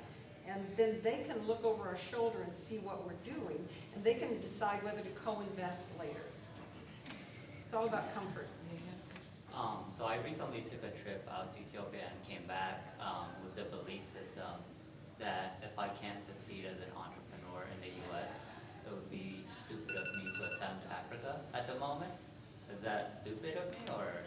Yeah, I'm sorry, the alarm. So I recently took a trip out to Ethiopia and came back with the belief system that if I can't succeed as an entrepreneur in the U.S., it wouldn't be very smart for me to try Africa at the moment. That's wrong. That's wrong? wrong. Yeah, Ethiopia has more money than the rest of these, she didn't put the Ethiopia, but right now, like the Germans, I think it's the Germans have put a lot of money into early stage investing. So I think it'd be an excellent idea to go and study what you can do in Ethiopia right now, because you've got a lot more opportunity there than the US, if you ask me. Right? You gotta go. No. I think I wonder if the question was written not from a investment point of view, more from a psychology and behavioral point of view. which is basically it started by the belief, which is mindset-wise, the process of learning entrepreneurship, being successful, independent of investment, the accessibility of resources, and blah blah blah. Would I be doing surgery on both sides of my leg by moving to Ethiopia right now and learning how to do entrepreneurship and learning how to do that in Ethiopia? That was, I think, the way I asked the question. Yeah, I think that's a good way to think. Sorry, I can't change my answer. That's what I knew that she would change the answer, but I wanted to at least acknowledge that that's a thought. Yeah. I think personally, just because yes, here you have more resources, but I will say markets are pretty different. What not being able to succeed here does not automatically mean you will not be able to. And also the community you'll find there, the sort of people you can connect with, the kind of maybe co-founders, partnerships you can form might actually make you more successful there versus like here.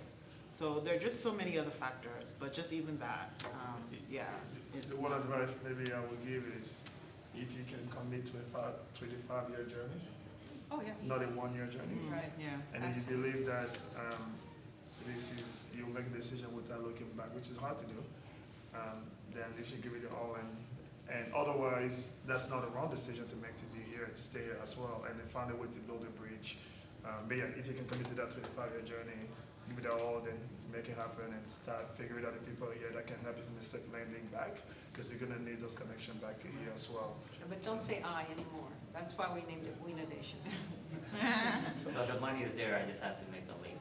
You have to have a team. Team. Not, We need a team, not and an mentorship. An individual will not succeed. I'll use the word, we all need a tribe, right? And our tribe typically is people that help you. Anyway, sorry. Last question. Okay, yeah. So just real quick, you asked how the African startups could have more attention from investors?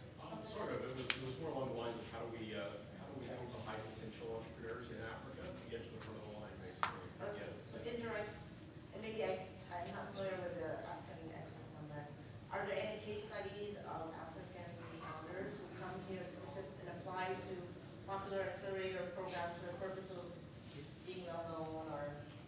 50 every year, 50 every 6 months in Silicon Valley, yeah.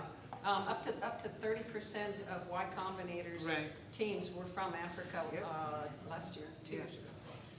Yeah. And I think like 6 out of 10 is also Nigerian too.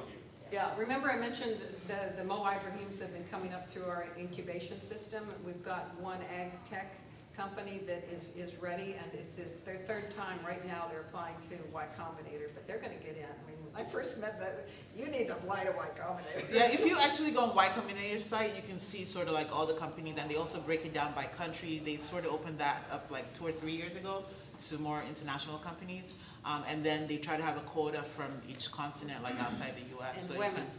Sorry? Women this year especially. Yeah, I mean, Y Asking Combinator. for women too. Where I'm at in the Philippines, if they can't get attention from the locals, they usually just use the brand name, and then when they come back, they're suddenly heroes. That's right. Well, yeah, that Brand helps. names, My that's right. sincere apologies, like I have a 3:30 meeting. Oh, yeah. But yeah, leverage brand names of anything that that problem that those people are solving. Do you want to share your LinkedIn before you go? Yeah. Who has a my name? I can put it up. RUDI space RUDI space. I actually forgot to do this. If you guys have LinkedIn, you can pull it out on your phone. And use it on the discovery feature. All of y'all can connect with each other. Yeah. Oh, good. Yeah. Nice. Thank you. Sorry, guys. I mean, I can always update the description page with everybody's LinkedIn also. Okay. Yeah, no, I was saying, if you go into LinkedIn and then you hit the people button. We need to have dinner. That should pop up.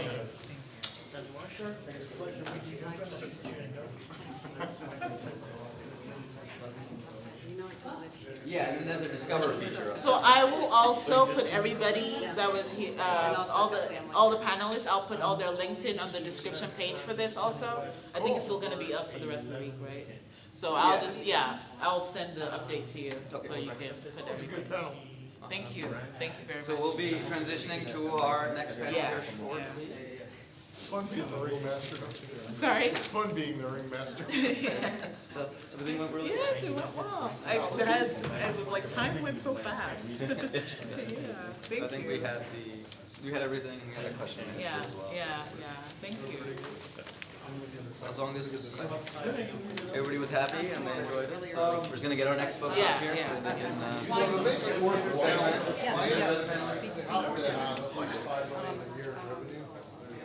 I'll kick you out. Yeah. I'll be right back. I'll just cancel it. Because we're expanding, there's another company that goes to that, what I do. We train together, we're actually. No, it's okay. We were, I was really good friends and decided we should be business partners. I know how that Well, we do the same thing, so. Okay. We trade people back and forth all the time. So I was gonna go up to what's your plan with what you need? That you, so you're traveling, I'll be right here.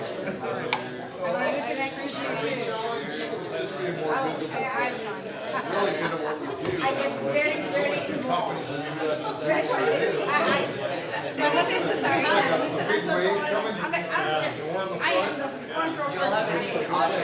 I need my iPhone, and I'm just, I would love that. So that's how I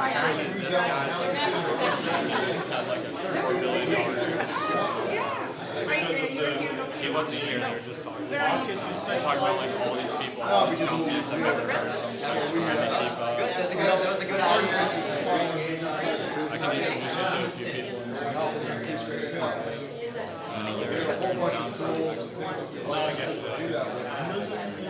And that's a market that the big consultants don't serve. Hi, let's go. Thank you. I'm gonna get back to Right now, our challenge is to be visible to as many people as possible. I know what we've done in recent times is we're like try to be one entity in terms of how many passports we've done. I do not know about that. I don't know if she would know. That's what we're trying to do. Yeah, he might be. Yeah, I don't know. Sort of so yeah.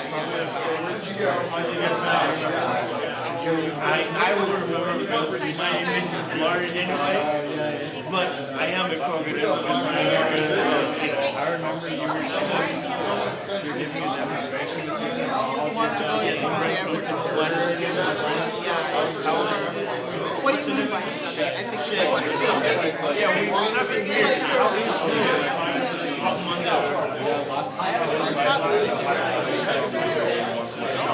Yeah. Oh, where did you go do some further magic? How easy would it be for you to hire? My first time ever. Yeah, I know a lot of people that do a lot of, especially like web developers and full stacks and whatever, that do a lot of like that is almost becoming the norm. Like you said, it's a lot of big companies. There are actual jobs to develop developers or create developers that will actually go international as well. So that's already like especially with remote work. Yeah, that's already happening.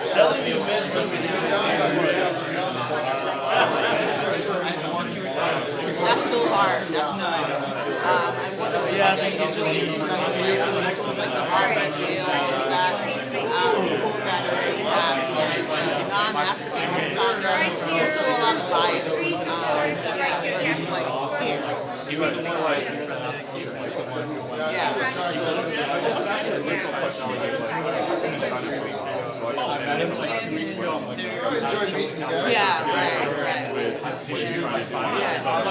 So my question is the first one. I might come back.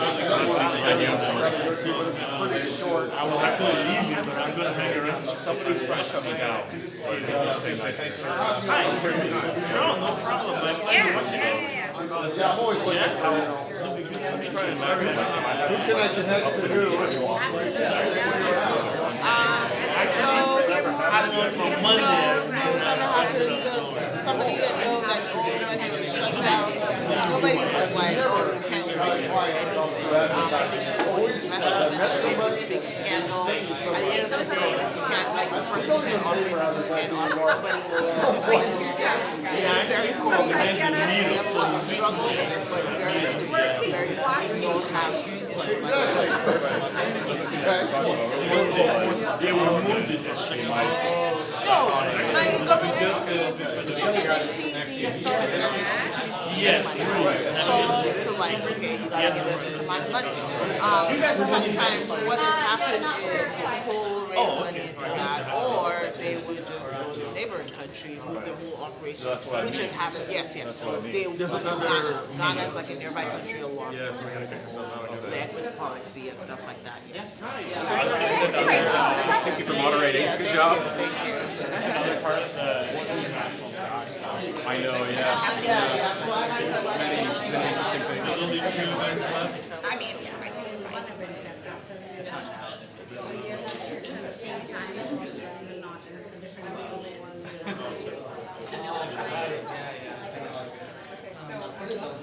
No, but that's good to know. In fact, I want to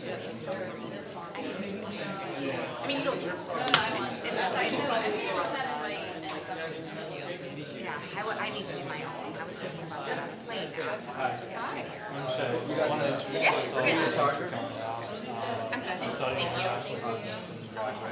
It's always the technical I'm actually a student part. Where do you go to school? I'm in St. Edwards in South Boston. So I've just been coming here. You need to call someone in from the other side. No, but that would be cool. What else? Are you UK office? I'm Singapore. Yeah, I've only been out since I studied in Spain last semester, so I went to Morocco. I've worked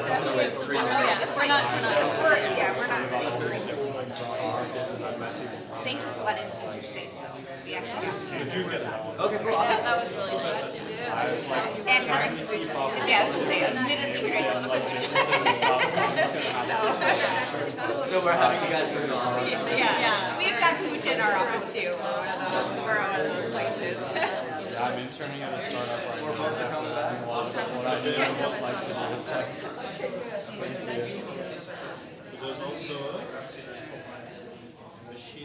Thank you. It was a wonderful panel.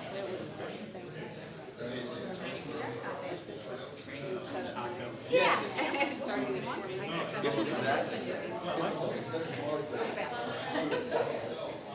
Yeah, so there's, So that's like sometimes when I'm going home. So how do you usually find your international partners?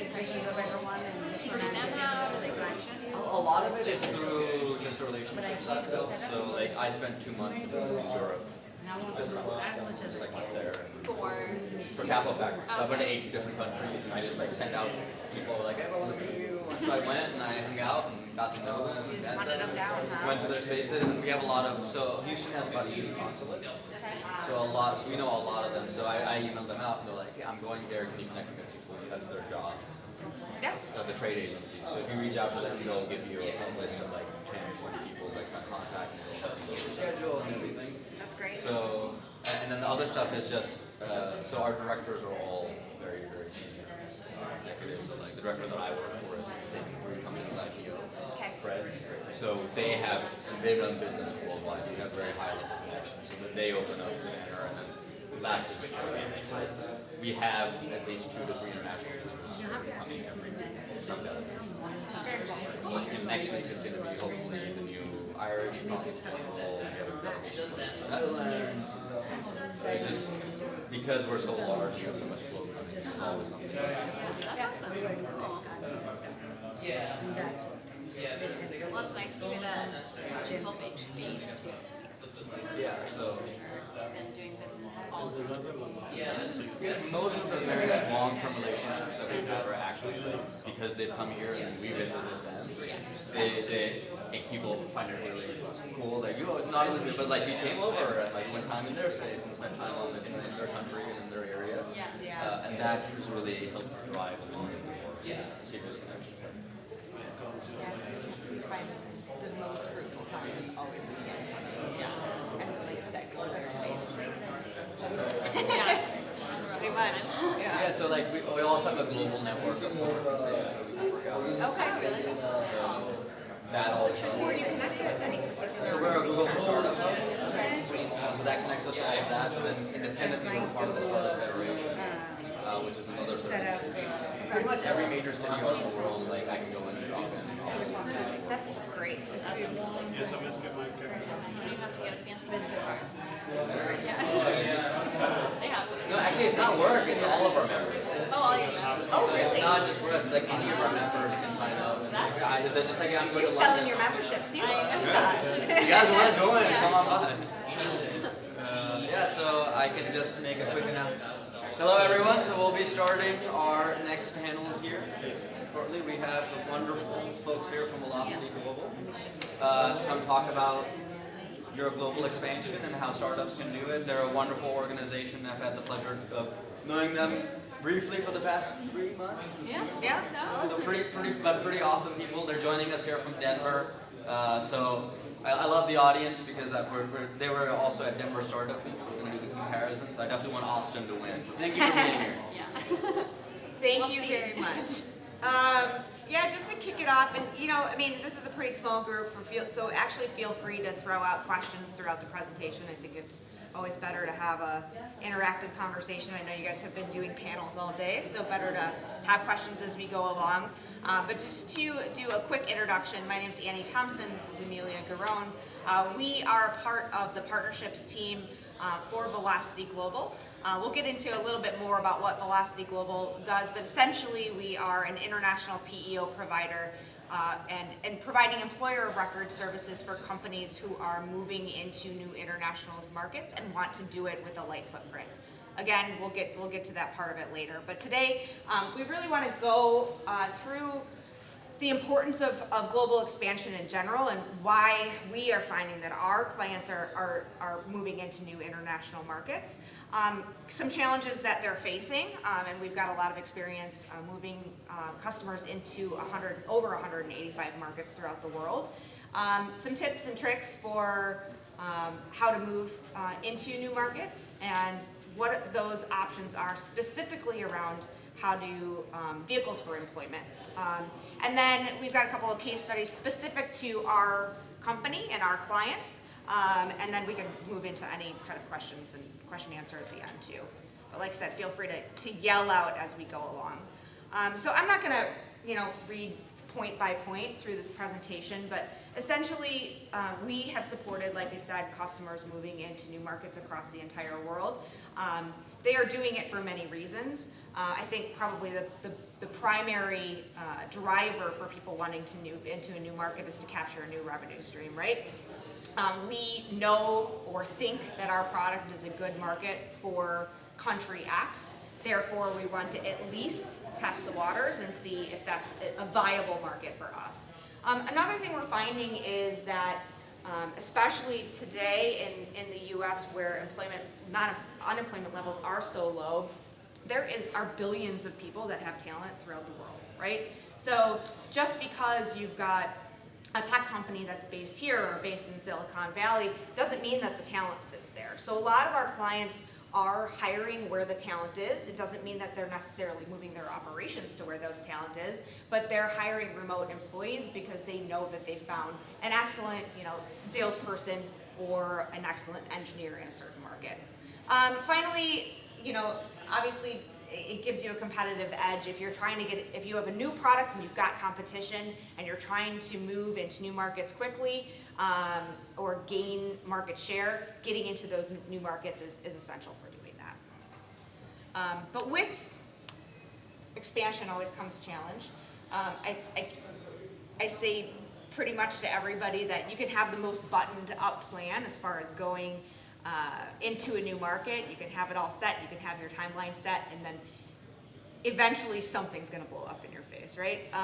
So change is inevitable, but there are some specific things that we find with our clients that are going into new markets that are a consistent challenge. One is, where do we go, and how do we test that market?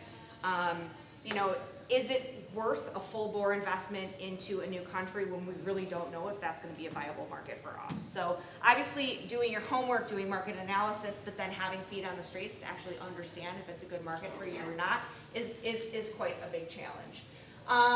Determining appropriate vehicle, I'll pass through that one because we're going to give you a few options later specific to how you can employ your employees in market.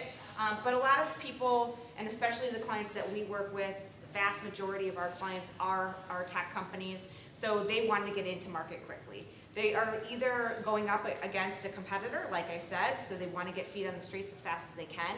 And you'll find that going into a new market, we were sitting in on a couple panels ago, and I heard somebody say, if you're looking to set up a new entity, I think that she was talking to you about China, if you're looking to set up a new entity, start thinking about a year in advance. There are ways of getting into a new market a lot quicker than that, because a year sounds very daunting when you're trying to do something quickly.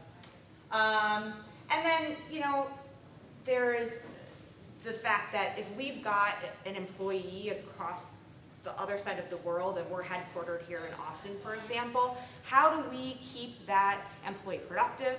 How do we keep them engaged? How do we keep them happy, right?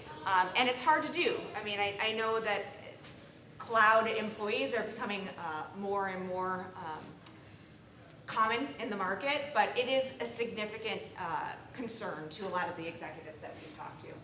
And finally, you just have to consider the fact that you can test a market, you can think that it's going to be a viable market for you, and it's not necessarily going to be. So planning ahead, not being a negative Nancy, but planning ahead for possible failure, because there are a lot of intricacies about how to get out of market as well as getting into one.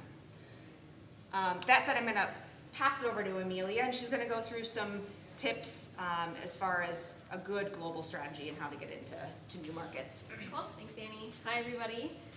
So yeah, like Annie said, we'll go over some tips that can help alleviate some of the challenges that Annie just mentioned. So here they are, getting into the first one. So it's really important to look at how you're going to enter the market and also how you're going to exit the market. So a lot of people are focused on how they're going to get into the market, but they don't even consider how they're going to exit. And so there are companies out there who they're married, so to speak, to a particular market. It makes total sense for them to expand into that country in the long term.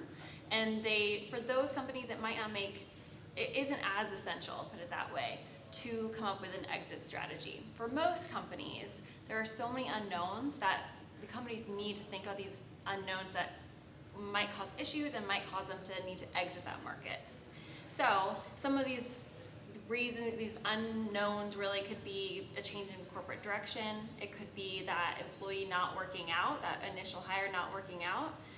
It could be several things. It could be the fact that maybe the product or service isn't adopted in a given market. So these are all reasons why you also need to be thinking about the exit strategy as you go international.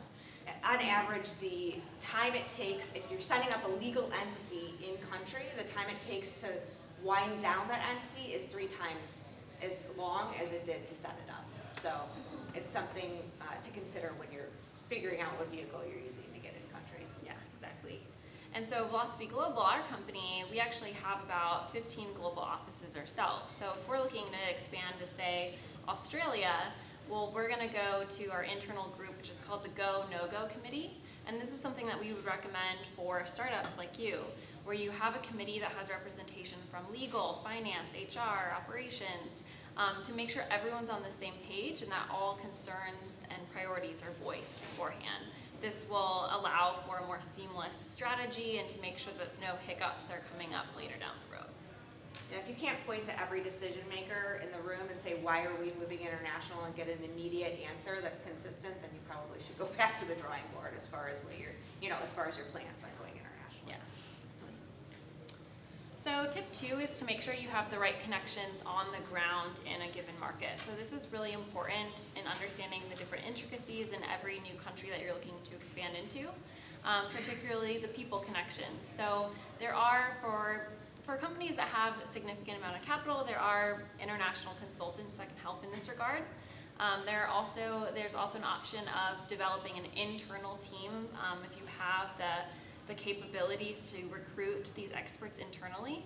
Otherwise, if you are looking to make these connections in an agile way, there's some options with looking at Chamber of Commerce, World Trade Centers, and something that we've seen our clients have a ton of success with is actually foreign direct investment agencies. So they offer free consulting most times because they're heavily invested in really attracting foreign companies to come into their country. So those are some options for you to look at in terms of developing on-the-ground connections. Any questions so far? No? Yeah. I'm from one of those foreign direct investment agencies Oh, from great. Belgium. Oh, perfect. Yeah, that's really good context, nice. We should talk after, yeah. So tip number 3 is looking at your employment strategy. So for some of those initial hires, it's really important to narrowly define what those people are going to be doing for you in a market. It can be tempting sometimes if you see demand coming out of one country and to kind of haphazardly create a job description, but for you to really narrowly think of what you want that individual or those individuals to be doing is really important, and the more narrow the better. Some things to consider here would be, are they part-time employees? Are they full-time employees? Should they be contractors? So these are some things that you should be thinking about, and that will help you determine your employment strategy in the market. So we'll get into that later, the different options and how each kind of model coincides with said option, but that is something that you should all be thinking about. Tip 4, this is one where we see it all at our company, but one thing that we see is that startups that are looking to scale so fast that they aren't taking into account compliance. But for these startups who are hopefully being concerned with compliance, some more than others, it's really important to do it in an agile way. It's easy to kind of waste resources with going down rabbit holes of compliance that isn't not completely necessary. And then vice versa. Also, there's companies who they don't consider the implications, and then they are slapped with penalties, or there's a PR scandal of some sort. So these are things that we are encouraging our clients to think through. And we'll talk about how our company can help, or international PEO can help as well. But it is important to look at your compliance factors and risks in every market that you're looking to expand into. Tip 5, and I think this is one of the most important tips, is consider all the cultural nuances of a place. I think that oftentimes we all know that there's cultural differences from country to country, but how much are we actually changing our strategy and pivoting based on our findings? So that's something that we really recommend our clients to do.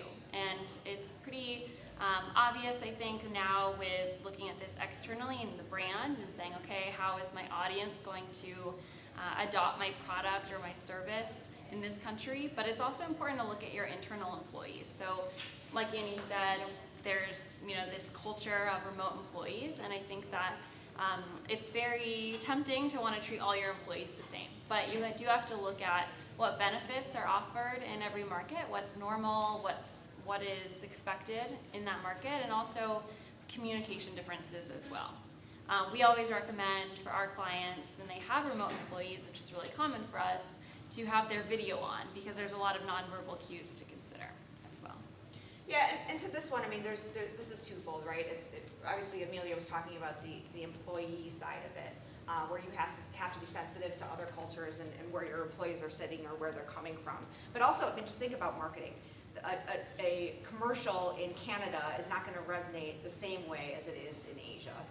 So that's why a lot of our clients are actually, when they are hiring in a new country, they're hiring people on the ground that are already, there and local nationals and understand the nuances of that market. Hopefully have some connections as well, but can help guide that company through its expansion there in market as well. Yeah. And then Annie, we've got a question. Oh, sorry. Go ahead. Just as a level set, so as a global PEO, I'm assuming that your bias is toward organizations expanding their footprint, putting a presence in the country in order to expand globally, as opposed to partnering or licensing or having marketing or distribution agreements or something like that. That your focus is in this space. On human capital, yeah, and moving in there. Now, they can be going into those places as in different formats. You know, they could be acquiring a part of a company in a new country, or looking to partner with distributors on the ground and sending somebody in to do all of their research and development in that market. And we could be a vehicle for them to get in through that. But yeah, our focus as Velocity Global, which we'll get into the specifics of international PEO, is to help you, by using our entities in country, employ your employers or your employees in country without setting up an entity. And in the context of all those other options, is it your sense that things are shifting more in the direction that you're going? I mean, is it like a growth industry to do it that way, as opposed to some of these more traditional approaches to expansion to international markets? There's a time and a place, I think, for all options. I think that, you know, it depends on the nature of the work. And maybe we could just flip to the next thing, because I think that I'll get right into what you're talking about. So we're gonna go through a few different options here, right? Traditionally, if people wanted to get in market fast, they've been using the independent contractor role. So let's find somebody, we can put on a partial contract, we don't have to pay them benefits, we don't have to really be responsible for them. But this is being looked at in particular jurisdictions all around the world, closer and closer. Still viable in some markets and in some circumstances, but if they work for you full-time, meaning if they work for you about 40 hours a week and you're the only person they work with, or you're directing the way that they're doing their job, you're offering them a laptop, that kind of thing, they're your employee. So right now, we've found that about 90 to 95%, I don't remember where we pulled that statistic from, so I apologize, of independent contractor placements are misclassified around the world. And governments, because those independent contractors aren't paying their taxes into country, are looking at them and saying, hey, wait a second, this guy isn't paying his taxes into country, and he's misclassified as an independent contractor. So there are some good things about this. It's less expensive than setting up an entity or international PEO. And if they are a partial contractor, you know, and they're doing project work for you for a short period of time, then independent contractors is a viable way of going into country shortly. And many U.S. employers think that they can employ internationally through their U.S. entity, and that's actually not an acceptable or recognized way of employing someone internationally. So it's actually a pretty a common structure here in the U.S., but it varies from every country. And it also doesn't take into account any intellectual property risk.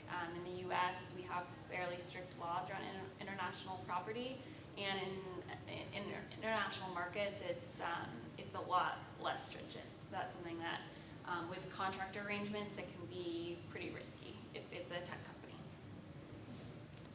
company. With setting up your own subsidiary or entity, this is absolutely 100% still a viable way of doing things. It's the most compliant way of getting set up in a country, but it's not right for everybody, right? It can be really expensive depending on the jurisdiction. It can be really costly. You've got to have lawyers and accountants and HR and payroll support, and it can take a long time. So, you know, in jurisdictions like Brazil, it can take 7 months minimally. Most likely you're looking at more than a year to set up an entity in country. There are some jurisdictions where it's just really hard to get a bank account, and you need a bank account in order to, like in France for example, you have to do all of your steps in a certain order, in a waterfall order. You have to have a bank account before this. You have to have an in-country manager before you can move on to the next step. So there are markets where it's so difficult that unless you know that you're going into that market and you're going to stay there for a certain amount of time and you are going to invest in that market and it's a viable market for you, you might want to look at other options. That being said, our model comes next, but we work very closely with entity setup companies because hopefully our clients are successful in market and then going into a permanent establishment. Yeah, can you please speak to the level of legal risk with contracting the wrong way or setting up contractors the wrong way, and then any precedents that you can speak to that are out there?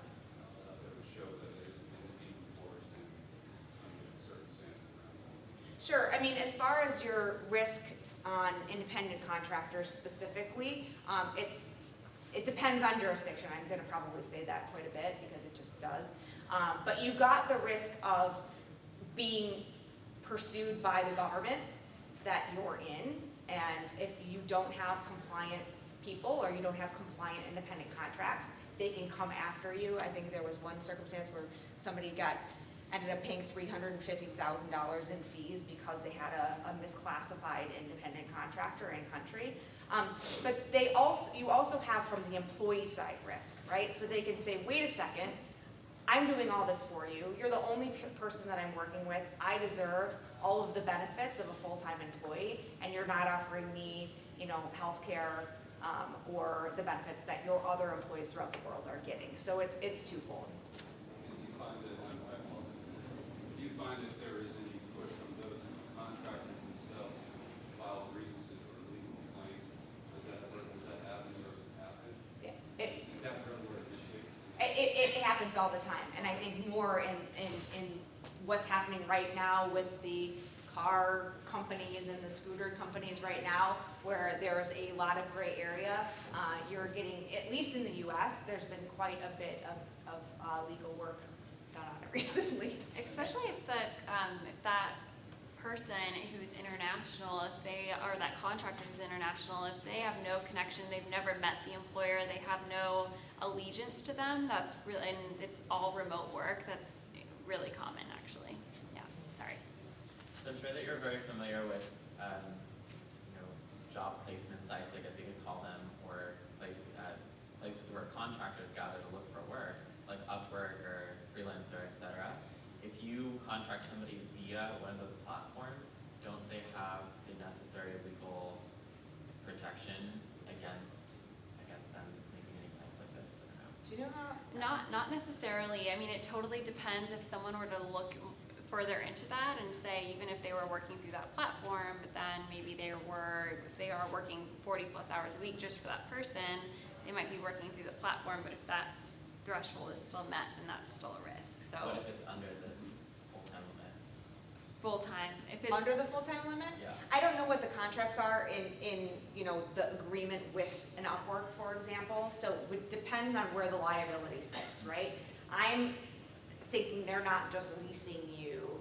Are they, in a situation like that, are you paying the person directly, or is Upwork paying them? Upwork is paying them because yeah. Then it's their, most likely, and I'm not a lawyer, but I can say that the liability would likely sit with them to make sure that they are compliant in market. Yeah, that is the case. So yeah. when you use Upwork, and it's mostly then that person either has a business entity or is independently set up in their country, and then when they generate income, they will pay the taxes on that themselves. Yeah. So that's more of a because they have an international. That's a business that type of transaction, because they're a marketplace, is more treated as a business interaction versus a business to a person interaction. This is, for example, if you hire someone abroad directly, sometimes you do that with Upwork. You meet someone really good and you say, hey, I want you to work for me directly, and if that is causing them to be a full-time employee, then they need to be treated as such. Because technically for a contractor, you can give them some work, but you can't really classify and say, hey, you could say this needs to be completed in 3 months, but they can choose to spend however much time they can before the 3 months is up. You can't say, I need you 9 to 5 sitting doing support for me. That's not a contractor. I've actually followed that with Upwork, and I had three kind of outside of Hector initiating with Upwork and have been warned by the I was trying to get some more insights because it's exactly that. That's why they tell you to not go offline, because sometimes people are like, I'm going to save on the fees. I don't want to. And I'm going to contract them directly. Yeah. Yeah. And also get sued. Yeah. That's where your liability is opened up. If you're paying them directly, then you've opened the door to them looking at you. It should be a selling point for Upwork. Sorry? It should be a selling point for Upwork, honestly, and yourself. Yeah, so ourselves, let's get into that. You can go on to the next one. So, and then there's international PEO. So, international PEO is tricky because PEO is really common in the US as a co-employment model. We use it, not our company, but in the US it's used as the ability to monopolize on larger numbers for better benefits, for example. But the ADPs of the world are offering PEO here. JustWorks is another. I know that they have some presence here. International PEO is a bit different. A better word for it is actually employer of record, or even foreign subsidiary as a service. So essentially, we are one of these providers, and Velocity Global has the ability to hire and employ your employees on your behalf by handling all of the employment contracts, all of the HR, back office payroll, benefits, etc. So you don't have to set up an entity in country. You don't have to set up a business and tax ID in country. Instead, you can use a Velocity Global entity, have us be that vehicle for employment, but our clients, so you as a client of ours who are hiring someone, still has all the day-to-day control. You are directing all of the activities of your client, etc. So we're basically just the Airbnb of your employment out there. Sure. You may have covered this in the beginning, but what does PEO stand for? Professional Employer Organization. Yeah. Well, we definitely didn't, so yeah. Yeah, we did not, so I apologize. I'm sure there must be some specific distinctions between being a conventional American PEO and then providing this international flavor of it. What are the key differentiators in terms of how you operate when you're providing this service in another country? Yeah, the main one is that we are the only employer on contract. So we are giving the employees their contracts, and they are legally a Velocity Global employee. So we own that employment contract completely. Any other ones that you want to point out as far as Yeah, and then it's across, I mean, they could be employing 100 people in 100 different countries around the world, and it's just one partner, Velocity Global, managing all those employees, opposed to finding a different partner on the ground in every country, a different lawyer, different, yeah. So that's us being kind of a streamlined partner for them is a big draw.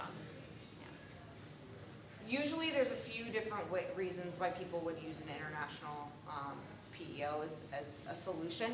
It's not a right fit for everybody.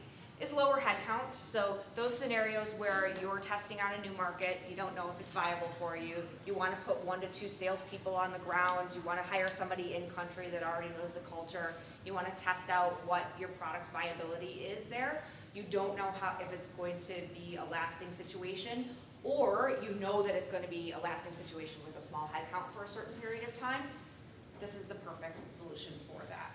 Once you get in the double digits, 20, it depends again on jurisdiction and their tolerances for using PEO in market, then it probably makes more sense to roll into an entity of your own. Also, financially, it makes more sense when you get into higher headcount to do that as well. Another scenario is if you're moving very quickly into market and you want to get up and rolling as fast as possible. Brazil scenario I'll bring up again, it's 7 months to a year to get up and rolling. Well, we want somebody in market yesterday.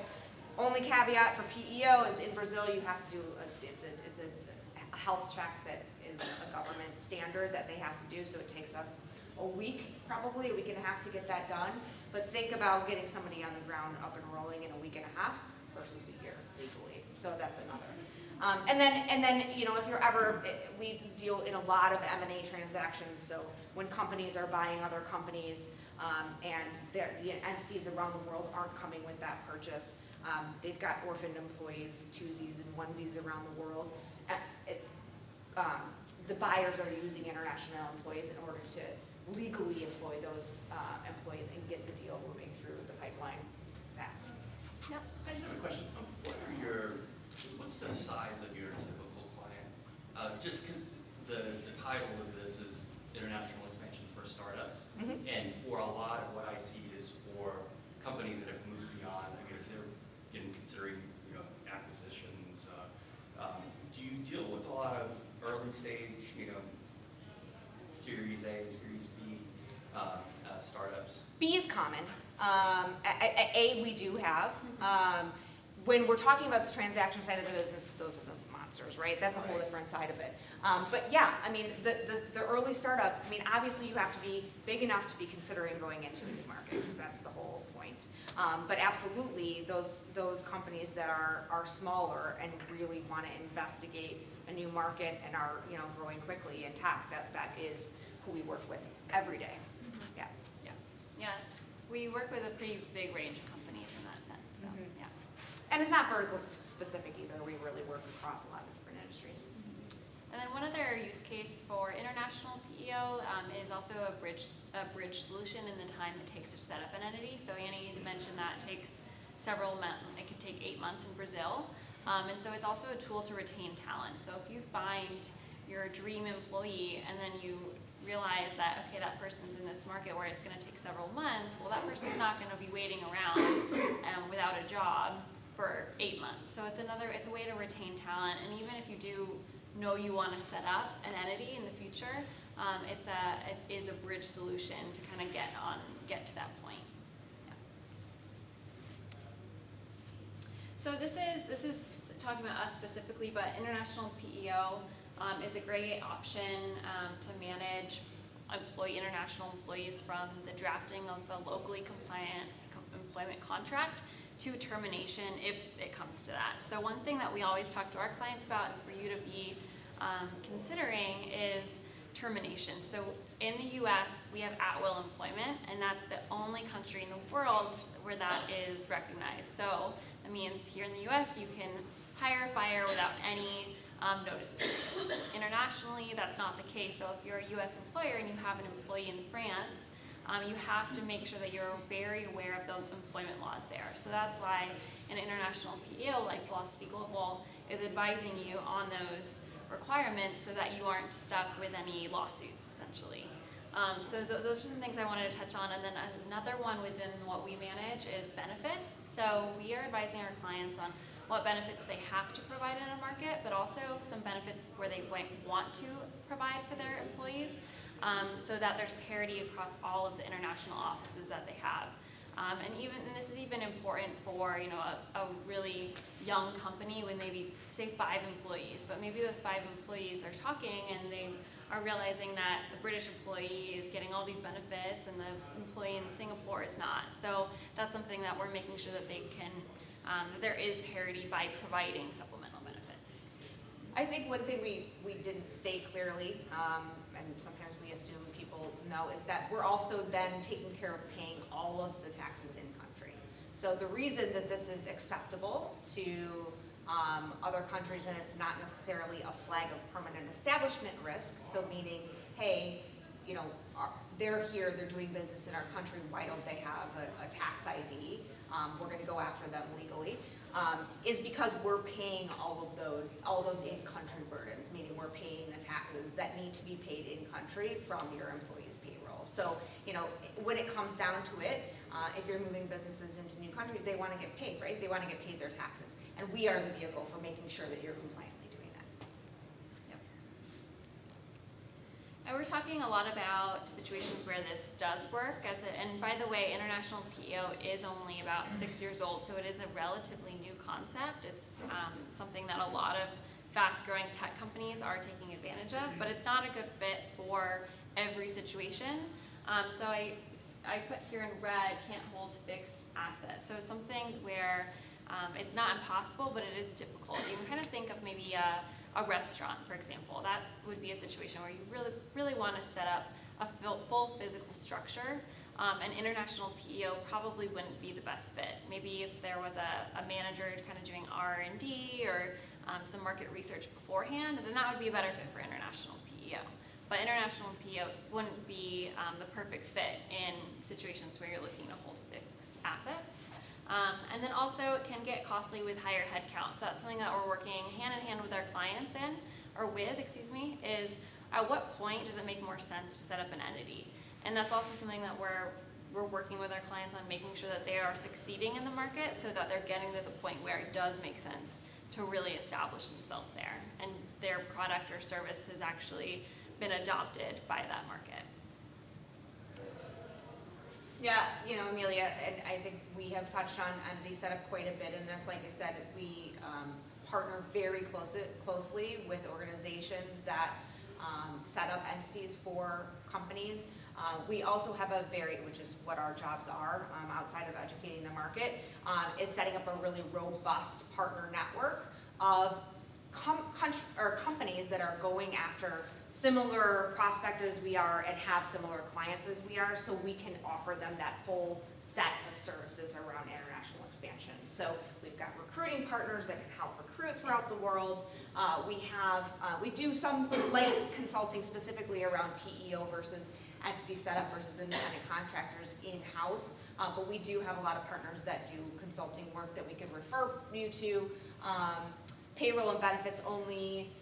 We have quite a few immigration partners that we work with. We also do some of those services internally. But just so you know, and mostly for the group in the room, if you are thinking about those first steps into going international, feel free to reach out to us for just the guidance. We're happy to give you guidance, top line, and what we can do for you, or refer you to anyone else that can help you in those situations. Yeah? Will you be distributing this PowerPoint? Sure, we can. Can we distribute?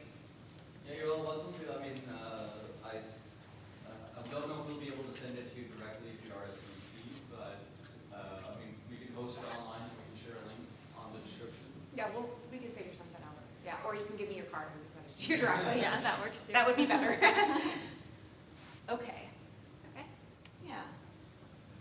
And then, you know, as far as, before we get to a couple of different case studies, I think just reiterating that if you are fast-moving, high-growth tech company, it's important to stay agile, and I'm sure that everybody in the room is very familiar with the agile model. But as far as moving internationally and how you can make sure that the employment side of getting into a new country is agile, the international PEO is a very good way to do that. It's not always the right fit, but it's good to have in your back pocket, especially, like I said, if you're moving quickly, growing fast. Yep. And you asked about our kind of typical clients, so just wanted to highlight two for you. One is Datadog. So they are a New York-based software company, and they were with us when they were quite young. They had demand throughout the world, and they just couldn't keep up, quite simply.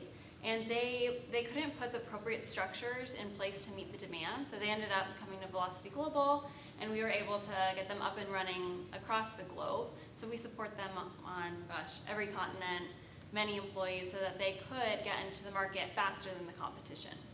So that's something that we were really able to help them with, and that's something that we help a lot of our clients with, is getting into the market before the competition, especially for these younger startups where, you know, it's kind of make or break. So Datadog has been with us for a while, and they were quite young when they joined. Yeah, they were one example where they already knew that they had demand throughout the world, so they just had to get in quickly. So they're the example of, hey, I need 2 people in 9 different countries, let's get them up and rolling. And they have continued to expand since, but and they just went public, I think, on August 23rd. Yeah. And the second one is an example of testing a new market without having that commitment. So we mentioned before, there's kind of those companies where it does make sense for them to be really committed to a market and set up an entity right away. Transnetics is not one of them. They're a Memphis-based biotech company, and they wanted to test out their product in Germany without setting up an entire entity. So that's where we helped them, was in Germany. It was 1 salesperson, and they ended up having a lot of success in that market, and then expanded with us for other countries beyond Germany. Yeah. Any questions so far? That's actually it. If you do have, oh, go ahead. Just probably a minor thing, but on your website, if you're advertising that you have managers in each of these different countries working for your company, but they're actually employed by you, how do we handle the legal side of that? Sure. It is a recognized, although not written into law because it is so new, and compliant way. Is it the most completely compliant? No, but we follow every law and pay into every social system. So it is recognized as a legal way of doing things. So just, you can, if you could, in fact, a lot of our clients, or almost all of them, if they have a presence that they want to be advertising, that they're in market, it's not a legal problem for them, because international PEO is a legal way of doing things. Well, that's sort of the way it is here. If you are expanding from Texas to California, you use a PEO, those people are carrying your business cards, and they're your people. Yeah. You guys are facilitating all that sort of HR and management function, but you know, it's fine to refer to them as your people. Yeah, yeah, right. Yeah. Thank you, Annie, and for being here. My name is Kai from Payment Approved. So you say you're in 185 countries, and we as a company, we build payment infrastructure. How do you handle, I guess, so many ways of payroll system in so many countries as like a non-payment expert? What's your biggest challenge you foresee in that? Because in some countries you might need cash payments, some countries might need wallet payment, in some countries you might use, airtime payments. So what do you see the biggest challenge in that in terms of like international payments for payrolls? Second question is, what's your exposure on, let's say, foreign transactions and like IP lawsuits and stuff like that? Can you talk more about that? Sure. Yeah. Do you want to take the? Yeah, for payroll, we have entities in about 50% of our, we have entities in 15 different countries, and that covers about 50% of our client base. For the other employees, we do leverage partners on the ground. The client is never working directly with those partners. We're always maintaining contact with the client directly, but we are leveraging partnerships on the ground in those other countries. Payroll specific, a big reason why there is so much complexity around payroll, I mean, that's a huge reason why our clients use us to begin with. And we do a lot of that in-house, and we also have strategic partnerships that Annie and I have developed to help support us as well. But you're right, it is something that's very complex, and a lot of clients come to us they have contractor arrangements, and they're trying to do payroll on their own, and they're running into a lot of issues. Yeah, the way that we're set up is on the customer service side, which essentially is our product, right? Is teams that cover the world and service our clients where our clients sit, but service our supported employees within that specific region. So, I mean, long story short, if we don't have our own Velocity Global expertise in country, then we're working with a well-vetted out and contracted partner in country to service the payroll there. But still handling all of the interactions with the supported employees and with our clients. So our business is two-sided. Hi, Daniel Turner with Traxel. My company is being considered for a grant with the U.S. Department of Trade, U.S. Development and Trade Agency, USTDA. Do you guys do any work with them, or have you worked with them at all? It's infrastructure, international feasibility studies infrastructure. You have to, and they pay it involves government, foreign government, and a U.S. contractor, like engineering. Sure. I don't think that we've worked with them, at least not in my experience.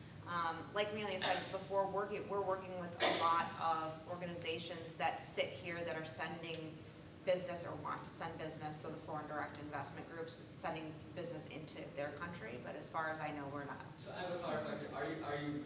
Are you asking because you're getting a government grant, can you hire people internationally? Because there's restrictions if you get U.S. money, or especially from the military or other sources, where they're saying you cannot have employees outside the U.S. for security reasons or whatever. Sometimes they have restrictions. Are you asking from that point of view, or asking specifically if they work with the agency? Yeah, so I mean, I don't quite understand how it's all going to work out, but we're working with that agency to work with a third-party company in a foreign country to do a project, and if that project would lead to other investment, tens of millions of dollars in investment from that country into the U.S., that's sort of the mandate of the agency. Sure. Just understanding what I need to worry about and be aware of, and just trying to understand what I need to. Why don't we get you a card and we can set you up with the experts in our company offline, because it's probably a long conversation, and frankly one that technically we couldn't answer all of your questions on, but happy to talk Is it short term though, or just out of curiosity, how long is the project duration? I think the projects are generally like 6 to 12 months, maybe Okay. 18 months, but the idea is it needs some more projects. Yeah, okay, yeah, we'll definitely get an answer for you though. And, sorry, one last question, is it anything related with the military? No. No, okay. I have a question regarding global expansion when it's with brands that are international. So my product is B2B and I'm selling it to like hotels. Hotel chains are international. I don't know if they have like separate entities for different regions that they're set up in. But is that something that you have to worry about, like the global expansion piece, or are you just worrying about getting into a certain brand if they have an international presence? Does that make sense? Would you be doing essentially partnership development and kind of, you would be in the market to develop partners, or what would? She's talking about an actual physical product. Yeah, not technology. Yeah. If you're selling your physical product, it would probably make sense to set up a foreign legal structure.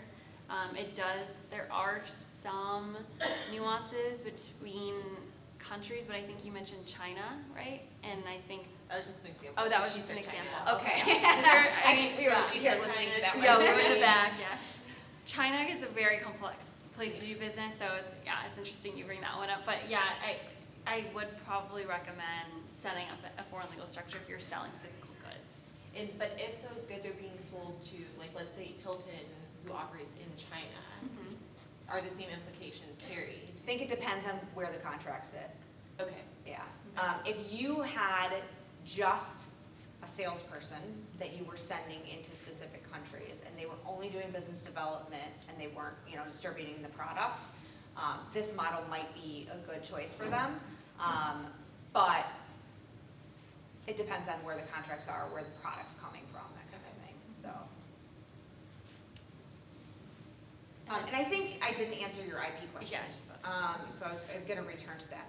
Yeah, I mean, I was gonna ask, since you said you have a bunch of tech companies, I guess, have you encountered any employment issues where the employee steals IP and, So we haven't run into an employee stealing IP, but IP is always a concern. And the laws in the US are quite robust compared to the rest of the world. So we have the ability to build in IP protections into our employment contracts that we're serving our clients. And we generally always do, based on the instruction of our clients and what they want to put in there. Whether they are upholdable in that country is completely dependent on the jurisdiction, and sometimes it just isn't going to be. So. And then, I guess, employee due diligence. Do you guys perform due diligence on employees that, let's say, I hire, and if anything goes wrong, I can, count you guys responsible, or do I have you do this myself, and you guys provide the? I guess it depends on what you're meaning behind due diligence. There are specific, in Brazil, you have to have a health check, and we can help facilitate that. And certain companies are wanting a drug check, for example. We can help facilitate that through our partners. But we aren't going to be the end liable person for something that an employee So you just does. put the risk on the company that's hiring. Do you also mean with termination as well? Oh, like, let's say, if you're in any financial technology company in the United States, you're not hiring a person with existing financial crime in the country. And so that's gotta be looked over through a essential due diligence team. And I was wondering if you guys perform that, or do you have to do with it, or who's the irresponsible person if any money goes missing, or any X, Y, and Z is missing. Yeah, it gets into the legal parts of the indemnities in the contract, but essentially the short answer is we're only liable for the employment part of the contract and making sure that you're compliant in market and that that employee is compliant in market. But do you support or facilitate that? Like, for you wanted to do a criminal background check. Yeah, we can do that. It would have to be outsourced to you because you're in the country. Yeah. And can contact the right agencies, pull And the that's right reports. related to the employment contract too, so that, but if it was a sexual harassment claim, then that would the direct employer or our client would be managing that because that falls upon the day-to-day management of that employee. Whereas background checks is related to the initial hire, the onboarding process, and the employment contract. But if you guys miss the background check and not end up something happening, you guys should be reliable. Well, we would never do that. No, I'm just Right, kidding. that's fine. Yeah, I guess we'd have to look kind of more specifically. Yeah, it would just depend. Yeah, I know. That's a good question. We have very stringent checklists on jurisdiction and what needs to be done legally in country, and we're working really closely with our clients throughout that. Sorry to interject, guys. So, fortunately, I've been informed that they need to move gains forward with this. Oh, okay. About 10 minutes, we're going to start doing that. So we have 10 more minutes for question and answer, and then we'll move it out to the open area so you guys can keep continuing asking questions. But apparently, the dance floor is kicking us out. It's a good reason, at least. I mean. Or we can all stay and boogie down. Yeah, there you go. Were there any other questions? I guess time is up anyway. Everyone wants to go dance, I think. So, yeah. Thank you all very much. Appreciate it. Yes. At least I connected. Hi. I have a question. Yeah. So, I am a first-time contractor, well, I've been contractor for about a year and a half, but I'm contracting at a company that's in Berlin, and I just don't really know how all the international laws and stuff like that works. I get paid, monthly, I just get paid a certain amount, but I still work 40 hours a week. Sure. I'm basically a full-time employee of theirs, but I'm also a contractor. Would I be able to find some information on your website about like if I'm being taken care of correctly? Sure. Yeah, I mean, I think we probably refer you to somebody internally. You wouldn't be able to find that on our website, but happy to connect you to somebody that can that answer. I'm pretty sure everything's taken care of correctly. My direct boss hired me. She's in San Francisco. And what are they paying you through? Are they paying you directly? The company itself pays me directly. I'm just a bit annoying because ultimately it'd be nice to have benefits. And I'm comfortable with it. You might, if you're working for them full time, you might be misclassified contract. And then that is, whether or not you want to, raise that flag. Now, the laws in the US are a lot more flexible than they are in other countries. So if you were in Germany and you were working for them under these circumstances, they could probably very well be misclassified. But we're all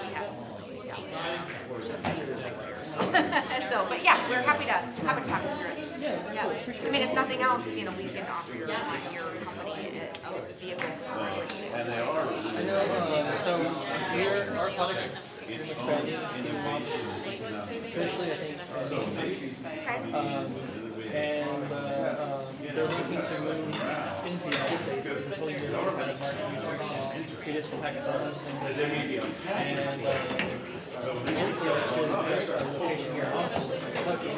But if not, then they put it somewhere else though. So they might put a physical location if this is the avenue that they want to go in, or if they're going to go. Okay. Cool. Let's keep in contact.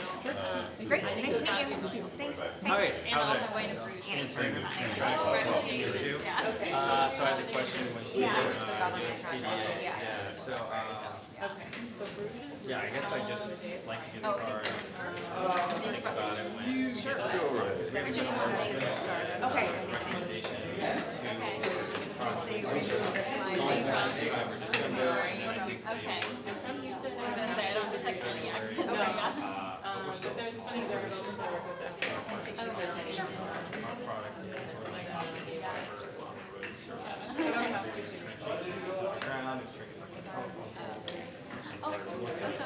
Oh, yeah. Yeah, very nice to meet you. Okay, sounds good. Yeah, we'll definitely set up a conversation. And then I know they call her. Yeah.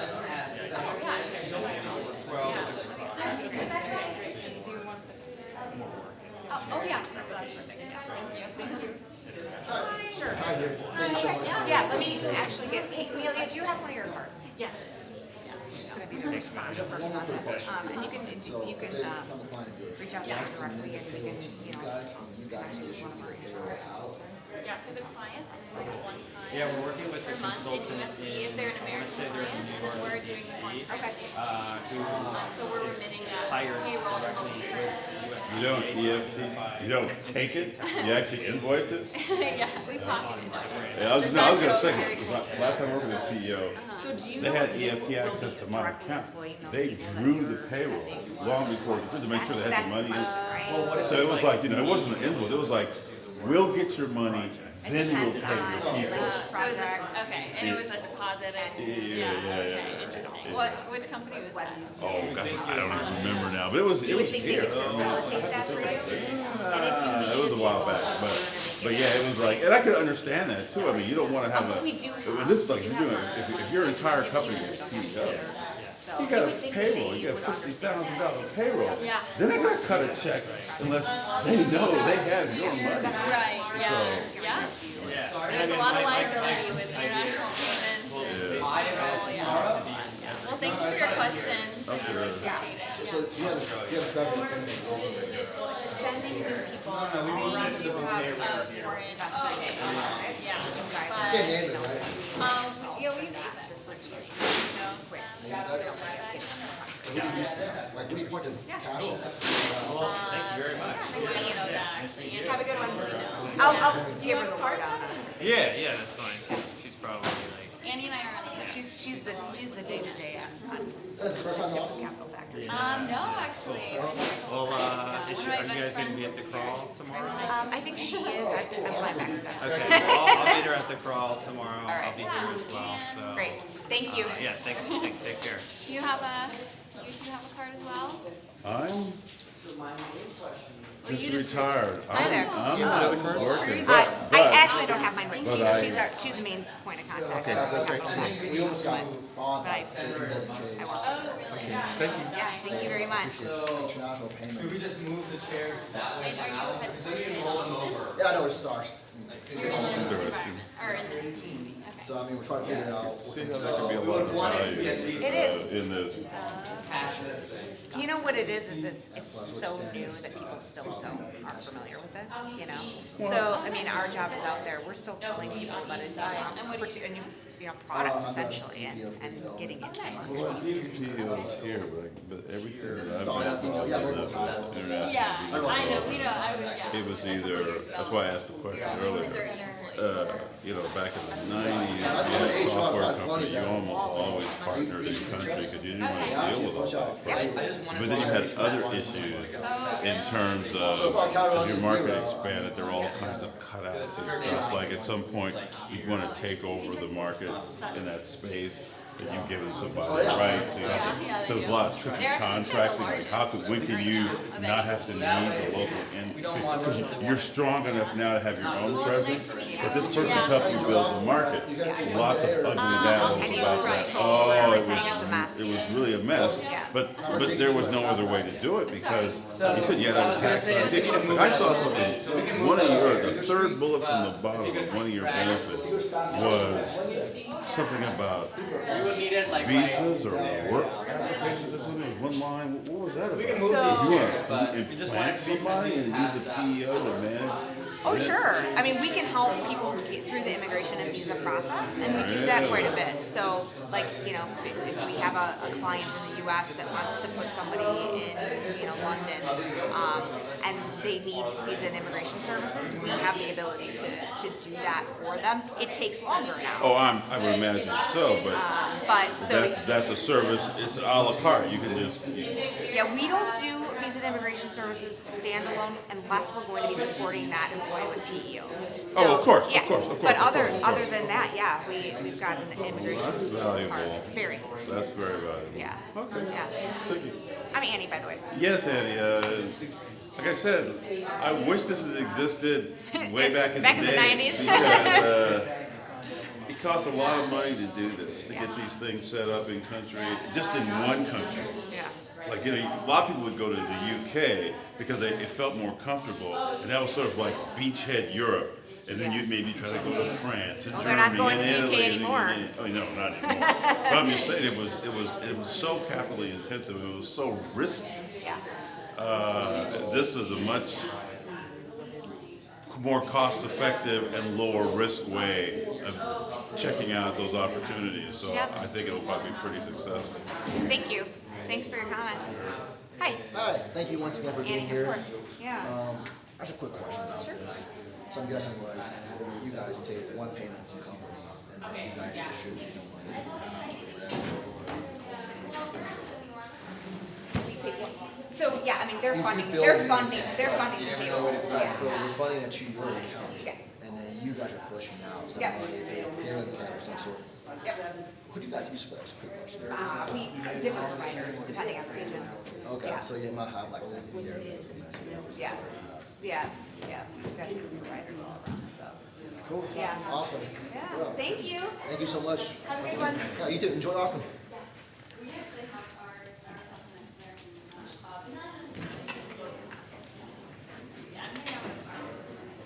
I found out we're gonna have a silent disco. A silent disco? Yes, put on your headphones. That's interesting.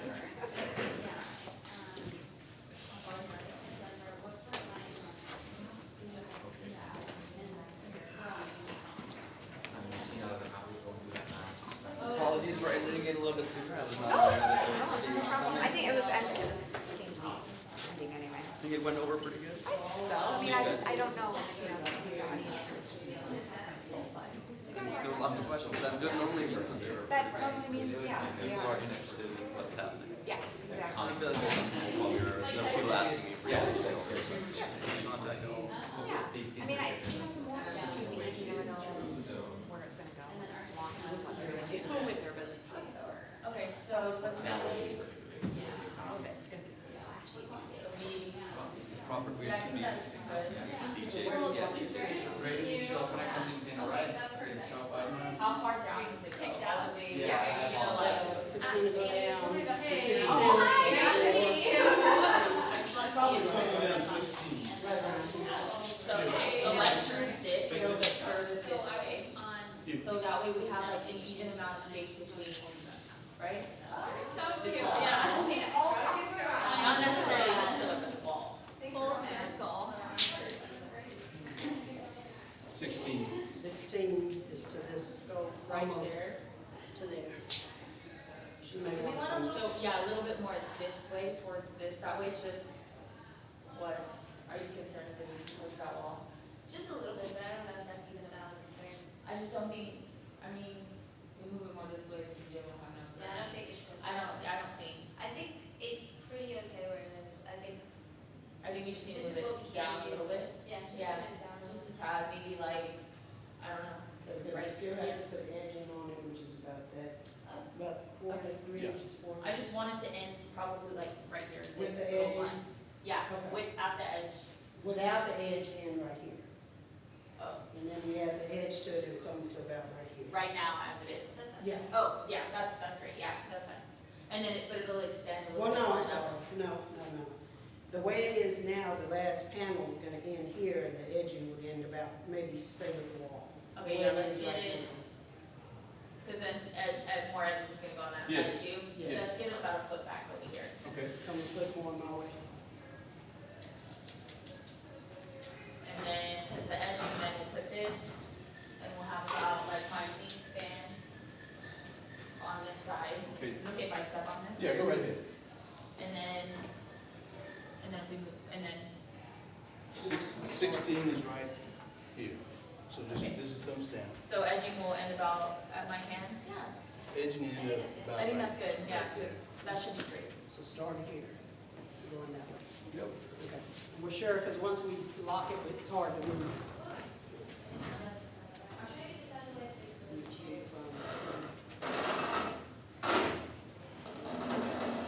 Connect these and do the center, or we want to do, how you want to do it? We can do the type of-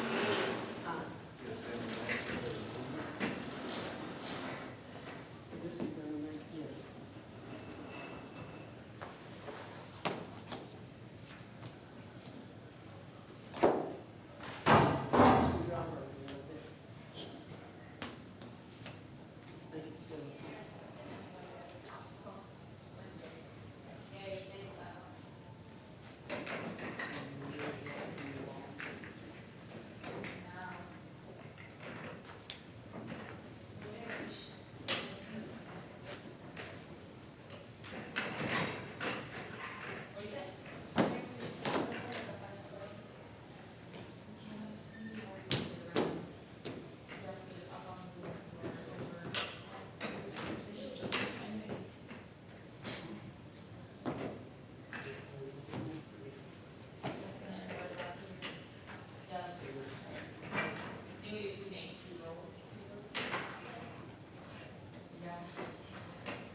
Oh, wait, we should take this out first. What?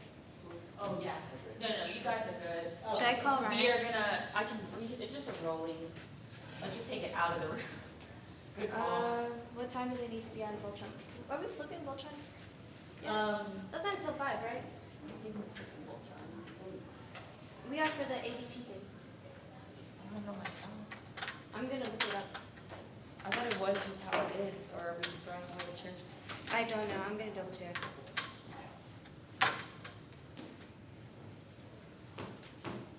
One of us right there. Please.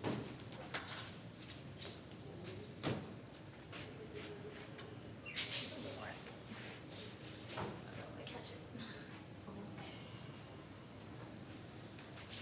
Okay. Sorry, y'all. I had to. That's all right. Right. No problem. Oh, you need that table. So you want to measure from the wall to the tip of this to make sure Oh, we're no, saying we should have each done ear? this first. Let it go all the way. Right, you have to aim for this.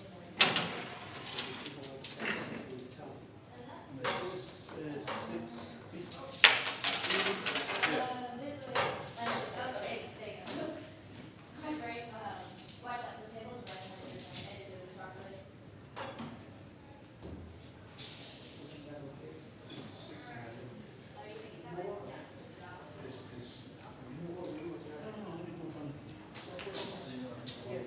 Because it's open on the other side.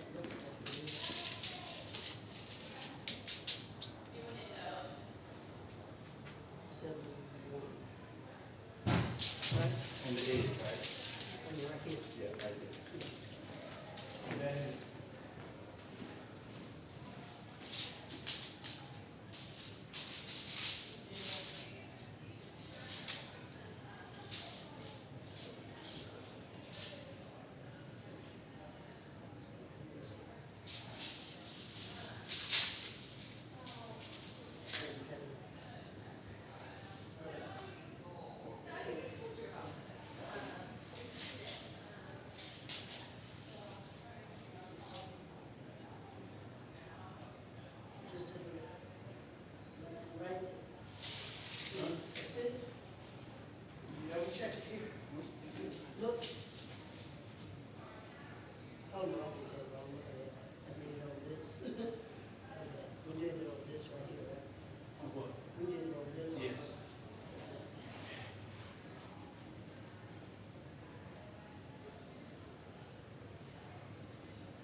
7/8.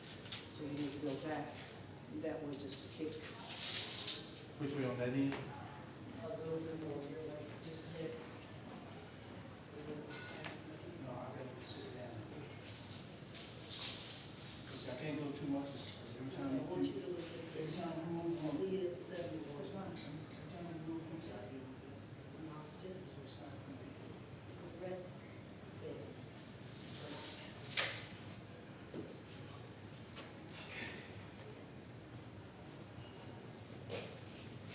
Lay them all out in your record, or lay one. Push me.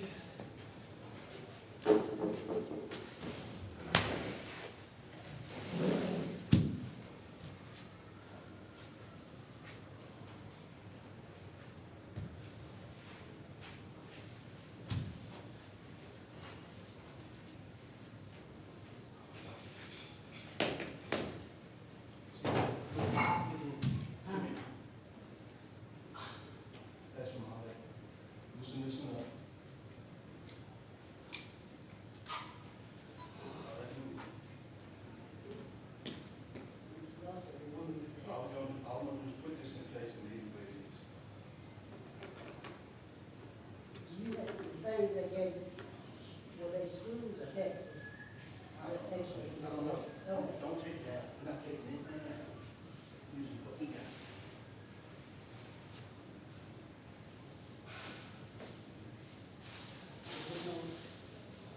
More. Bring that a little bit. Okay. Okay.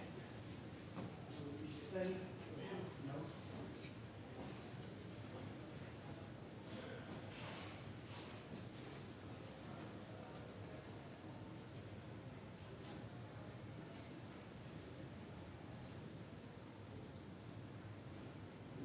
Bring it back here. Where's it at? It's in the gap right here, Richard, so if you just come back, it's not like you use your hammer. Shouldn't take that much.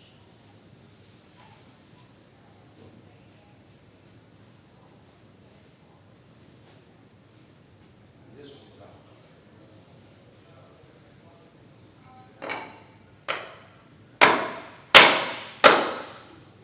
So this way, you overlap, so it's gonna go off the here. Just a tad.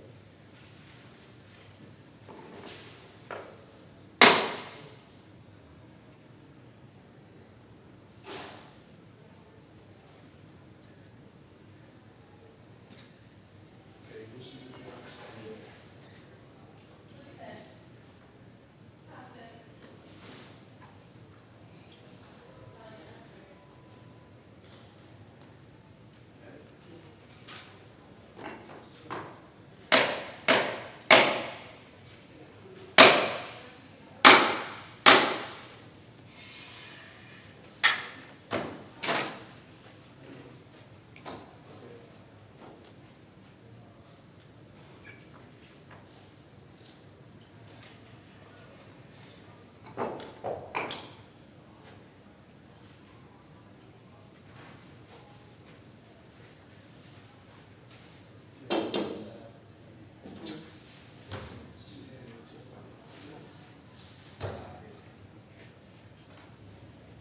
I'll still give you this.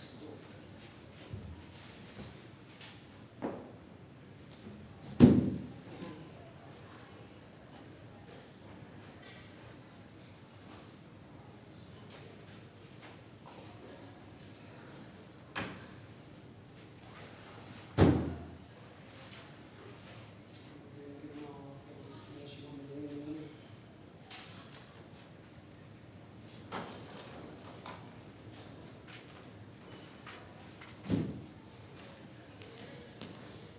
And this one's missing, doesn't have anything.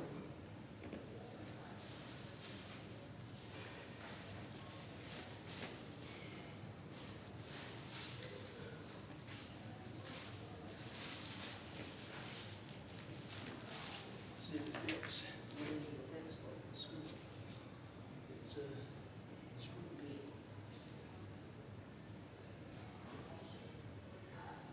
Screws on the edge.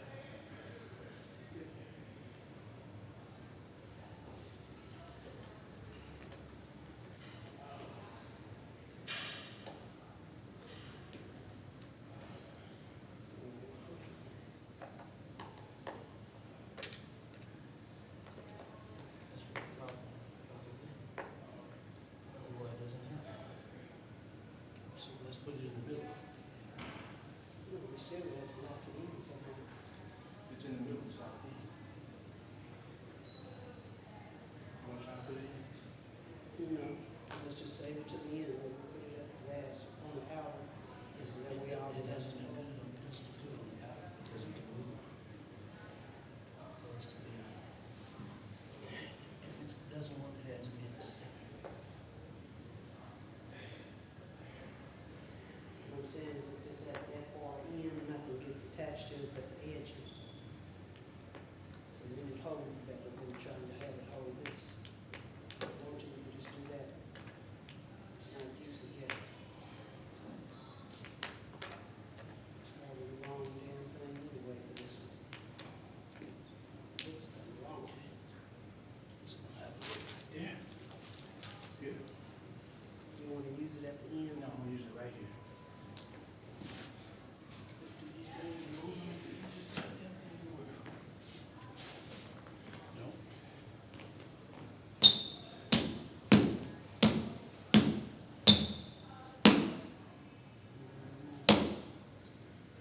Still, a little bit more. Still, there you go. So, getting dizzy now.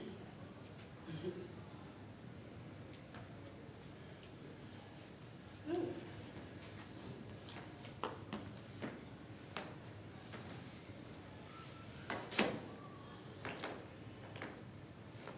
I'm just losing it a little bit more.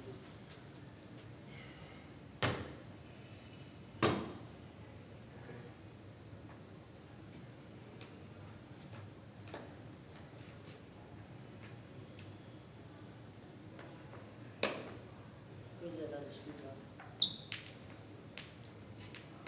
I got this one work. This one work. Okay. You want one foot here, one foot there. This is-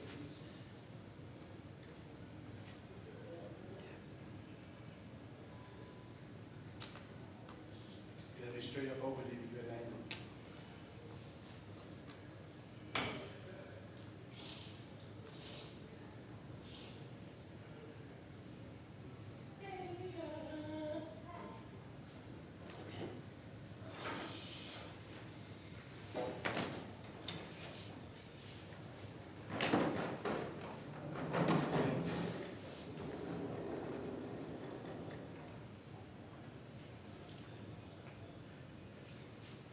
Here is better to do that finger. The grip's more.